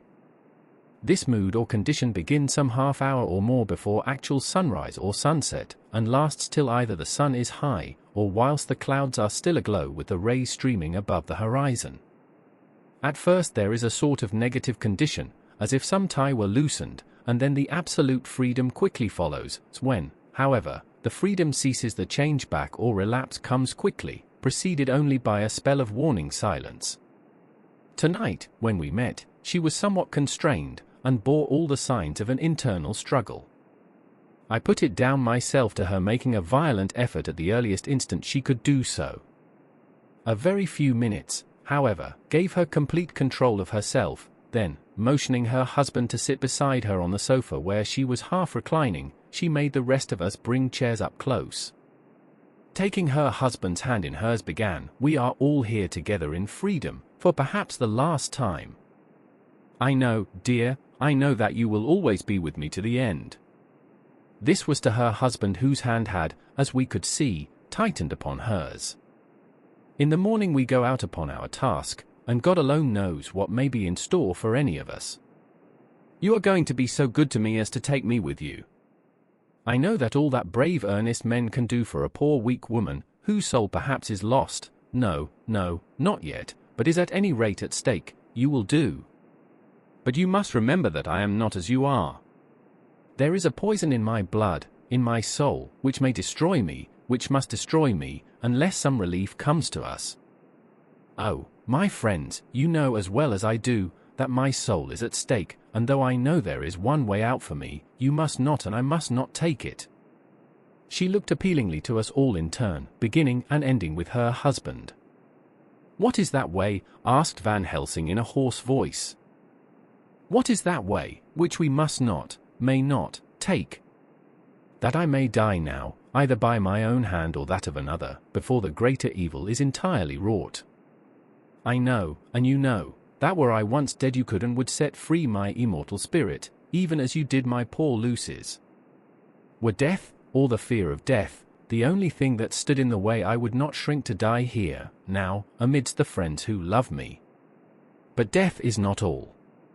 I cannot believe that to die in such a case, when there is hope before us and a bitter task to be done, is God's will. Therefore, I, on my part, give up here the certainty of eternal rest, and go out into the dark where may be the blackest things that the world or the nether world holds." We were all silent, for we knew instinctively that this was only a prelude. The faces of the others were set and Harker's grew ashen grey. Perhaps he guessed better than any of us what was coming. She continued, "This is what I can give into the hotchpot." I could not but note the quaint legal phrase which she used in such a place, and with all seriousness. "What will each of you give?" "Your lives, I know," she went on quickly, "that is easy for brave men. Your lives are God's, and you can give them back to him, but what will you give to me?" She looked again questioningly, but this time avoided her husband's face. Quincy seemed to understand, he nodded, and her face lit up. "Then I shall tell you plainly what I want, for there must be no doubtful matter in this connection between us now. You must promise me, one and all, even you, my beloved husband, that, should the time come, you will kill me." "What is that time?" The voice was Quincy's, but it was low and strained. "When you shall be convinced that I am so changed that it is better that I die than I may live. When I am thus dead in the flesh, then you will, without a moment's delay, drive a stake through me and cut off my head, or do whatever else may be wanting to give me rest." Quincy was the first to rise after the pause. He knelt down before her and taking her hand in his said solemnly, "I'm only a rough fellow, who hasn't, perhaps, lived as a man should to win such a distinction, but I swear to you by all that I hold sacred and dear that, should the time ever come, I shall not flinch from the duty that you have set us. And I promise you, too, that I shall make all certain, for if I am only doubtful I shall take it that the time has come." "My true friend," was all she could say amid her fast-falling tears, as, bending over, she kissed his hand. "I swear the same, my dear Madam Mina," said Van Helsing. "And I," said Lord Godalming, each of them in turn kneeling to her to take the oath. I followed, myself. Then her husband turned to her wan-eyed and with a greenish pallor which subdued the snowy whiteness of his hair, and asked, "And must I, too, make such a promise, oh, my wife?" "You too, my dearest," she said, with infinite yearning of pity in her voice and eyes. "You must not shrink. You are nearest and dearest and all the world to me, our souls are knit into one, for all life and all time. Think, dear, that there have been times when brave men have killed their wives and their womenkind, to keep them from falling into the hands of the enemy. Their hands did not falter any the more because those that they loved implored them to slay them. It is men's duty towards those whom they love, in such times of sore trial. And oh, my dear, if it is to be that I must meet death at any hand, let it be at the hand of him that loves me best. Dr. Van Helsing, I have not forgotten your mercy in poor Lucy's case to him who loved," she stopped with a flying blush, and changed her phrase, "to him who had best right to give her peace. If that time shall come again, I look to you to make it a happy memory of my husband's life that it was his loving hand which set me free from the awful thrall upon me." "Again I swear," came the professor's resonant voice. Mrs. Harker smiled, positively smiled, as with a sigh of relief she leaned back and said, "And now one word of warning, a warning which you must never forget. This time, if it ever come, may come quickly and unexpectedly, and in such case you must lose no time in using your opportunity. At such a time I myself might be, nay, if the time ever comes, shall be, leagued with your enemy against you. One more request." She became very solemn as she said this. "It is not vital and necessary like the other, but I want you to do one thing for me, if you will." We all acquiesced, but no one spoke. There was no need to speak. "I want you to read the burial service." She was interrupted by a deep groan from her husband. Taking his hand in hers, she held it over her heart, and continued, "You must read it over me some day. Whatever may be the issue of all this fearful state of things, it will be a sweet thought to all or some of us. You, my dearest, will I hope read it, for then it will be in your voice in my memory forever, come what may. But oh, my dear one," he pleaded, "death is afar off from you." "Nay," she said, holding up a warning hand. "I am deeper in death at this moment than if the weight of an earthly grave lay heavy upon me." "Oh, my wife, must I read it?" he said, before he began. "It would comfort me, my husband," was all she said, and he began to read when she had got the book ready. How could anyone, tell of that strange scene, its solemnity, its gloom, its sadness, its horror, and, withal, its sweetness? Even a skeptic, who can see nothing but a travesty of bitter truth in anything holy or emotional, would have been melted to the heart had he seen that little group of loving and devoted friends kneeling round that stricken and sorrowing lady, or heard the tender passion of her husband's voice, as in tones so broken with emotion that often he had to pause, he read the simple and beautiful service from the burial of the dead. I cannot go on, words, and, voice, fail me." She was right in her instinct. Strange as it all was, bizarre as it may hereafter seem even to us who felt its potent influence at the time, it comforted us much, and the silence, which showed Mrs. Harker's coming relapse from her freedom of soul, did not seem so full of despair to any of us as we had dreaded. Jonathan Harker's Journal. The 15th of October, Varna. We left Charing Cross on the morning of the 12th, got to Paris the same night, and took the places secured for us in the Orient Express. We travelled night and day, arriving here at about 5 o'clock. Lord Godalming went to the consulate to see if any telegram had arrived for him, whilst the rest of us came on to this hotel, the Odysseus. The journey may have had incidents. I was, however, too eager to get on, to care for them. Until the Chirina Catherine comes into port there will be no interest for me in anything in the wide world. Thank God. Mina is well, and looks to be getting stronger. Her colour is coming back. She sleeps a great deal. Throughout the journey she slept nearly all the time. Before sunrise and sunset, however, she is very wakeful and alert, and it has become a habit for Van Helsing to hypnotize her at such times. At first, some effort was needed, and he had to make many passes, but now, she seems to yield at once, as if by habit, and scarcely any action is needed. He seems to have power at these particular moments to simply will, and her thoughts obey him. He always asks her what she can see and hear. She answers to the first, nothing, all is dark. And to the second, I can hear the waves lapping against the ship, and the water rushing by. Canvas and cordage strain and masts and yards creak. The wind is high, I can hear it in the shrouds, and the bow throws back the foam. It is evident that the Chirina Catherine is still at sea, hastening on her way to Varna. Lord Godalming has just returned. He had 4 telegrams, one each day since we started, and all to the same effect, that the Chirina Catherine had not been reported to Lloyd's from anywhere. He had arranged before leaving London that his agent should send him every day a telegram saying if the ship had been reported. He was to have a message even if she were not reported, so that he might be sure that there was a watch being kept at the other end of the wire. We had dinner and went to bed early. Tomorrow we are to see the Vice-Consul, and to arrange, if we can, about getting on board the ship as soon as she arrives. Van Helsing says that our chance will be to get on the boat between sunrise and sunset. The Count, even if he takes the form of a bat, cannot cross the running water of his own volition, and so cannot leave the ship. As he dare not change to man's form without suspicion, which he evidently wishes to avoid, he must remain in the box.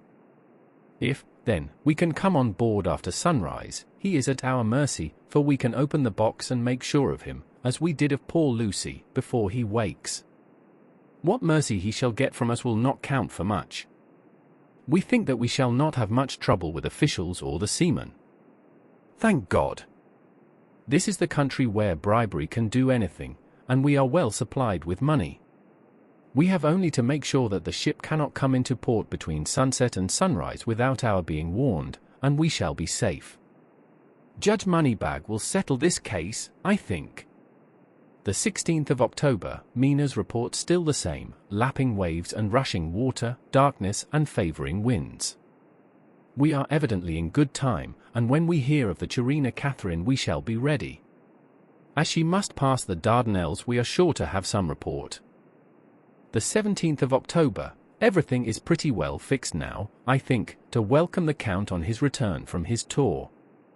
Godalming told the shippers that he fancied that the box sent aboard might contain something stolen from a friend of his, and got a half consent that he might open it at his own risk.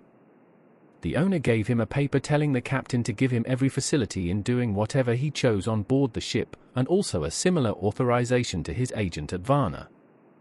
We have seen the agent, who was much impressed with Godalming's kindly manner to him, and we are all satisfied that whatever he can do to aid our wishes will be done. We have already arranged what to do in case we get the box open. If the Count is there, Van Helsing and Seward will cut off his head at once and drive a stake through his heart. Morris and Godalming and I shall prevent interference, even if we have to use the arms which we shall have ready. The professor says that if we can so treat the Count's body, it will soon after fall into dust.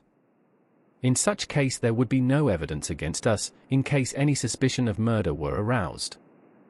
But even if it were not, we should stand or fall by our act, and perhaps some day this very script may be evidence to come between some of us and a rope.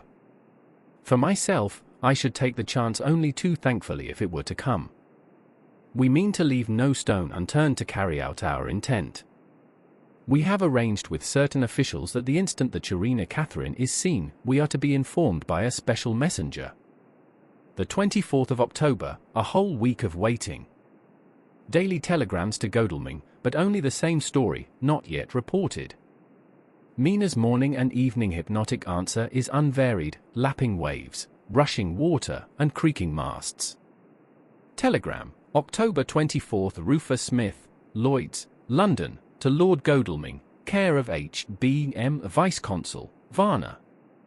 Chirina Catherine reported this morning from Dardanelles. Dr. Seward's diary.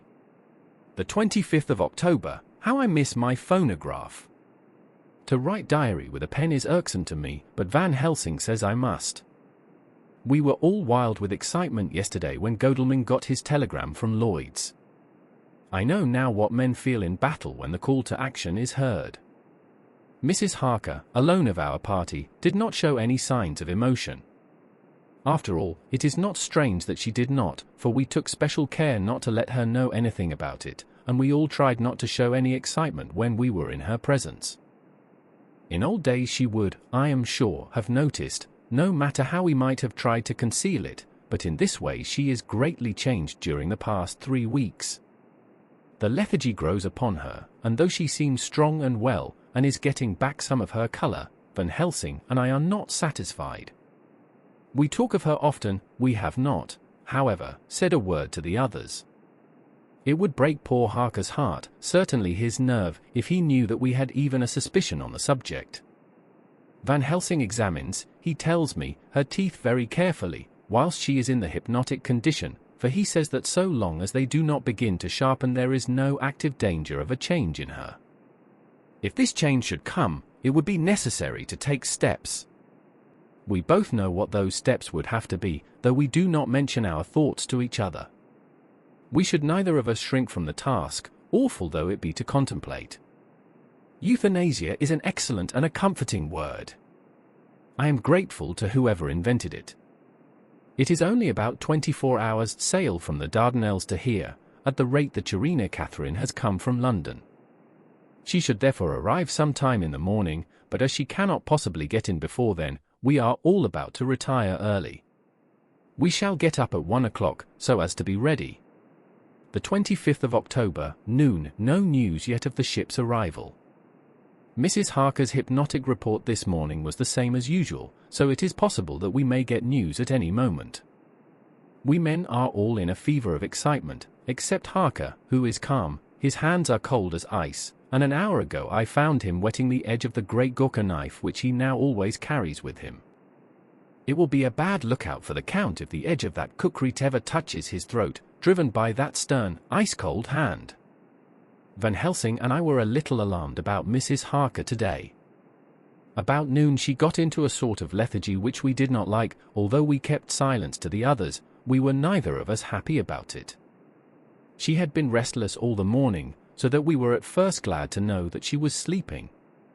When, however, her husband mentioned casually that she was sleeping so soundly that he could not wake her, we went to her room to see for ourselves. She was breathing naturally and looked so well and peaceful that we agreed that the sleep was better for her than anything else. Poor girl, she has so much to forget that it is no wonder that sleep, if it brings oblivion to her, does her good. Later, our opinion was justified, for when after a refreshing sleep of some hours she woke up, she seemed brighter and better than she had been for days. At sunset she made the usual hypnotic report. Wherever he may be in the Black Sea, the Count is hurrying to his destination. To his doom, I trust. The 26th of October, another day, and no tidings of the Churina Catherine. She ought to be here by now. That she is still journeying somewhere is apparent, for Mrs. Harker's hypnotic report at sunrise was still the same. It is possible that the vessel may be lying by, at times, for fog. Some of the steamers which came in last evening reported patches of fog both to north and south of the port. We must continue our watching, as the ship may now be signalled any moment. The 27th of October, noon, most strange, no news yet of the ship we wait for. Mrs. Harker reported last night and this morning as usual, lapping waves and rushing water, though she added that the waves were very faint. The telegrams from London have been the same, no further report. Van Helsing is terribly anxious, and told me just now that he fears the Count is escaping us.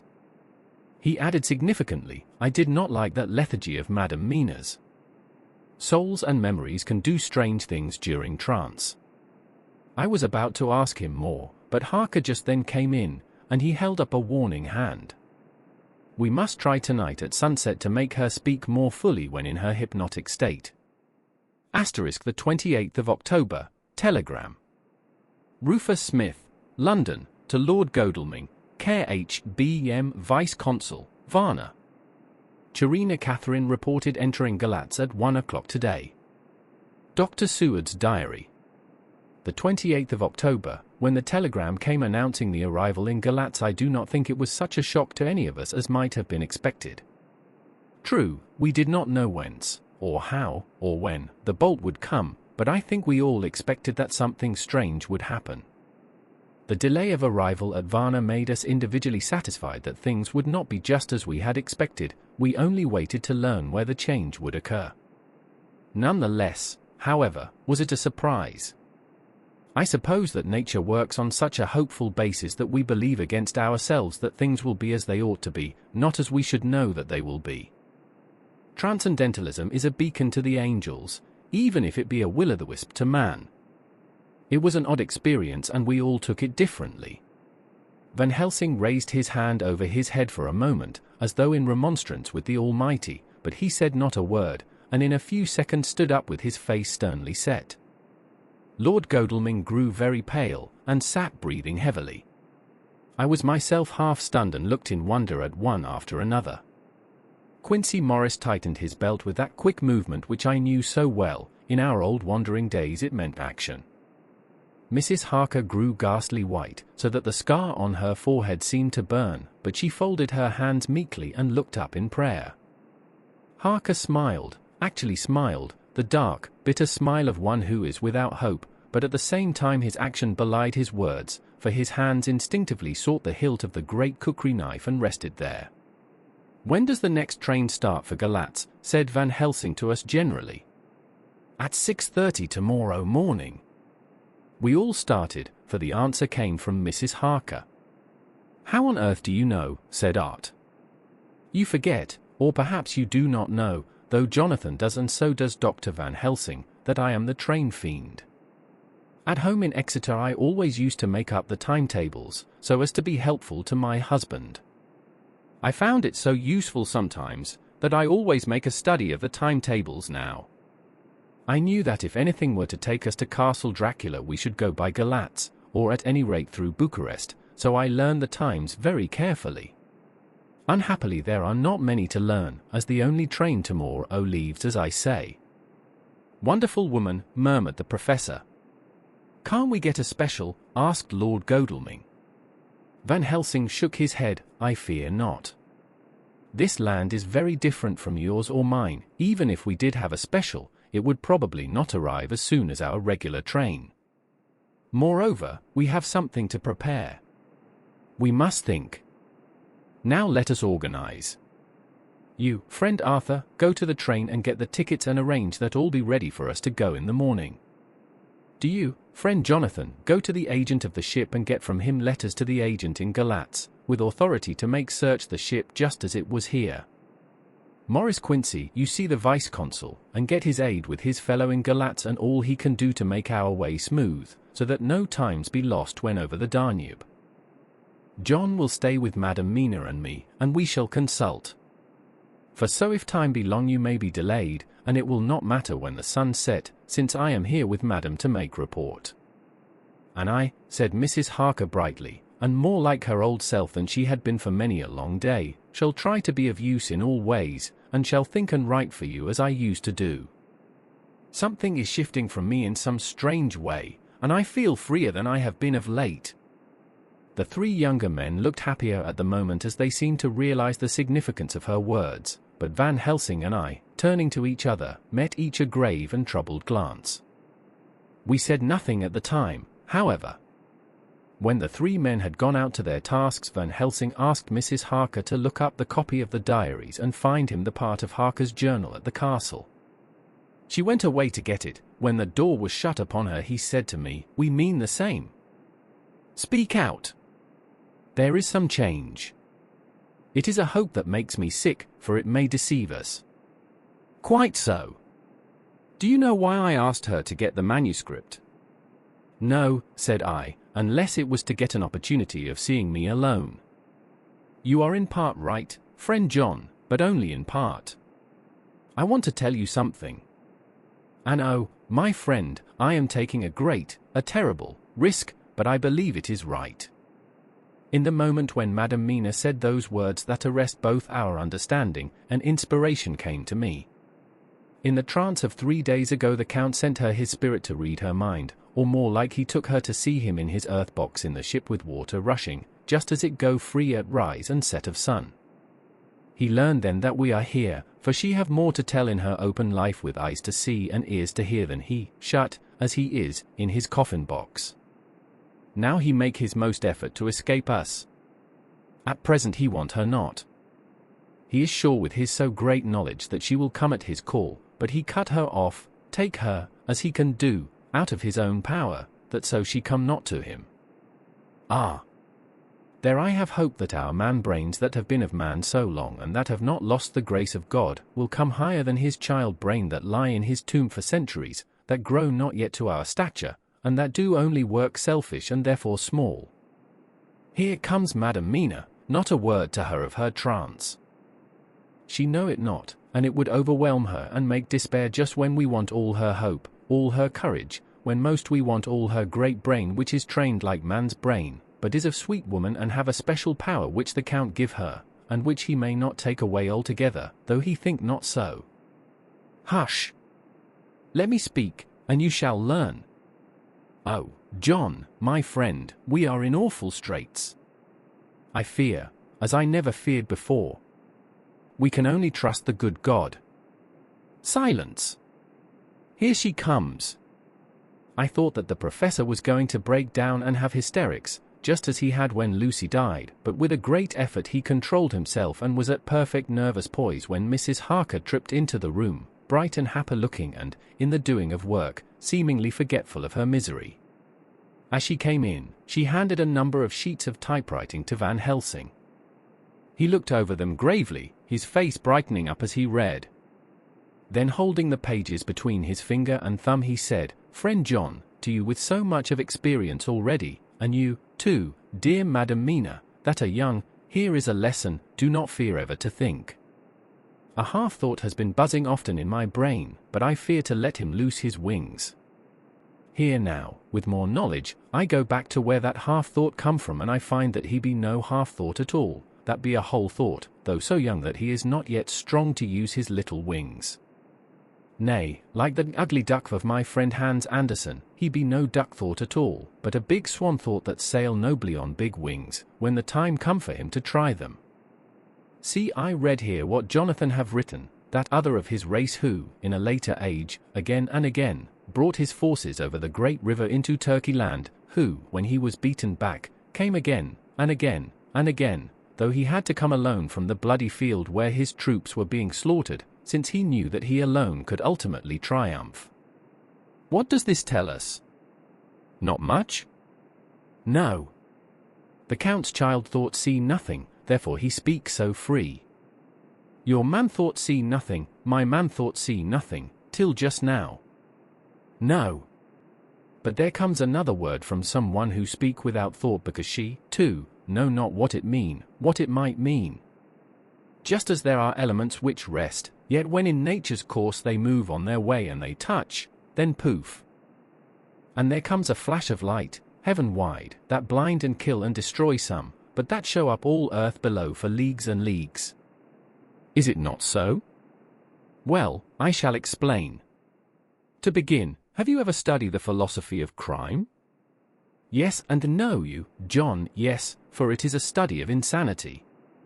You, no, Madam Mina, for crime touch you not but once. Still, your mind works true, and argues not a particulari ad universale. There is this peculiarity in criminals. It is so constant, in all countries and at all times, that even police, who know not much from philosophy, come to know it empirically, that it is. That is to be empiric. The criminal always work at one crime, that is the true criminal who seems predestinate to crime, and who will of none other. This criminal has not full man-brain. He is clever and cunning and resourceful, but he be not of man stature as to brain. He be of child-brain in much. Now this criminal of ours is predestinate to crime also, he, too, have child-brain, and it is of the child to do what he have done. The little bird, the little fish, the little animal learn not by principle, but empirically, and when he learn to do, then there is to him the ground to start from to do more. Dos plus deux, said Archimedes. Give me a fulcrum, and I shall move the world. To do once, is the fulcrum whereby child-brain become man-brain, and until he have the purpose to do more, he continue to do the same again every time, just as he have done before. Oh, my dear, I see that your eyes are opened, and that to you the lightning flash show all the leagues, for Mrs. Harker began to clap her hands and her eyes sparkled. He went on, now you shall speak. Tell us two dry men of science what you see with those so bright eyes. He took her hand and held it whilst she spoke. His finger and thumb closed on her pulse, as I thought instinctively and unconsciously, as she spoke, the Count is a criminal and of criminal type. Nordor and Lombroso would so classify him, and qua criminal he is of imperfectly formed mind. Thus, in a difficulty he has to seek resource in habit. His past is a clue, and the one page of it that we know, and that from his own lips, tells that once before, when in what Mr. Morris would call a tight place, he went back to his own country from the land he had tried to invade, and thence, without losing purpose, prepared himself for a new effort. He came again better equipped for his work, and won. So he came to London to invade a new land. He was beaten, and when all hope of success was lost, and his existence in danger, he fled back over the sea to his home, just as formerly he had fled back over the Danube from Turkey land. Good, good. Oh, you so clever lady, said Van Helsing, enthusiastically, as he stooped and kissed her hand. A moment later he said to me, as calmly as though we had been having a sick-room consultation, 72 only, and in all this excitement. I have hope. Turning to her again, he said with keen expectation, but go on. Go on. There is more to tell if you will. Be not afraid, John, and I know. I do in any case, and shall tell you if you are right. Speak, without fear. I will try to, but you will forgive me if I seem egotistical. Nay. Fear not, you must be egotist, for it is of you that we think. Then, as he is criminal he is selfish, and as his intellect is small and his action is based on selfishness, he confines himself to one purpose. That purpose is remorseless. As he fled back over the Danube, leaving his forces to be cut to pieces, so now he is intent on being safe, careless of all. So his own selfishness frees my soul somewhat from the terrible power which he acquired over me on that dreadful night. I felt it. Oh, I felt it. Thank God, for his great mercy. My soul is freer than it has been since that awful hour, and all that haunts me is a fear lest in some trance or dream he may have used my knowledge for his ends. The professor stood up, he has so used your mind, and by it he has left us here in Varna, whilst the ship that carried him rushed through enveloping fog up to Galatz, where, doubtless, he had made preparation for escaping from us. But his child mind only saw so far, and it may be that, as ever is in God's providence, the very thing that the evildoer most reckoned on for his selfish good, turns out to be his chiefest harm. The hunter is taken in his own snare, as the great psalmist says. For now that he think he is free from every trace of us all, and that he has escaped us with so many hours to him, then his selfish child brain will whisper him to sleep. He think, too, that as he cut himself off from knowing your mind, there can be no knowledge of him to you, there is where he fail. That terrible baptism of blood which he give you makes you free to go to him in spirit, as you have as yet done in your times of freedom, when the sun rise and set. At such times you go by my volition and not by his, and this power to good of you and others, as you have won from your suffering at his hands. This is now all the more precious that he know it not, and to guard himself have even cut himself off from his knowledge of our where. We, however, are not selfish, and we believe that God is with us through all this blackness, and these many dark hours. We shall follow him, and we shall not flinch, even if we peril ourselves that we become like him. Friend John, this has been a great hour, and it have done much to advance us on our way. You must be scribe and write him all down, so that when the others return from their work you can give it to them, then they shall know as we do. And so I have written it whilst we wait their return, and Mrs. Harker has written with her typewriter all since she brought the Ms. to us. The final preparations for the confrontation with the vampire are marked by a sense of trepidation and foreboding, as the characters steel themselves for the ultimate test. Chapter 26. Dr. Seward's Diary. The 29th of October, this is written in the train from Varna to Galatz. Last night we all assembled a little before the time of sunset. Each of us had done his work as well as he could, so far as thought, and endeavor, and opportunity go. We are prepared for the whole of our journey, and for our work when we get to Galatz. When the usual time came round, Mrs. Harker prepared herself for her hypnotic effort, and after a longer and more serious effort on the part of Van Helsing than has been usually necessary, she sank into the trance. Usually she speaks on a hint, but this time the professor had to ask her questions, and to ask them pretty resolutely, before we could learn anything. At last her answer came: "I can see nothing, we are still, there are no waves lapping, but only a steady swirl of water softly running against the hawser. I can hear men's voices calling, near and far, and the roll and creak of oars in the rullicks. A gun is fired somewhere, the echo of it seems far away. There is tramping of feet overhead, and ropes and chains are dragged along. What is this? There is a gleam of light, I can feel the air blowing upon me." Here she stopped. She had risen, as if impulsively, from where she lay on the sofa, and raised both her hands, palms upwards, as if lifting a weight. Van Helsing and I looked at each other with understanding. Quincy raised his eyebrows slightly and looked at her intently, whilst Harker's hand instinctively closed round the hilt of his kukri. There was a long pause. We all knew that the time when she could speak was passing, but we felt that it was useless to say anything. Suddenly she sat up, and, as she opened her eyes, said sweetly, "Would none of you like a cup of tea? You must all be so tired." We could only make her happy, and so acquiesced. She bustled off to get tea. When she had gone, Van Helsing said, "You see, my friends. He is close to land, he has left his earth chest. But he has yet to get on shore. In the night he may lie hidden somewhere, but if he be not carried on shore, or if the ship do not touch it, he cannot achieve the land. In such case he can, if it be in the night, change his form and can jump or fly on shore, as he did at Whitby. But if the day come before he get on shore, then, unless he be carried, he cannot escape. And if he be carried, then the customs men may discover what the box contain. Thus, in fine, if he escape not on shore tonight, or before dawn, there will be the whole day lost to him. We may then arrive in time, for if he escape not at night we shall come on him in daytime, boxed up and at our mercy, for he dare not be his true self, awake and visible, lest he be discovered." There was no more to be said, so we waited in patience until the dawn, at which time we might learn more from Mrs. Harker. Early this morning we listened, with breathless anxiety, for her response in her trance.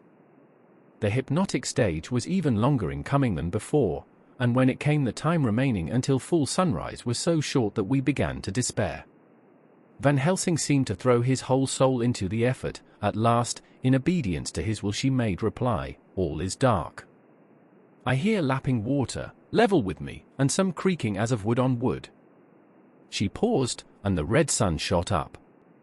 "We must wait till tonight. And so it is that we are travelling towards Galatz in an agony of expectation. We are due to arrive between 2 and 3 in the morning, but already, at Bucharest, we are 3 hours late, so we cannot possibly get in till well after sun-up. Thus we shall have 2 more hypnotic messages from Mrs. Harker. Either or both may possibly throw more light on what is happening. Later, sunset has come and gone. Fortunately it came at a time when there was no distraction, for had it occurred whilst we were at a station, we might not have secured the necessary calm and isolation. Mrs. Harker yielded to the hypnotic influence even less readily than this morning. I am in fear that her power of reading the Count's sensations may die away, just when we want it most. It seems to me that her imagination is beginning to work. Whilst she has been in the trance hitherto, she has confined herself to the simplest of facts. If this goes on, it may ultimately mislead us. If I thought that the Count's power over her would die away equally with her power of knowledge, it would be a happy thought, but I am afraid that it may not be so. When she did speak, her words were enigmatical. Something is going out, I can feel it pass me like a cold wind. I can hear, far off, confused sounds, as of men talking in strange tongues, fierce falling water, and the howling of wolves. She stopped and a shudder ran through her, increasing in intensity for a few seconds, till, at the end, she shook as though in a palsy. She said no more, even in answer to the professor's imperative questioning. When she woke from the trance, she was cold, and exhausted, and languid, but her mind was all alert.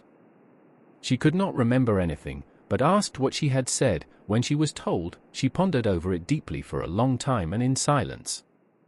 The 30th of October, 7 a.m. We are near Galatz now, and I may not have time to write later. Sunrise this morning was anxiously looked for by us all. Knowing of the increasing difficulty of procuring the hypnotic trance, Van Helsing began his passes earlier than usual. They produced no effect, however, until the regular time, when she yielded with a still greater difficulty, only a minute before the sun rose. The professor lost no time in his questioning. Her answer came with equal quickness: all is dark. I hear water swirling by, level with my ears, and the creaking of wood on wood. Cattle low far off. There is another sound, a queer one like. She stopped and grew white, and whiter still. Go on, go on. Speak, I command you, said Van Helsing in an agonized voice. At the same time there was despair in his eyes, for the risen sun was reddening even Mrs. Harker's pale face. She opened her eyes, and we all started as she said, sweetly and seemingly with the utmost unconcern, "Oh, Professor, why ask me to do what you know I can't? I don't remember anything." Then, seeing the look of amazement on our faces, she said, turning from one to the other with a troubled look, "What have I said? What have I done? I know nothing, only that I was lying here, half asleep, and heard you say go on. Speak, I command you. It seemed so funny to hear you order me about, as if I were a bad child." "Oh, Madam Mina," he said, sadly, "it is proof, if proof be needed, of how I love and honor you, when a word for your good, spoken more earnest than ever, can seem so strange because it is to order her whom I am proud to obey. The whistles are sounding, we are nearing Galatz. We are on fire with anxiety and eagerness." Mina Harker's Journal. The 30th of October, Mr. Morris took me to the hotel where our rooms had been ordered by telegraph, he being the one who could best be spared, since he does not speak any foreign language. The forces were distributed much as they had been at Varna, except that Lord Godalming went to the vice-consul, as his rank might serve as an immediate guarantee of some sort to the official, we being in extreme hurry. Jonathan and the two doctors went to the shipping agent to learn particulars of the arrival of the Chirina Catherine. Later, Lord Godalming has returned. The consul is away, and the vice-consul sick, so the routine work has been attended to by a clerk. He was very obliging, and offered to do anything in his power.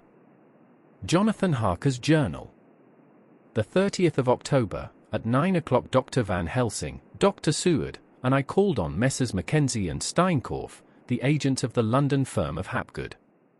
They had received a wire from London, in answer to Lord Godalming's telegraph request, asking us to show them any civility in their power. They were more than kind and courteous, and took us at once on board the Chirina Catherine, which lay at anchor out in the river harbour. There we saw the captain, Donaldson by name, who told us of his voyage. He said that in all his life he had never had so favourable a run. "Man," he said, "but it made us afeard, for we expected that we should have to pay for it some rare piece o' ill luck, so as to keep up the average. It's no canny to run frae London to the Black Sea a wind ahint ye, as though the deil himself were blawing on your sail for his ain purpose. Another time we could no spee a thing.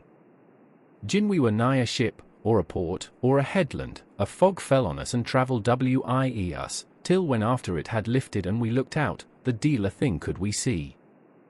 We ran by Gibraltar without being able to signal, and until we came to the Dardanelles and had to wait to get our permit to pass, we never were within hail o' fort. At first I inclined to slack off sail and beat about till the fog was lifted, but whiles, I thought that if the deil was minded to get us into the Black Sea quick, he was like to do it whether we would or no. If we had a quick voyage, it would be no to our miscredit wi the owners, or no hurt to our traffic, and the old mon who had served his ain purpose would be decently grateful to us for no hind errands him.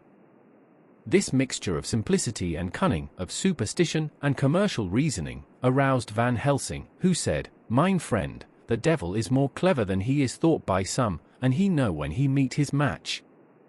The skipper was not displeased with the compliment, and went on, "When we got past the Bosphorus the men began to grumble, some them, the Romanians, came and asked me to heave overboard a big box which had been put on board by a queer-looking old man just before we had started frae London. I had seen them spee at the fellow, and put out their TWA fingers when they saw him, to guard against the evil eye. Man! But the superstition of foreigners is perfectly ridiculous. I sent them about their business pretty quick, but as just after a fog closed in on us I felt a wee bit as they did anent something, though I wouldn't say it was agin the big box. Well, on we went, and as the fog didn't let up for 5 days I just let the wind carry us, for if the deal wanted to get somewheres, well, he would fetch it up a reet. And if he didn't, well, we'd keep a sharp lookout anyhow. Sure enough, we had a fair way and deep water all the time, and 2 days ago, when the morning sun came through the fog, we found ourselves just in the river opposite Galatz. The Romanians were wild, and wanted me right or wrong to take out the box and fling it in the river. I had to RGWI them about it wi a handspike, and when the last o' them rose off the deck wi his head in his hand, I had convinced them that, evil eye or no evil eye, the property and the trust of my owners were better in my hands than in the river Danube. They had, mind ye, taken the box on the deck ready to fling in, and as it was marked Galatz via Varna, I thought I'd let it lie till we discharged in the port and get rid out Althegatha. We didn't do much clearing that day, and I had to remain the night at anchor, but in the morning, braw and early, an hour before sunup, a man came aboard wi an order, written to him from England, to receive a box marked for one Count Dracula. Sure enough the matter was one ready to his hand. He had his papers a reet, and a glad I was to be rid o' the damn thing, for I was beginning a morsel to feel uneasy at it. If the deal did have any luggage aboard the ship, I'm thinking it was nane other than that same. What was the name of the man who took it? Asked Dr. Van Helsing with restrained eagerness. I'll be telling ye quick, he answered, and, stepping down to his cabin, produced a receipt signed Emanuel Hildesheim. Bergenstrasse 16 was the address. We found out that this was all the captain knew, so with thanks we came away. We found Hildesheim in his office, a Hebrew of rather the Adelphi theatre type, with a nose like a sheep, and a fez. His arguments were pointed with specie, we doing the punctuation, and with a little bargaining he told us what he knew. This turned out to be simple but important. He had received a letter from Mr. de Ville of London, telling him to receive, if possible before sunrise so as to avoid customs, a box which would arrive at Galatz in the Czarina Catherine. This he was to give in charge to a certain Petrov Skinski, who dealt with the Slovaks who traded down the river to the port. He had been paid for his work by an English banknote, which had been duly cashed for gold at the Danube International Bank. When Skinski had come to him, he had taken him to the ship and handed over the box, so as to save porterage. That was all he knew. We then sought for Skinski, but were unable to find him. One of his neighbors, who did not seem to bear him any affection, said that he had gone away 2 days before, no one knew whither. This was corroborated by his landlord, who had received by messenger the key of the house together with the rent due, in English money. This had been between 10 and 11 o'clock last night. We were at a standstill again. Whilst we were talking, one came running and breathlessly gasped out that the body of Skinski had been found inside the wall of the churchyard of St. Peter, and that the throat had been torn open as if by some wild animal.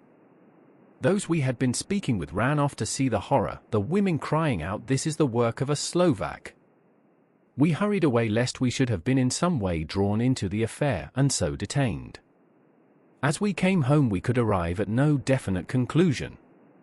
We were all convinced that the box was on its way, by water, to somewhere, but where that might be we would have to discover. With heavy hearts we came home to the hotel to Mina. When we met together, the first thing was to consult as to taking Mina again into our confidence. Things are getting desperate, and it is at least a chance, though a hazardous one. As a preliminary step, I was released from my promise to her. Mina Harker's journal. The 30th of October, evening, they were so tired and worn out and dispirited that there was nothing to be done till they had some rest, so I asked them all to lie down for half an hour whilst I should enter everything up to the moment.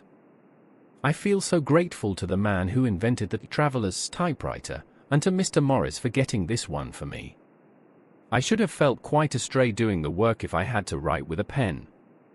It is all done. Poor dear, dear Jonathan, what he must have suffered, what must he be suffering now? He lies on the sofa hardly seeming to breathe, and his whole body appears in collapse. His brows are knit, his face is drawn with pain. Poor fellow, maybe he is thinking, and I can see his face all wrinkled up with the concentration of his thoughts. Oh! If I could only help at all! I shall do what I can. I have asked Dr. Van Helsing, and he has got me all the papers that I have not yet seen. Whilst they are resting, I shall go over all carefully, and perhaps I may arrive at some conclusion. I shall try to follow the professor's example, and think without prejudice on the facts before me. I do believe that under God's providence I have made a discovery. I shall get the maps and look over them. I am more than ever sure that I am right. My new conclusion is ready, so I shall get our party together and read it. They can judge it, it is well to be accurate, and every minute is precious. Mina Harker's memorandum. Entered in her journal. Ground of inquiry, Count Dracula's problem is to get back to his own place. A. He must be brought back by someone. This is evident, for had he power to move himself as he wished he could go either as man, or wolf, or bat, or in some other way. He evidently fears discovery or interference, in the state of helplessness in which he must be, confined as he is between dawn and sunset in his wooden box. B. How is he to be taken? Here a process of exclusions may help us.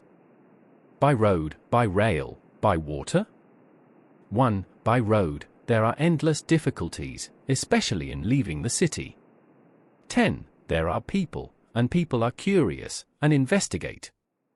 A hint, a surmise, a doubt as to what might be in the box, would destroy him. Why? There are, or there may be, customs and octroi officers to pass. Z. His pursuers might follow. This is his highest fear, and in order to prevent his being betrayed he has repelled, so far as he can, even his victim, me. 2. By rail, there is no one in charge of the box. It would have to take its chance of being delayed, and delay would be fatal, with enemies on the track. True, he might escape at night, but what would he be if left in a strange place with no refuge that he could fly to?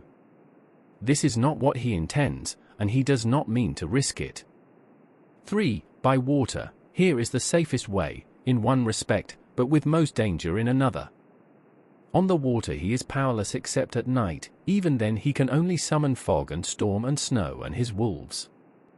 But were he wrecked, the living water would engulf him, helpless, and he would indeed be lost. He could have the vessel drive to land, but if it were unfriendly land, wherein he was not free to move, his position would still be desperate. We know from the record that he was on the water, so what we have to do is to ascertain what water. The first thing is to realize exactly what he has done as yet. We may, then, get a light on what his later task is to be. Firstly, we must differentiate between what he did in London as part of his general plan of action, when he was pressed for moments and had to arrange as best he could. Secondly, we must see, as well as we can surmise it from the facts we know of, what he has done here. As to the first, he evidently intended to arrive at Galatz, and sent invoice to Varna to deceive us lest we should ascertain his means of exit from England. His immediate and sole purpose then was to escape. The proof of this is the letter of instruction sent to Emmanuel Helsing to clear and take away the box before sunrise. There is also the instruction to Petrov Skinsky. These we must only guess at, but there must have been some letter or message, since Skinsky came to Helsing. That, so far, his plans were successful we know. The Chirina Catherine made a phenomenally quick journey, so much so that Captain Donelson's suspicions were aroused, but his superstition united with his canniness played the Count's game for him, and he ran with his favouring wind through fogs and all till he brought up blindfold at Galatz. That the Count's arrangements were well made, has been proved. Helsing cleared the box, took it off, and gave it to Skinskye. Skinskye took it, and here we lose the trail. We only know that the box is somewhere on the water, moving along. The customs and the octroi, if there be any, have been avoided. Now we come to what the Count must have done after his arrival, on land, at Galatz. The box was given to Skinskye before sunrise. At sunrise the Count could appear in his own form. Here, we ask why Skinskye was chosen at all to aid in the work. In my husband's diary, Skinskye is mentioned as dealing with the Slovaks who trade down the river to the port, and the man's remark, that the murder was the work of a Slovak, showed the general feeling against his class. The Count wanted isolation. My surmise is, that in London the Count decided to get back to his castle by water, as the most safe and secret way. He was brought from the castle by Skarni, and probably they delivered their cargo to Slovaks who took the boxes to Varna, for there they were shipped for London. Thus the Count had knowledge of the persons who could arrange this service. When the box was on land, before sunrise or after sunset, he came out from his box, met Skinskye and instructed him what to do as to arranging the carriage of the box up some river. When this was done, and he knew that all was in train, he blotted out his traces, as he thought, by murdering his agent. I have examined the map and find that the river most suitable for the Slovaks to have ascended is either the Pruth or the Sereth.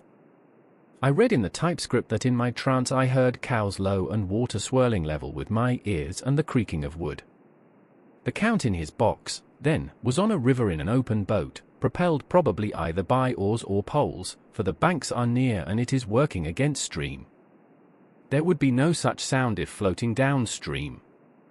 Of course it may not be either the Sereth or the Pruth, but we may possibly investigate further. Now of these two, the Pruth is the more easily navigated, but the Sereth is, at Fundu, joined by the Bistritza which runs up round the Borgo Pass. The loop it makes is manifestly as close to Dracula's castle as can be got by water. Mina Harker's journal, continued. When I had done reading, Jonathan took me in his arms and kissed me. The others kept shaking me by both hands, and Dr. Van Helsing said, "Our dear Madam Mina is once more our teacher. Her eyes have been where we were blinded. Now we are on the track once again, and this time we may succeed. Our enemy is at his most helpless, and if we can come on him by day, on the water, our task will be over. He has a start, but he is powerless to hasten, as he may not leave his box lest those who carry him may suspect. For them to suspect would be to prompt them to throw him in the stream where he perish. This he knows, and will not. Now men, to our council of war, for, here and now, we must plan what each and all shall do." "I shall get a steam launch and follow him," said Lord Godalming. "And I, horses to follow on the bank lest by chance he land," said Mr. Morris. "Good," said the Professor, "both good. But neither must go alone. There must be force to overcome force if need be. The Slovak is strong and rough, and he carries rude arms." All the men smiled, for amongst them they carried a small arsenal. Said Mr. Morris, "I have brought some Winchesters, they are pretty handy in a crowd, and there may be wolves." The Count, if you remember, took some other precautions. He made some requisitions on others that Mrs. Harker could not quite hear or understand. "We must be ready at all points." Dr. Seward said, "I think I had better go with Quincy. We have been accustomed to hunt together, and we too, well armed, will be a match for whatever may come along. You must not be alone, Art. It may be necessary to fight the Slovaks, and a chance thrust, for I don't suppose these fellows carry guns, would undo all our plans. There must be no chances. This time, we shall not rest until the Count's head and body have been separated, and we are sure that he cannot reincarnate." He looked at Jonathan as he spoke, and Jonathan looked at me. I could see that the poor dear was torn about in his mind. Of course he wanted to be with me, but then the boat service would, most likely, be the one which would destroy the vampire. Why did I hesitate to write the word? He was silent a while, and during his silence Dr. Van Helsing spoke. Friend Jonathan, this is to you for twice reasons. First, because you are young and brave and can fight, and all energies may be needed at the last, and again that it is your right to destroy him, that which has wrought such woe to you and yours. Be not afraid for Madam Mina, she will be my care, if I may. I am old. My legs are not so quick to run as once, and I am not used to ride so long or to pursue as need be, or to fight with lethal weapons. But I can be of other service, I can fight in other way. And I can die, if need be, as well as younger men. Now let me say that what I would is this, while you, my Lord Godalming and friend Jonathan go in your so swift little steamboat up the river, and whilst John and Quincy guard the bank where perchance he might be landed, I will take Madam Mina right into the heart of the enemy's country. Whilst the old fox is tied in his box, floating on the running stream whence he cannot escape to land, where he dares not raise the lid of his coffin box lest his Slovak carriers should in fear leave him to perish, we shall go in the track where Jonathan went, from Bistritz over the Borgo, and find our way to the castle of Dracula. Here, Madam Mina's hypnotic power will surely help, and we shall find our way, all dark and unknown otherwise, after the first sunrise when we are near that fateful place. There is much to be done, and other places to be made sanctify, so that that nest of vipers be obliterated. Here Jonathan interrupted him hotly. Do you mean to say, Professor Van Helsing, that you would bring Mina, in her sad case and tainted as she is with that devil's illness, right into the jaws of his death trap? Not for the world. Not for heaven or hell. He became almost speechless for a minute, and then went on. Do you know what the place is? Have you seen that awful den of hellish infamy, with the very moonlight alive with grisly shapes, and every speck of dust that whirls in the wind a devouring monster in embryo? Have you felt the vampire's lips upon your throat? Here he turned to me, and as his eyes lit on my forehead he threw up his arms with a cry, Oh, my God, what have we done to have this terror upon us? And he sank down on the sofa in a collapse of misery. The professor's voice, as he spoke in clear, sweet tones, which seemed to vibrate in the air, calmed us all. Oh, my friend, it is because I would save Madam Mina from that awful place that I would go. God forbid that I should take her into that place. There is work, wild work, to be done there, that her eyes may not see. We men here, all save Jonathan, have seen with their own eyes what is to be done before that place can be purified. Remember that we are in terrible straits. If the Count escape us this time, and he is strong and subtle and cunning, he may choose to sleep him for a century, and then in time our dear 1 inch, he took my hand, would come to him to keep him company, and would be as those others that you, Jonathan, saw. You have told us of their gloating lips, you heard their ribald laugh as they clutched the moving bag that the Count threw to them. You shudder, and well may it be. Forgive me that I make you so much pain, but it is necessary. My friend, is it not a dire need for the which I am giving, possibly my life? If it were that any one went into that place to stay, it is I who would have to go to keep them company. Do as you will, said Jonathan, with a sob that shook him all over, we are in the hands of God. Later, oh, it did me good to see the way that these brave men worked. How can women help loving men when they are so earnest, and so true, and so brave? And, too, it made me think of the wonderful power of money. What can it not do when it is properly applied, and what might it do when basely used?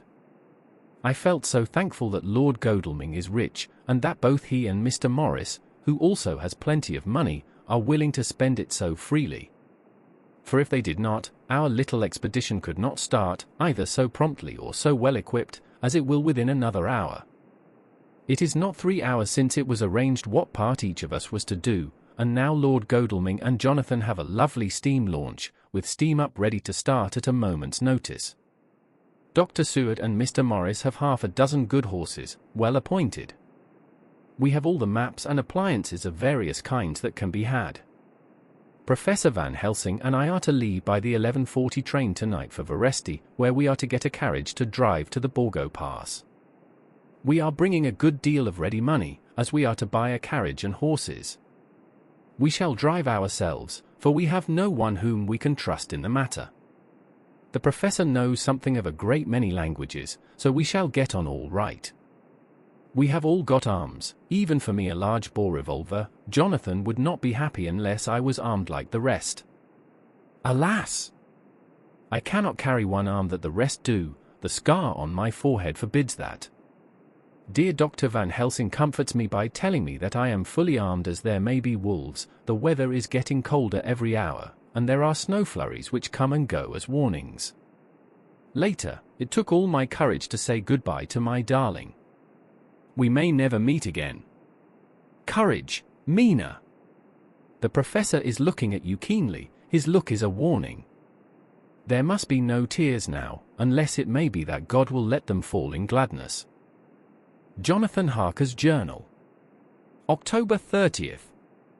Night. I am writing this in the light from the furnace door of the steam launch. Lord Godalming is firing up. He is an experienced hand at the work, as he has had for years a launch of his own on the Thames, and another on the Norfolk Broads. Regarding our plans, we finally decided that Mina's guess was correct, and that if any waterway was chosen for the Count's escape back to his castle, the Sereth and then the Bistritza at its junction would be the one. We took it, that somewhere about the 47th degree, north latitude, would be the place chosen for the crossing the country between the river and the Carpathians. We have no fear in running at good speed up the river at night. There is plenty of water, and the banks are wide enough apart to make steaming, even in the dark, easy enough. Lord Godalming tells me to sleep for a while, as it is enough for the present for one to be on watch. But I cannot sleep. How can I, with the terrible danger hanging over my darling, and her going out into that awful place? My only comfort is that we are in the hands of God. Only for that faith it would be easier to die than to live, and so be quit of all the trouble. Mr. Morris and Dr. Seward were off on their long ride before we started. They are to keep up the right bank, far enough off to get on higher lands where they can see a good stretch of river and avoid the following of its curves. They have, for the first stages, 2 men to ride and lead their spare horses, for in all, so as not to excite curiosity. When they dismiss the men, which shall be shortly, they shall themselves look after the horses. It may be necessary for us to join forces, if so they can mount our whole party. One of the saddles has a movable horn, and can be easily adapted for Mina, if required. It is a wild adventure we are on.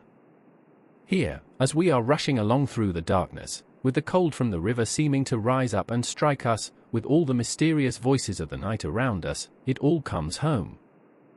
We seem to be drifting into unknown places and unknown ways, into a whole world of dark and dreadful things. Godalming is shutting the furnace door. The 31st of October, still hurrying along. The day has come, and Godalming is sleeping. I am on watch. The morning is bitterly cold, the furnace heat is grateful, though we have heavy fur coats. As yet we have passed only a few open boats, but none of them had on board any box or package of anything like the size of the one we seek. The men were scared every time we turned our electric lamp on them, and fell on their knees and prayed. The 1st of November, evening, no news all day, we have found nothing of the kind we seek. We have now passed into the Bistritza, and if we are wrong in our surmise our chance is gone. We have overhauled every boat, big and little. Early this morning, one crew took us for a government boat and treated us accordingly. We saw in this a way of smoothing matters, so at Fundu, where the Bistritza runs into the Sereth, we got a Romanian flag which we now fly conspicuously. With every boat which we have overhauled since then this trick has succeeded. We have had every deference shown to us, and not once any objection to whatever we chose to ask or do. Some of the Slovaks tell us that a big boat passed them, going at more than usual speed as she had a double crew on board. This was before they came to Fundu, so they could not tell us whether the boat turned into the Bistritza or continued on up the Sereth. At Fundu we could not hear of any such boat, so she must have passed there in the night. I am feeling very sleepy, the cold is perhaps beginning to tell upon me, and nature must have rest some time. Godalming insists that he shall keep the first watch. God bless him for all his goodness to poor dear Mina and me. The 2nd of November, morning, it is broad daylight. That good fellow would not wake me. He says it would have been a sin to, for I slept peacefully and was forgetting my trouble. It seems brutally selfish to me to have slept so long, and let him watch all night, but he was quite right. I am a new man this morning, and, as I sit here and watch him sleeping, I can do all that is necessary both as to minding the engine, steering, and keeping watch. I can feel that my strength and energy are coming back to me. I wonder where Mina is now, and Van Helsing. They should have got to Veresti about noon on Wednesday. It would take them some time to get the carriage and horses, so if they had started and travelled hard, they would be about now at the Borgo Pass. God guide and help them. I am afraid to think what may happen. If we could only go faster. But we cannot, the engines are throbbing and doing their utmost. I wonder how Dr. Seward and Mr. Morris are getting on. There seem to be endless streams running down the mountains into this river, but as none of them are very large, at present, at all events, though they are terrible doubtless in winter and when the snow melts, the horsemen may not have met much obstruction. I hope that before we get to Strasbourg we may see them, for if by that time we have not overtaken the Count, it may be necessary to take counsel together what to do next. Dr. Seward's Diary. The 2nd of November, 3 days on the road. No news, and no time to write it if there had been, for every moment is precious. We have had only the rest needful for the horses, but we are both bearing it wonderfully. Those adventurous days of ours are turning up useful. We must push on, we shall never feel happy till we get the launch in sight again. The 3rd of November, we heard at Fundu that the launch had gone up the Bistritza. I wish it wasn't so cold. There are signs of snow coming, and if it falls heavy it will stop us. In such case we must get a sledge and go on, Russian fashion. The 4th of November, today we heard of the launch having been detained by an accident when trying to force a way up the rapids. The Slovak boats get up all right, by aid of a rope and steering with knowledge. Some went up only a few hours before. Godalming is an amateur fitter himself, and evidently it was he who put the launch in trim again.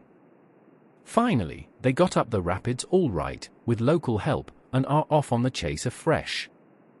I fear that the boat is not any better for the accident. The peasantry tell us that after she got upon smooth water again, she kept stopping every now and again so long as she was in sight.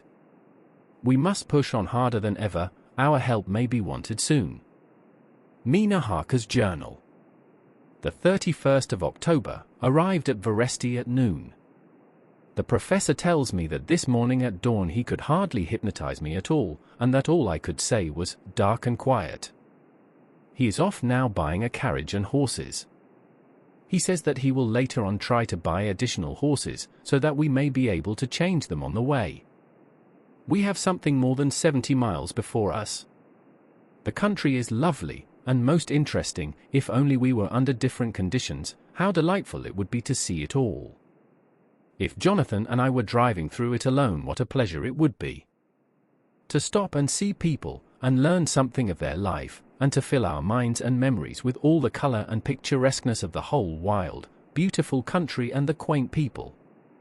But, alas, later, Dr. Van Helsing has returned. He has got the carriage and horses, we are to have some dinner, and to start in an hour. The landlady is putting us up a huge basket of provisions. It seems enough for a company of soldiers. The professor encourages her, and whispers to me that it may be a week before we can get any good food again. He has been shopping too, and has sent home such a wonderful lot of fur coats and wraps, and all sorts of warm things. There will not be any chance of our being cold. We shall soon be off. I am afraid to think what may happen to us. We are truly in the hands of God. He alone knows what may be, and I pray him, with all the strength of my sad and humble soul, that he will watch over my beloved husband, that whatever may happen, Jonathan may know that I loved him and honored him more than I can say, and that my latest and truest thought will be always for him. As the story hurtles towards its conclusion, the characters must confront the darkness within themselves and the evil that threatens to consume them, in a desperate bid for survival and redemption. Chapter 27. Mina Harker's Journal. The 1st of November, all day long we have travelled, and at a good speed. The horses seem to know that they are being kindly treated, for they go willingly their full stage at best speed. We have now had so many changes and find the same thing so constantly that we are encouraged to think that the journey will be an easy one. Dr. Van Helsing is laconic. He tells the farmers that he is hurrying to Bistritz, and pays them well to make the exchange of horses. We get hot soup, or coffee, or tea, and off we go. It is a lovely country, full of beauties of all imaginable kinds, and the people are brave, and strong, and simple, and seem full of nice qualities. They are very, very superstitious. In the first house where we stopped, when the woman who served us saw the scar on my forehead, she crossed herself and put out 2 fingers towards me, to keep off the evil eye. I believe they went to the trouble of putting an extra amount of garlic into our food, and I can't abide garlic. Ever since then I have taken care not to take off my hat or veil, and so have escaped their suspicions. We are travelling fast, and as we have no driver with us to carry tales, we go ahead of scandal, but I dare say that fear of the evil eye will follow hard behind us all the way. The professor seems tireless. All day he would not take any rest, though he made me sleep for a long spell. At sunset time he hypnotized me, and he says that I answered as usual darkness, lapping water and creaking wood, so our enemy is still on the river. I am afraid to think of Jonathan, but somehow I have now no fear for him, or for myself. I write this whilst we wait in a farmhouse for the horses to be got ready. Dr. Van Helsing is sleeping. Poor dear, he looks very tired and old and grey, but his mouth is set as firmly as a conqueror's. Even in his sleep he is instinct with resolution. When we have well started I must make him rest whilst I drive. I shall tell him that we have days before us, and we must not break down when most of all his strength will be needed. All is ready, we are off shortly. The 2nd of November, morning, I was successful, and we took turns driving all night. Now the day is on us, bright though cold. There is a strange heaviness in the air. I say heaviness for want of a better word, I mean that it oppresses us both. It is very cold, and only our warm furs keep us comfortable. At dawn Van Helsing hypnotized me. He says I answered darkness, creaking wood and roaring water, so the river is changing as they ascend. I do hope that my darling will not run any chance of danger, more than need be, but we are in God's hands. The 2nd of November, night, all day long driving. The country gets wilder as we go, and the great spurs of the Carpathians, which at Veresti seemed so far from us and so low on the horizon, now seem to gather round us and tower in front. We both seem in good spirits. I think we make an effort each to cheer the other. In the doing so we cheer ourselves. Dr. Van Helsing says that by morning we shall reach the Borgo Pass. The houses are very few here now, and the professor says that the last horse we got will have to go on with us, as we may not be able to change. He got 2 in addition to the 2 we changed, so that now we have a rood 4 in hand. The dear horses are patient and good, and they give us no trouble. We are not worried with other travellers, and so even I can drive. We shall get to the pass in daylight. We do not want to arrive before. So we take it easy, and have each a long rest in turn. Oh, what will tomorrow bring to us? We go to seek the place where my poor darling suffered so much. God grant that we may be guided aright, and that he will deign to watch over my husband and those dear to us both, and who are in such deadly peril. As for me, I am not worthy in his sight. Alas! I am unclean to his eyes, and shall be until he may deign to let me stand forth in his sight as one of those who have not incurred his wrath. Memorandum by Abraham Van Helsing. The 4th of November, this to my old and true friend John Seward, M.D., of Purfleet, London, in case I may not see him. It may explain. It is morning, and I write by a fire which all the night I have kept alive, Madam Mina aiding me. It is cold, cold, so cold that the grey heavy sky is full of snow, which when it falls will settle for all winter as the ground is hardening to receive it. It seems to have affected Madam Mina. She has been so heavy of head all day that she was not like herself. She sleeps, and sleeps, and sleeps. She who is usual so alert, have done literally nothing all the day, she even have lost her appetite. She make no entry into her little diary, she who writes so faithful at every pause. Something whisper to me that all is not well. However, tonight she is more vif. Her long sleep all day have refresh and restore her, for now she is all sweet and bright as ever. At sunset I try to hypnotize her, but alas! With no effect, the power has grown less and less with each day, and tonight it failed me altogether. Well, God's will be done, whatever it may be, and whithersoever it may lead.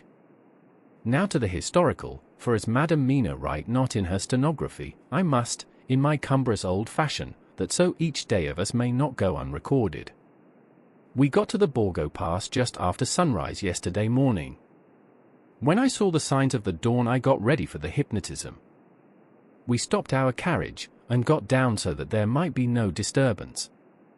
I made a couch with furs, and Madam Mina, lying down, yielded herself as usual, but more slow and more short time than ever, to the hypnotic sleep. As before, came the answer, darkness and the swirling of water. Then she woke, bright and radiant, and we go on our way and soon reach the pass. At this time and place, she become all on fire with zeal, some new guiding power be in her manifested, for she point to a road and say, "This is the way." "How know you it?" I ask. "Of course I know it," she answer, and with a pause, add, "Have not my Jonathan travelled it and wrote of his travel?" At first I think somewhat strange, but soon I see that there be only one such by road. It is used but little, and very different from the coach road from the Bukovina to Bistritz, which is more wide and hard, and more of use. So we came down this road, when we meet other ways, not always were we sure that they were roads at all, for they be neglect and light snow have fallen, the horses know and they only. I give rein to them, and they go on so patient. By and by we find all the things which Jonathan have note in that wonderful diary of him. Then we go on for long, long hours and hours. At the first, I tell Madam Mina to sleep, she try, and she succeed. She sleep all the time, till at the last, I feel myself to suspicious grow, and attempt to wake her. But she sleep on, and I may not wake her though I try. I do not wish to try too hard lest I harm her, for I know that she have suffer much, and sleep at times be all in all to her.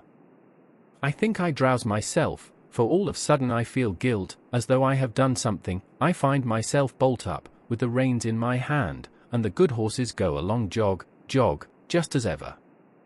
I look down and find Madam Mina still sleep. It is now not far off sunset time, and over the snow the light of the sun flow in big yellow flood, so that we throw great long shadow on where the mountain rise so steep. For we are going up, and all is so wild and rocky, as though it were the end of the world.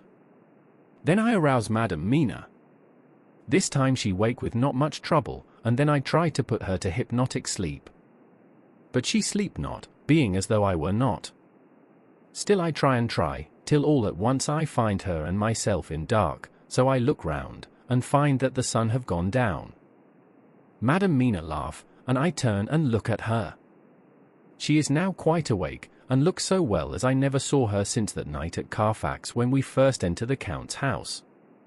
I am amazed, and not at ease then, but she is so bright and tender and thoughtful for me that I forget all fear.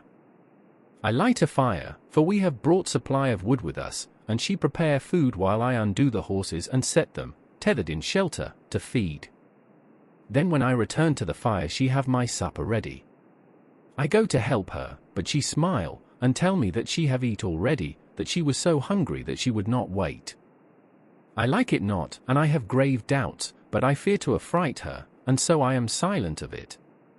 She help me and I eat alone, and then we wrap in fur and lie beside the fire, and I tell her to sleep while I watch. But presently I forget all of watching, and when I sudden remember that I watch, I find her lying quiet, but awake, and looking at me with so bright eyes. Once, twice more the same occur, and I get much sleep till before morning. When I wake I try to hypnotize her, but alas! Though she shut her eyes obedient, she may not sleep. The sun rise up, and up, and up, and then sleep come to her too late, but so heavy that she will not wake. I have to lift her up, and place her sleeping in the carriage when I have harnessed the horses and made all ready. Madam still sleep, and she look in her sleep more healthy and more redder than before. And I like it not. And I am afraid, I am afraid of all things, even to think but I must go on my way. The stake we play for is life and death, or more than these, and we must not flinch. The 5th of November, morning, let me be accurate in everything, for though you and I have seen some strange things together, you may at the first think that I, Van Helsing, am mad, that the many horrors and the so long strain on nerves has at the last turned my brain. All yesterday we travel, ever getting closer to the mountains, and moving into a more and more wild and desert land. There are great, frowning precipices and much falling water, and nature seemed to have held sometime her carnival. Madam Mina still sleep, and though I did have hunger and appeased it, I could not waken her, even for food. I began to fear that the fatal spell of the place was upon her, tainted as she is with that vampire baptism. Well, said I to myself, if it be that she sleep all the day, it shall also be that I do not sleep at night. As we travel on the rough road, for a road of an ancient and imperfect kind there was, I held down my head and slept. Again I waked with a sense of guilt and of time past, and found Madam Mina still sleeping, and the sun low down. But all was indeed changed, the frowning mountain seemed further away, and we were near the top of a steep rising hill, on summit of which was such a castle as Jonathan tell of in his diary. At once I exulted and feared, for now, for good or ill, the end was near. I woke Madam Mina, and again tried to hypnotize her, but alas! Unavailing till too late.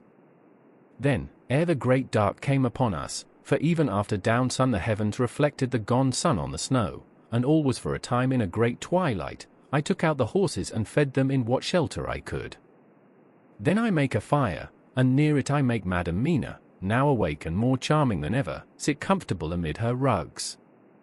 I got ready food, but she would not eat, simply saying that she had not hunger. I did not press her, knowing her unavailingness. But I myself eat, for I must needs now be strong for all.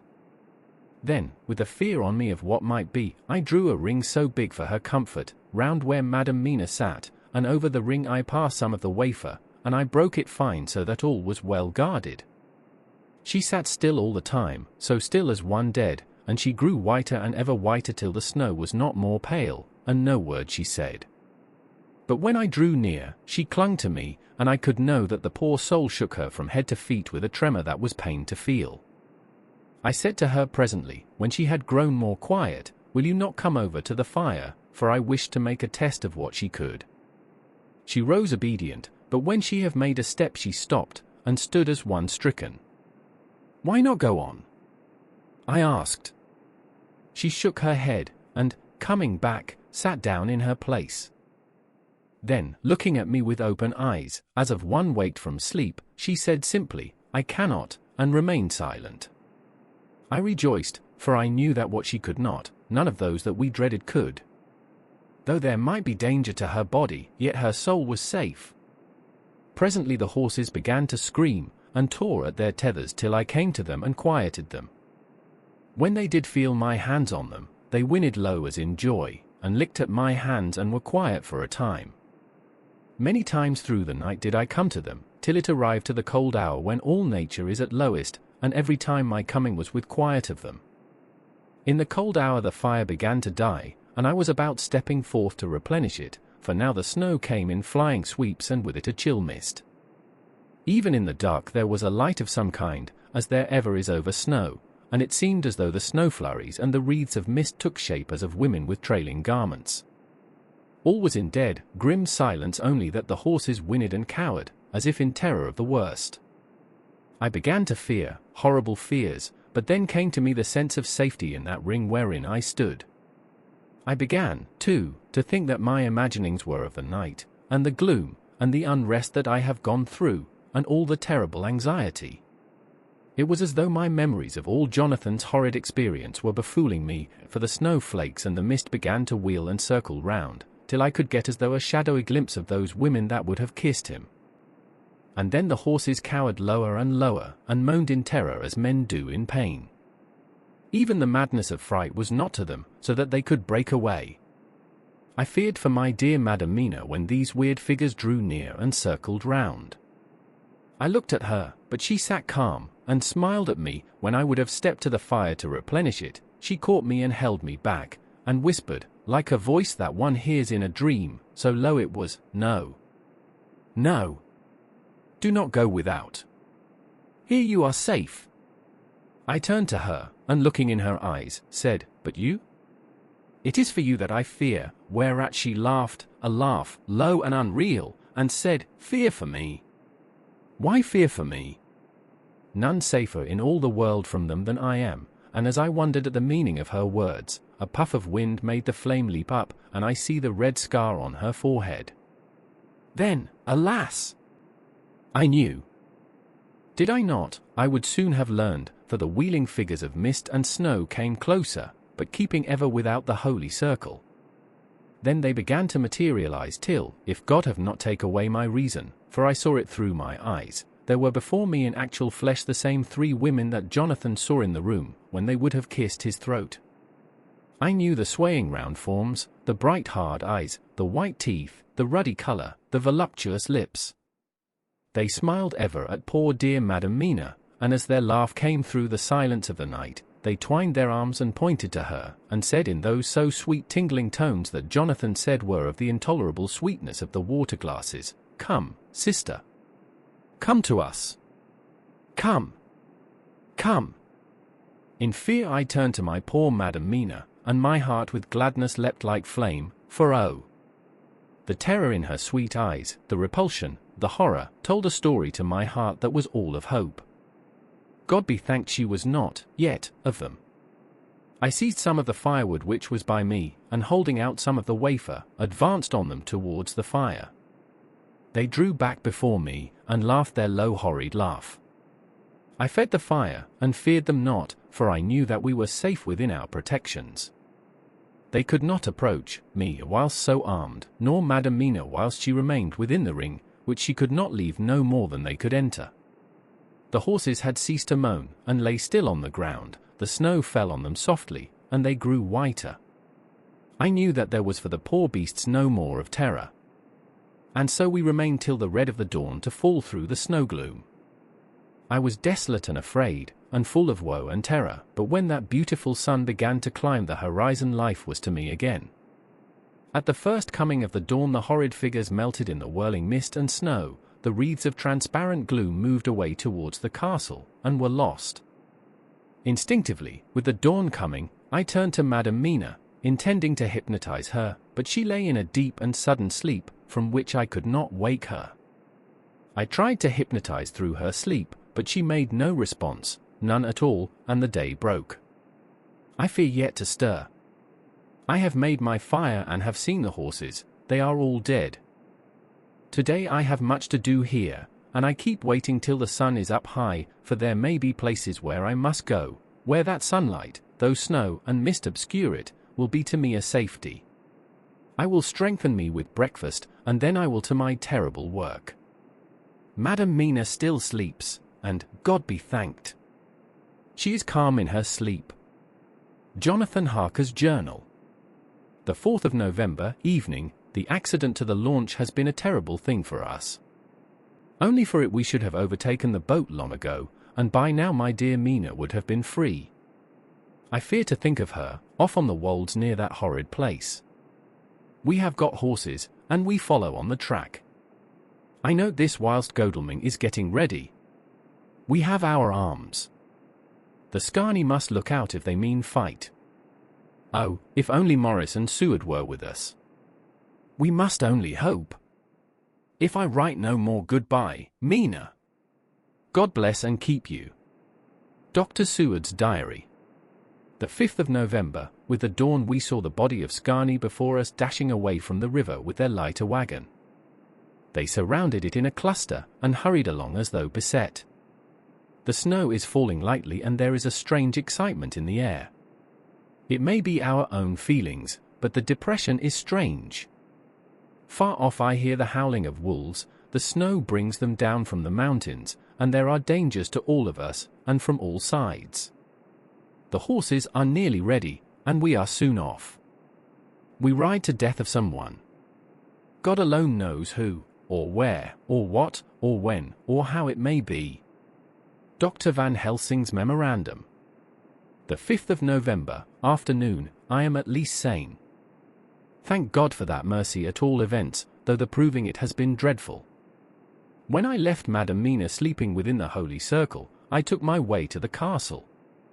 The blacksmith hammer which I took in the carriage from Veresti was useful, though the doors were all open. I broke them off the rusty hinges, lest some ill intent or ill chance should close them, so that being entered I might not get out. Jonathan's bitter experience served me here. By memory of his diary I found my way to the old chapel, for I knew that here my work lay. The air was oppressive, it seemed as if there was some sulphurous fume, which at times made me dizzy. Either there was a roaring in my ears or I heard afar off the howl of wolves. Then I bethought me of my dear Madam Mina, and I was in terrible plight. The dilemma had me between his horns. Her I had not dared to take into this place, but left safe from the vampire in that holy circle, and yet even there would be the wolf. I resolved me that my work lay here, and that as to the wolves we must submit, if it were God's will. At any rate it was only death and freedom beyond. So did I choose for her. Had it but been for myself the choice had been easy, the more of the wolf were better to rest in than the grave of the vampire. So I make my choice to go on with my work. I knew that there were at least 3 graves to find, graves that are in habit, so I search, and I find one of them. She lay in her vampire sleep, so full of life and voluptuous beauty that I shudder as though I have come to do murder. I doubt not that in old time, when such things were, many a man who set forth to do such a task as mine, found at the last his heart fail him, and then his nerve. So he delay, till the mere beauty and the fascination of the wanton dead have hypnotized him, and he remain on and on, till sunset come, and the vampire sleep be over. Then the beautiful eyes of the fair woman open and look love, and the voluptuous mouth present to a kiss, and man is weak. And there remain one more victim in the vampire fold, one more to swell the grim and grisly ranks of the dead. There is some fascination, surely, when I am moved by the mere presence of such an one, even lying as she lay in a tomb fretted with age and heavy with the dust of centuries, though there be that horrid odour such as the lairs of the Count have had. Yes, I was moved, I, Van Helsing, with all my purpose and with my motive for hate, I was moved to a yearning for delay which seemed to paralyze my faculties and to clog my very soul. It may have been that the need of natural sleep and the strange oppression of the air were beginning to overcome me. Certain it was that I was lapsing into sleep, the open-eyed sleep of one who yields to a sweet fascination, when there came through the snow-stilled air a long, low wail, so full of woe and pity that it woke me like the sound of a clarion. For it was the voice of my dear Madam Mina that I heard. Then I braced myself again to my horrid task, and found by wrenching away tomb-tops one other of the sisters, the other dark one. I dared not pause to look on her as I had on her sister, lest once more I should begin to be in thrall, but I go on searching until, presently, I find in a high great tomb as if made to one much beloved that other fair sister which, like Jonathan I had seen to gather herself out of the atoms of the mist. She was so fair to look on, so radiantly beautiful, so exquisitely voluptuous, that the very instinct of man in me, which calls some of my sex to love and to protect one of hers, made my head whirl with new emotion. But God be thanked, that soul wail of my dear Madam Mina had not died out of my ears, and, before the spell could be wrought further upon me, I had nerved myself to my wild work. By this time I had searched all the tombs in the chapel, so far as I could tell, and as there had been only 3 of these dead phantoms around us in the night, I took it that there were no more of active dead existent. There was one great tomb more lordly than all the rest, huge it was, and nobly proportioned. On it was but one word, Dracula. This then was the dead home of the king vampire, to whom so many more were due. Its emptiness spoke eloquent to make certain what I knew. Before I began to restore these women to their dead selves through my awful work, I laid in Dracula's tomb some of the wafer, and so banished him from it, dead, forever. Then began my terrible task, and I dreaded it.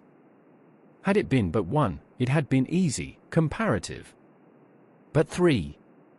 To begin twice more after I had been through a deed of horror, for if it was terrible with the sweet Miss Lucy, what would it not be with these strange ones who had survived through centuries, and who had been strengthened by the passing of the years, who would, if they could, have fought for their foul lives? Oh, my friend John, but it was butcher work, had I not been nerved by thoughts of other dead, and of the living over whom hung such a pall of fear, I could not have gone on. I tremble and tremble even yet, though till all was over, God be thanked, my nerve did stand. Had I not seen the repose in the first place, and the gladness that stole over it just ere the final dissolution came, as realization that the soul had been won, I could not have gone further with my butchery. I could not have endured the horrid screeching as the stake drove home, the plunging of writhing form, and lips of bloody foam. I should have fled in terror and left my work undone. But it is over.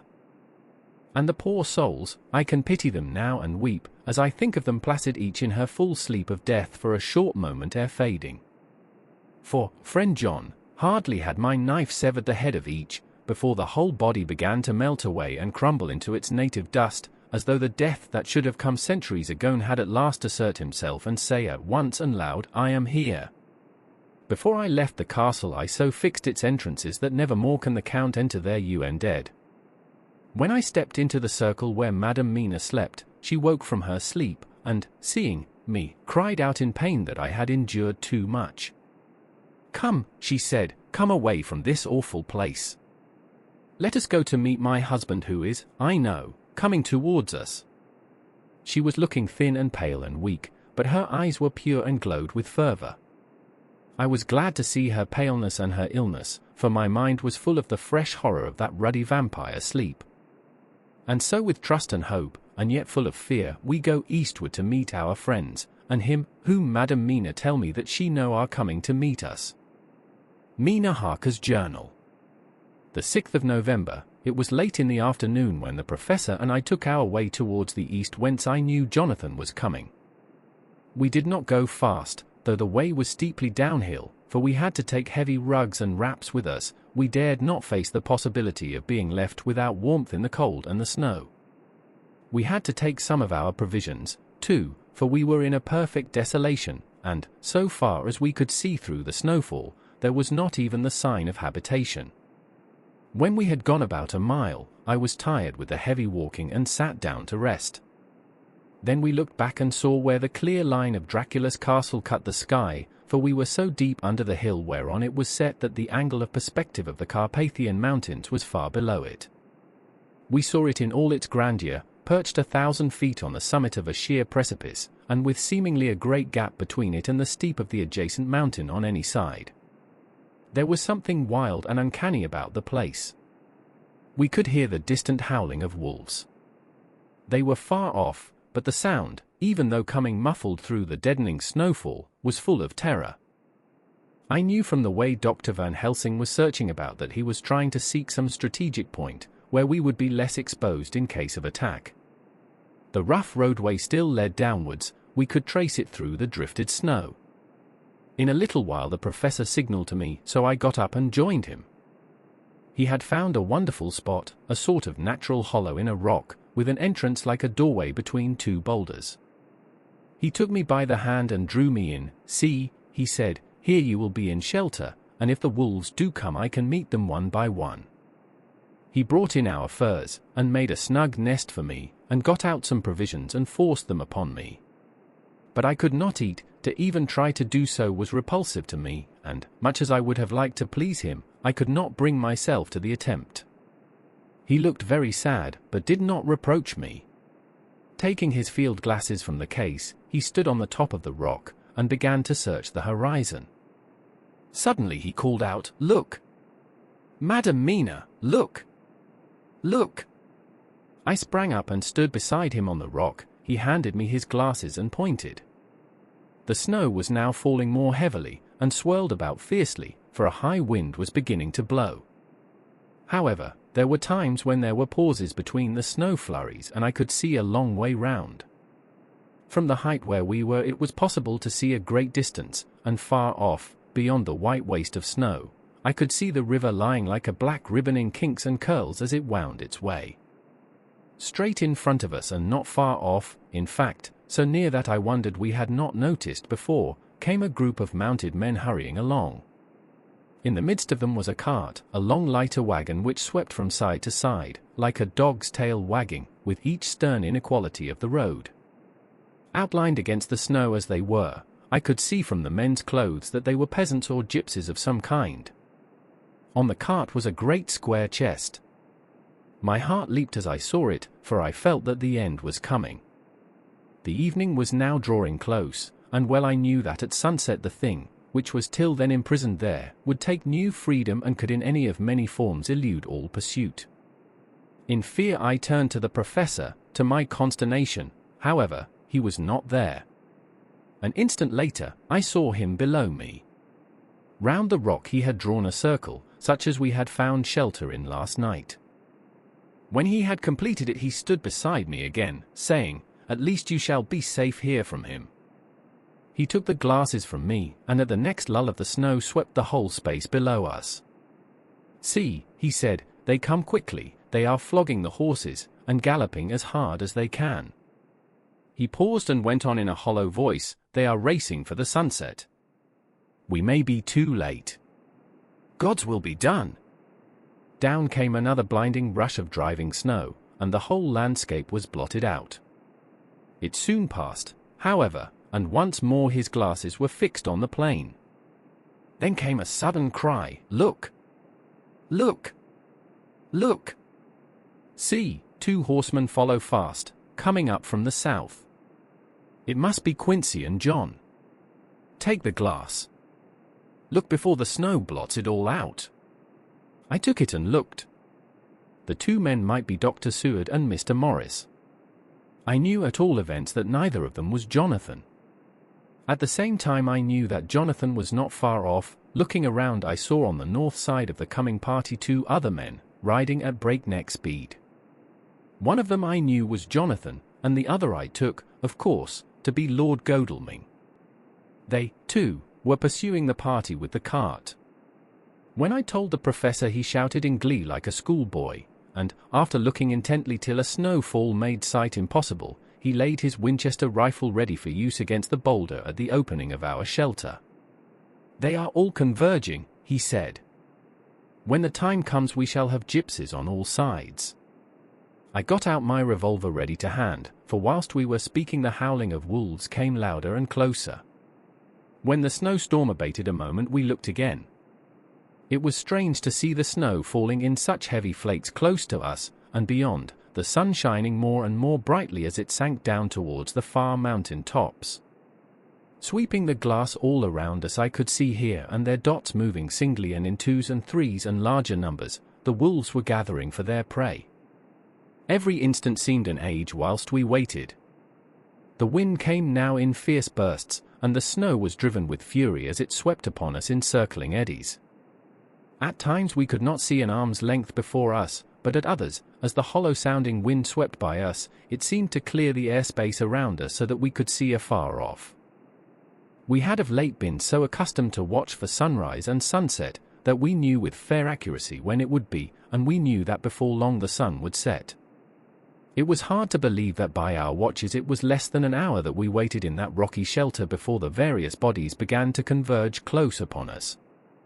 The wind came now with fiercer and more bitter sweeps, and more steadily from the north. It seemingly had driven the snow clouds from us, for, with only occasional bursts, the snow fell. We could distinguish clearly the individuals of each party, the pursued and the pursuers. Strangely enough those pursued did not seem to realize, or at least to care, that they were pursued. They seemed, however, to hasten with redoubled speed as the sun dropped lower and lower on the mountain tops. Closer and closer they drew. The professor and I crouched down behind our rock, and held our weapons ready. I could see that he was determined that they should not pass. One and all were quite unaware of our presence. All at once 2 voices shouted out to halt. One was my Jonathan's, raised in a high key of passion, the other Mr. Morris' strong resolute tone of quiet command. The gypsies may not have known the language, but there was no mistaking the tone, in whatever tongue the words were spoken. Instinctively they reined in, and at the instant Lord Godalming and Jonathan dashed up at one side and Dr. Seward and Mr. Morris on the other. The leader of the gypsies, a splendid-looking fellow who sat his horse like a centaur, waved them back, and in a fierce voice gave to his companion some word to proceed. They lashed the horses which sprang forward, but the 4 men raised their Winchester rifles, and in an unmistakable way commanded them to stop. At the same moment Dr. Van Helsing and I rose behind the rock and pointed our weapons at them. Seeing that they were surrounded, the men tightened their reins and drew up. The leader turned to them and gave a word, at which every man of the gypsy party drew what weapon he carried, knife or pistol, and held himself in readiness to attack. Issue was joined in an instant. The leader, with a quick movement of his rein, threw his horse out in front, and pointing first to the sun, now close down on the hill tops, and then to the castle, said something which I did not understand. For answer, all 4 men of our party threw themselves from their horses and dashed towards the cart. I should have felt terrible fear at seeing Jonathan in such danger, but that the ardor of battle must have been upon me as well as the rest of them. I felt no fear, but only a wild, surging desire to do something. Seeing the quick movement of our parties, the leader of the gypsies gave a command. His men instantly formed round the cart in a sort of undisciplined endeavor, each one shouldering and pushing the other in his eagerness to carry out the order. In the midst of this I could see that Jonathan on one side of the ring of men, and Quincy on the other, were forcing a way to the cart. It was evident that they were bent on finishing their task before the sun should set. Nothing seemed to stop or even to hinder them. Neither the levelled weapons nor the flashing knives of the gypsies in front, nor the howling of the wolves behind, appeared to even attract their attention.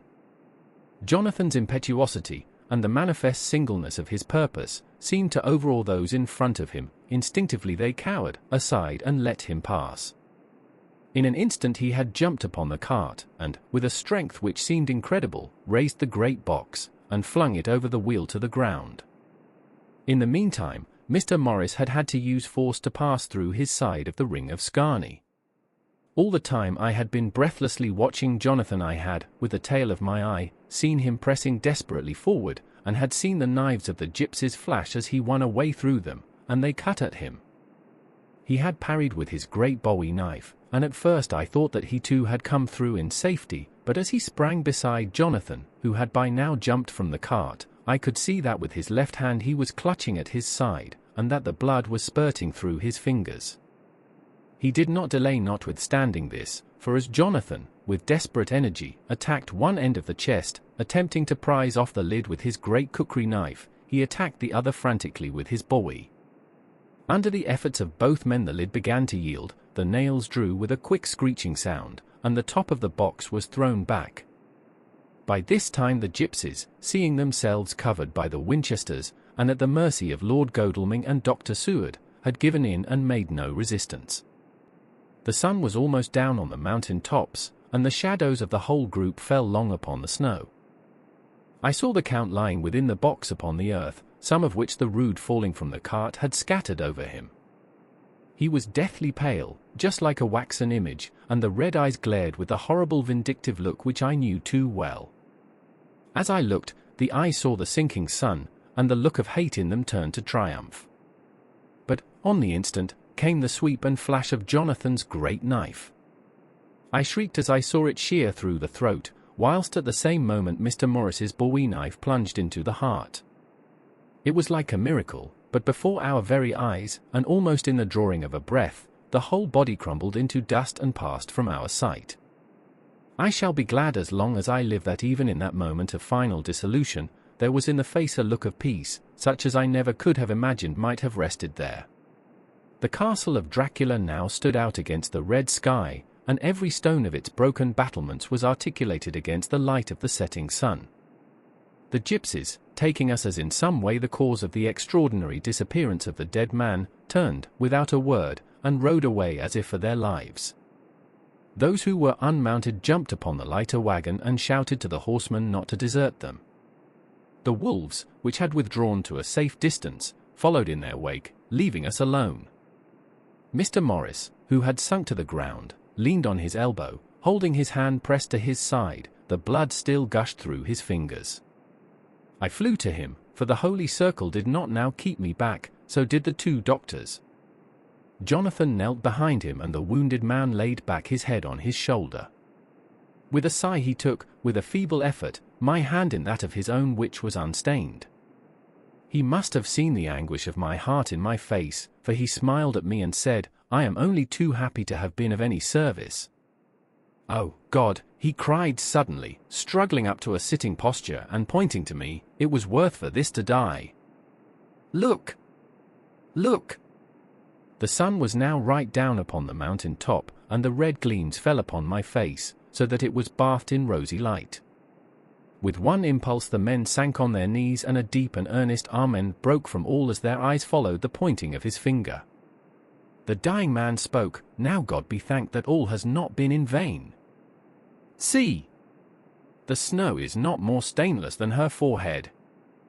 The curse has passed away."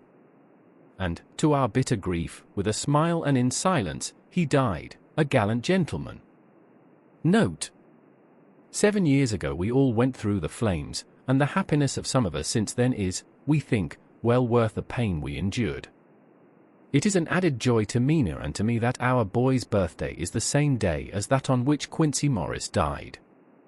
His mother holds, I know, the secret belief that some of our brave friend's spirit has passed into him. His bundle of names links all our little band of men together, but we call him Quincy.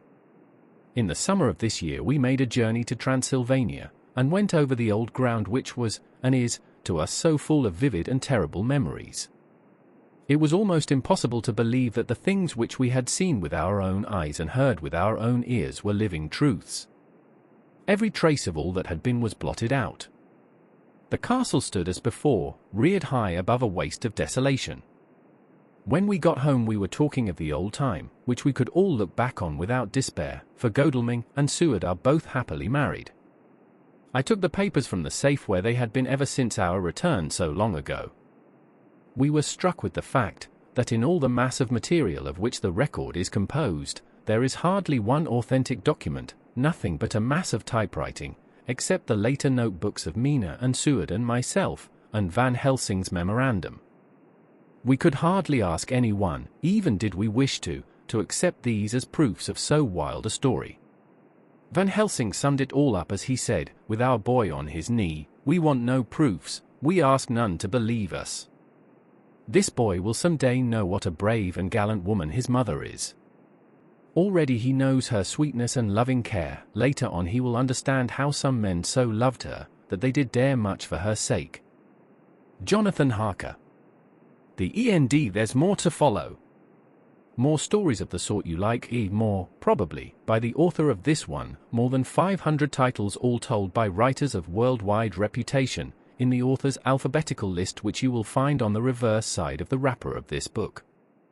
Look it over before you lay it aside. There are books here you are sure to want, some, possibly, that you have always wanted.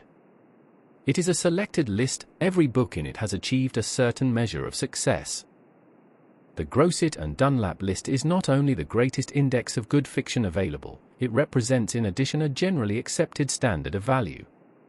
It will pay you to look on the other side of the wrapper.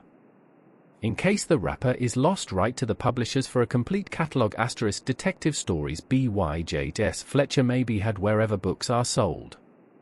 Ask for Grosset and Dunlap's list. The Secret of the Barbican, The Annexation Society, The Wolves and the Lamb, Green Ink, The King vs. Wargrave, The Lost Mr. Linthwaite, The Mill of Many Windows, The Heaven-Kissed Hill, The Middle Temple Murder, Ravensdean Court, The Raina Slade Amalgamation, The Safety Pin, The Secret Way, The Valley of Headstrong Men. Ask for complete free list of G&D popular copyrighted fiction. Grosset and Dunlap, Publishers, New York. Thanks for joining me on this journey through Dracula. This classic tale continues to captivate audiences with its timeless blend of horror and suspense. If you enjoyed this audiobook, consider subscribing for more. This recording of Dracula is sourced from Project Gutenberg, and as a public domain work, it's free for all to enjoy.